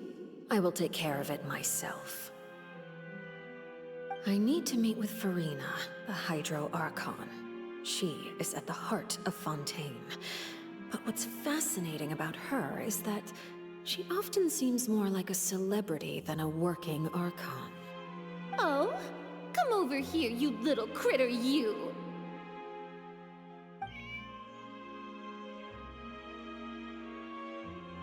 You dare to run from me? Stop right this instant! My goal is just to discover the location of the Gnosis. But I didn't expect the chance to approach Furina to be handed to me on a silver platter. This is so easy, it's actually making me a bit suspicious. Anything left unguarded is usually just bait. But no one will blame someone for taking the bait. After all, from the moment it was attached to the hook, the bait is meant to be sacrificed. It's just as I guessed in the second before I struck. The Hydronosis is not currently held by the Archon. In fact, this Archon doesn't seem like a god at all. And I sense that she's under some kind of curse. Who are you? And what are you trying to do? Please don't kill me! I'm begging you, please! The fear in her pupils is genuine, so perhaps she's not bait after all. Either way, targeting her has lost all meaning. I left the scene with ease. Nobody came looking for me, and nobody could serve as a witness to my near assassination of Focalor. I suspect even Furina dares not mention this incident to anyone. Not long after, my informants confirmed what I had guessed. After returning to her quarters, Furina quietly cried alone. She was so scared that she could not sleep that night, nor could she even bring herself to eat her cake. There's no doubt that there's something wrong with her. I began to entertain the possibility that she is not the true Hydro Archon. Perhaps Eudex Neuvillette is actually the genuine article. I have to find the Gnosis, If the Neuvillette hypothesis is correct, he is probably in possession of it. Alternatively, it might have been hidden in a place that's hard for ordinary people to access. Yes, Father. My dear children, please speak. News from the Fortress of Meripede. Master Child has gone missing. On top of that, the contacts and guards we bribed at the fortress have all gone quiet as well. Probably the handiwork of that Ridesley. I'm afraid so. This is a good opportunity.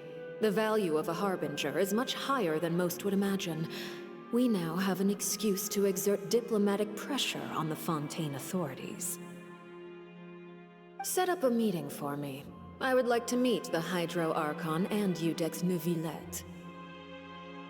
Oh, and I have an additional mission for you three. Yes, Father. Tartaglia's disappearance was not a part of my plan, but I can use it to make a breakthrough. With this as my excuse, I can ask for an official audience and continue my investigation of Farina and Iudex Neuvillette. The initiative belongs to the House of the Hearth. My wish to investigate the Fortress of Meripede will be a front. Linny and his group will be responsible for the actual intelligence gathering.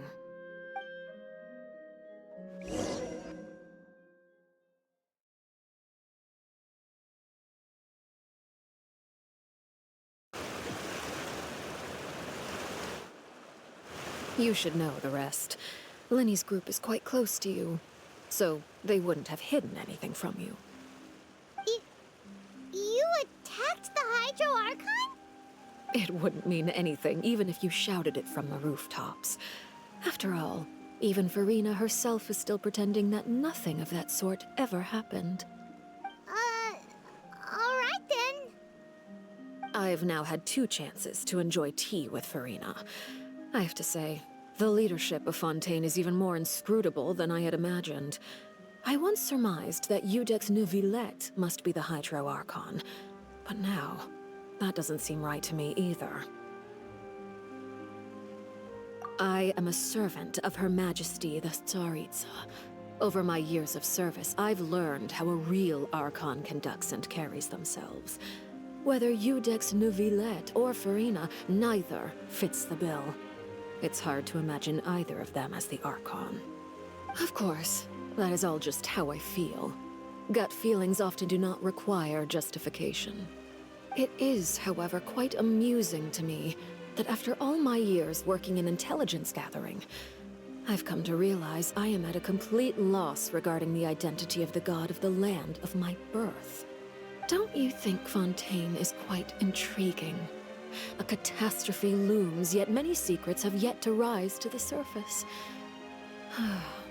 It looks like Fontainians will have no choice but to save themselves.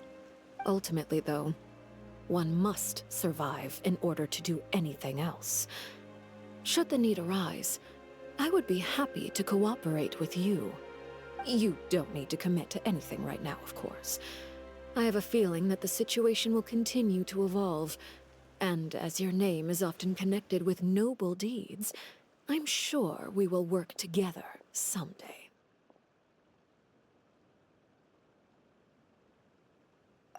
He certainly returned quickly. You must want to catch up with each other, so I'll leave you to him.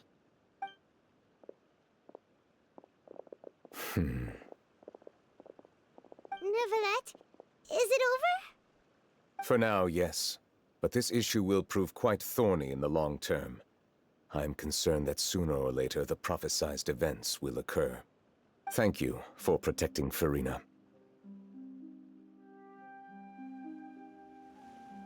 To put it simply, I used my power to force back the Primordial Sea and reseal the sluice gate.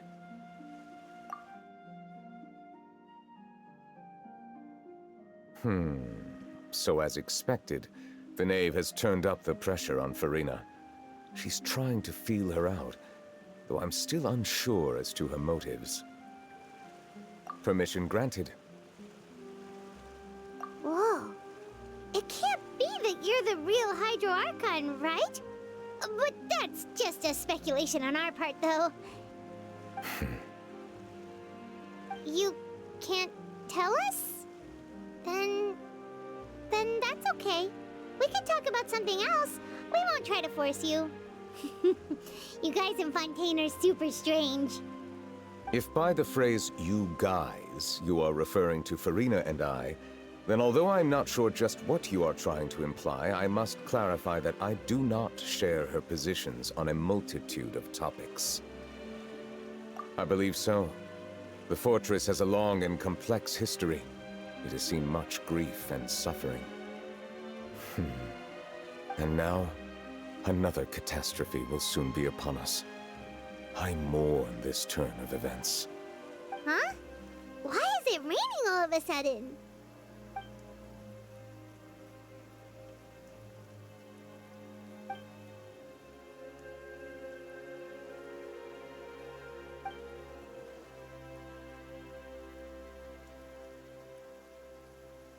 You may be closer to the truth than you think. Oh? And what are you thinking? The dragon of... what? Huh? Please do not be so surprised.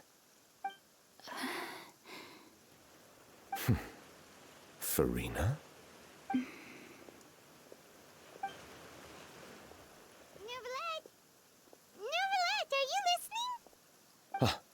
My apologies.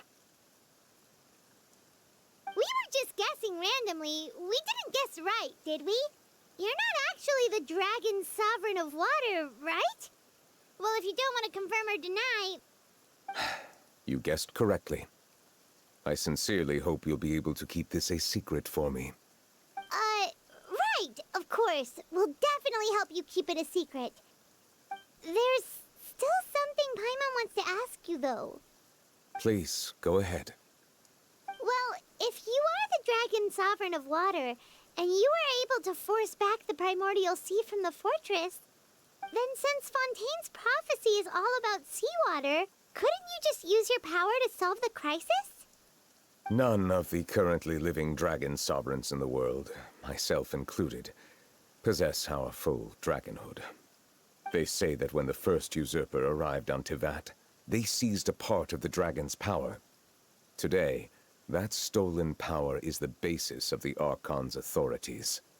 There are 7 elemental Archons and 7 matching dragon sovereigns. The dragon sovereign of water who lived through that era perished a long time ago. As their successor, I know far less of that part of our ancient history. In any case, I believe I will not be able to do much unless the Archon disappears and returns their elemental authority to me. Given the status quo, however, I would recommend finding another way to deal with the prophecy. Oh, so even you can't solve it. I still have some urgent matters to attend to at my office. If you have any more questions regarding ancient history, you are welcome to discuss them with me at a later time. Please go right ahead. There's a place that Paimon wants to go too. Traveler, why don't we pay another visit to the Fortress of Meropide? Paimon is a little worried. We'll see you another time. Take care.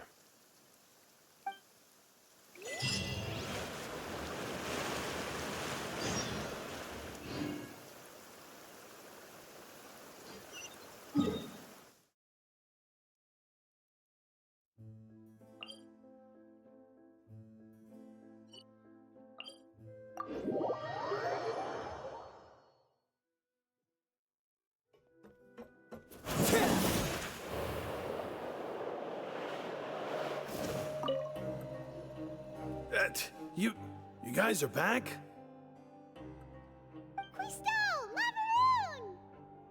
You guys didn't get caught and thrown back down here, right? Huh? No, not at all. And here I thought you'd managed to escape from jail during all the commotion. I'd held you up as legendary jailbreakers, but now you're telling me you just never left? We're sorry, but we just had some business to take care of. All right. There's no need to get caught up in the details. We're just relieved to see you. He was super worried about you, you know. Hey, it wasn't just me. Weren't you super worried as well? Something like that, yeah. I was also transferred to work in the kitchen a few days ago. I can still hear Quisto mumbling to the carrots. Are those two all right? Do you think they made it out alive? Whenever he'd say that, I'd tell him I'm sure they're fine. Wherever they are, they're kicking back with drinks in hand, enjoying the lovely scenery. Hey, there's nothing wrong with worrying about your prison pals. Is there? I mean, considering how they always love listening to all my gossip. These two. They sure are a lot warmer and friendlier than when Paimon first met them. Oh, well, if you say so. I'll be watching you to make sure you finish every last bite.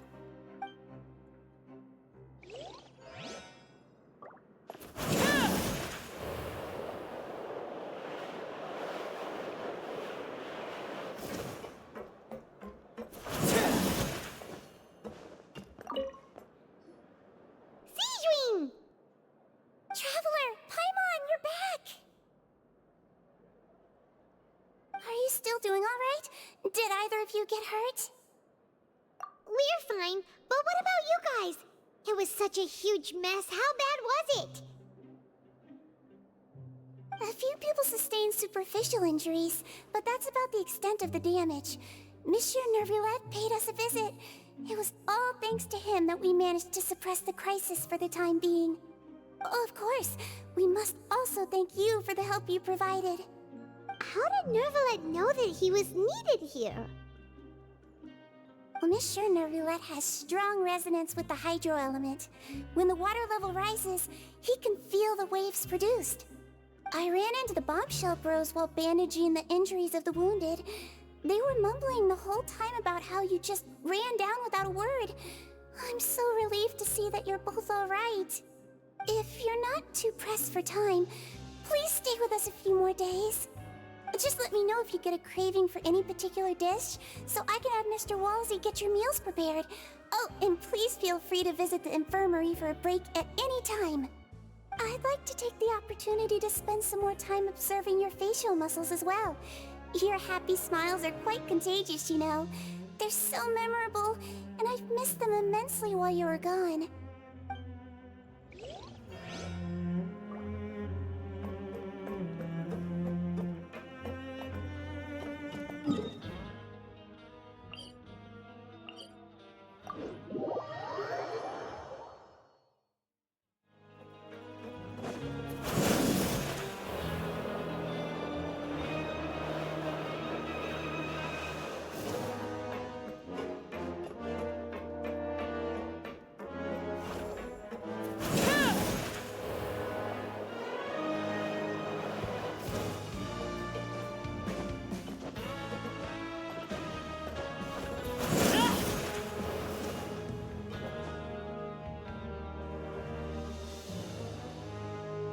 Now guess, what suit will this next card be? A bare-teeth cat? Well, well, look who it is. Traveler, Paimon. Hello, everyone. Looks like you're recovering nicely from it, eh? Mm-hmm. Thanks to everyone's support. Oh, right. I managed to work up the courage to thank Miss Clorant in person.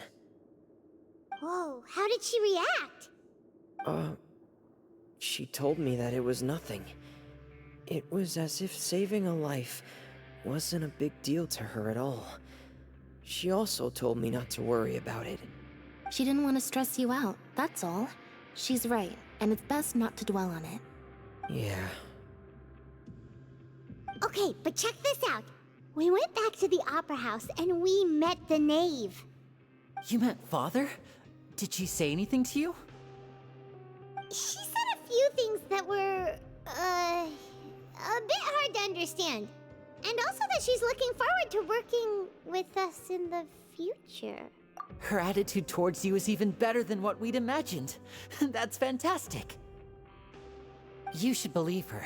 She has her own way of doing things, and she'll do everything in her power to help those she considers close, which now might also include you. Mm-hmm. Father is very capable, and also trustworthy. Oh, Paimon just remembered that she thought Lenny was a bit too proud as well. She said that you should learn how to rely on others sometimes. Got it. Huh. That does sound like something that father would say. Hey! Are you going to stay here for the next few days? Looks like it, yeah. Excellent.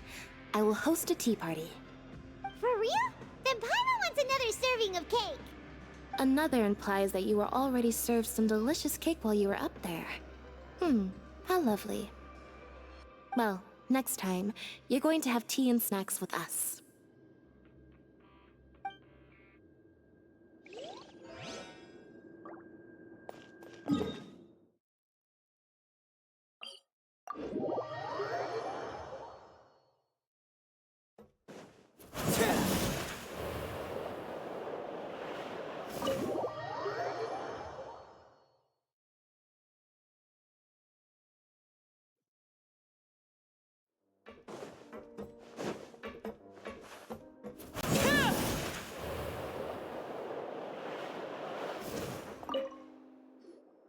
Courier?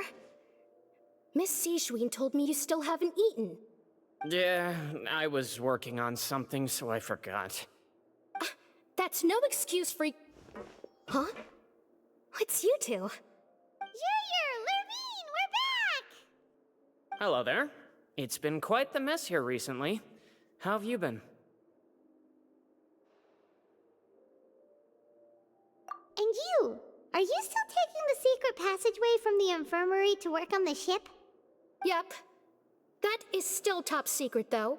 So don't say a word to anyone.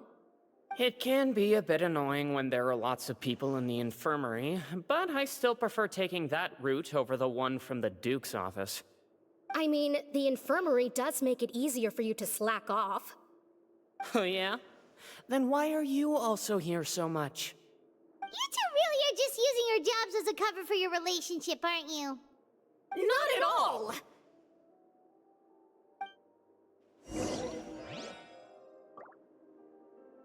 Courier, the rumors about us are literally everywhere now. Please do something about it. But it's not like I caused them by myself. All right. I'll try to do something about it when I can find the time.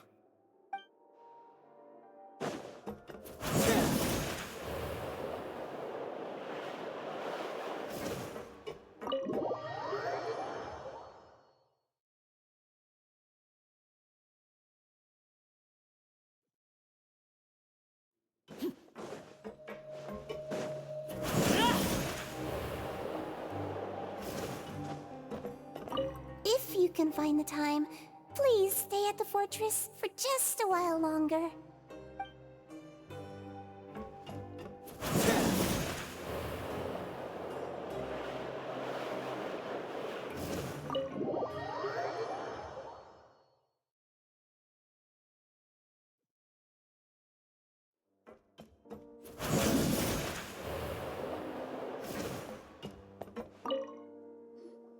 Do my eyes deceive me, or did I just see two inmates come back after making it to the surface?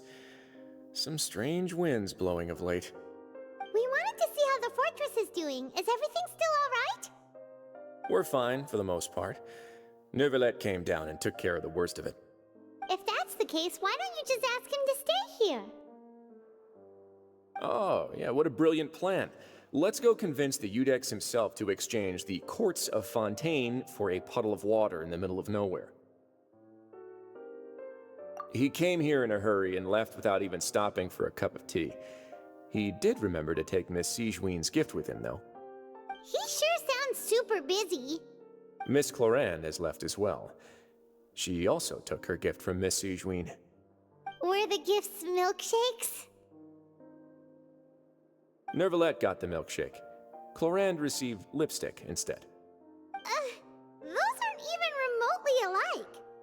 Well, it's Neuvillette's own fault for making Sijween worried about his health by working so much. But besides that, our head nurse is still pretty fond of picking out beauty products for the ladies. Oh, and I have some gifts here for you as well. Are these from Sijween too? Nope, they're from yours truly. You've already wrapped up your work at the fortress, so you can return to the surface at any time. You haven't yet served your full prison term, however, so you may continue to use your cell until your term is up. For real? Then we could stay here for a really long time? You may access the cafeteria for free. Hooray! Just remember to come complete your paperwork once it's time for your release.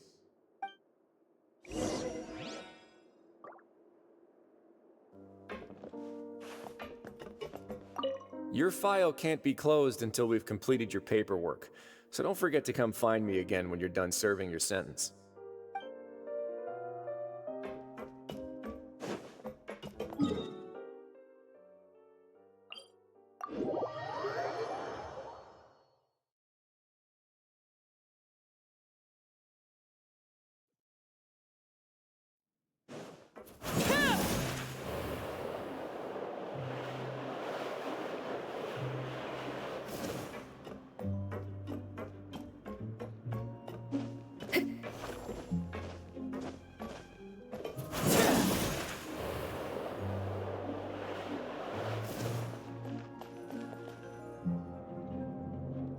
We're back in our cell again. We're no longer prisoners, though, so it really doesn't feel the same. Being free sure feels pretty special now. Huh? How did you know? Hey, that's not true! All right. Okay, Paimon just wanted to say that we really are an amazing duo after all.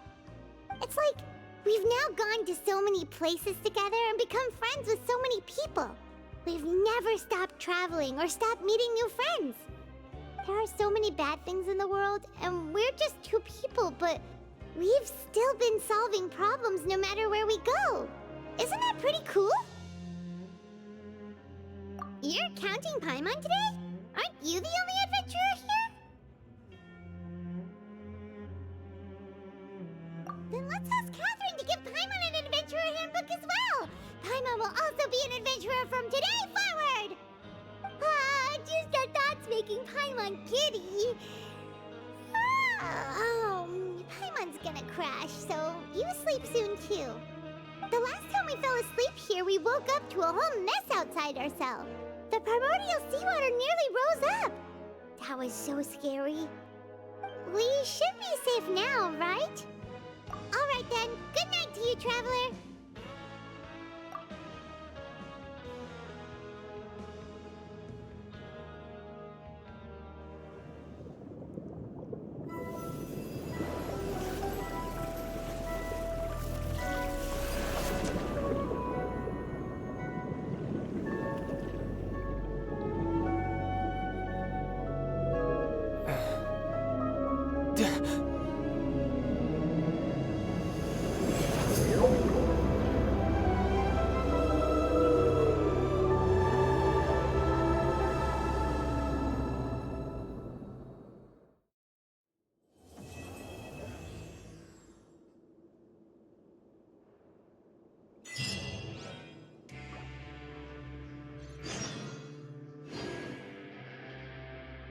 Yeah.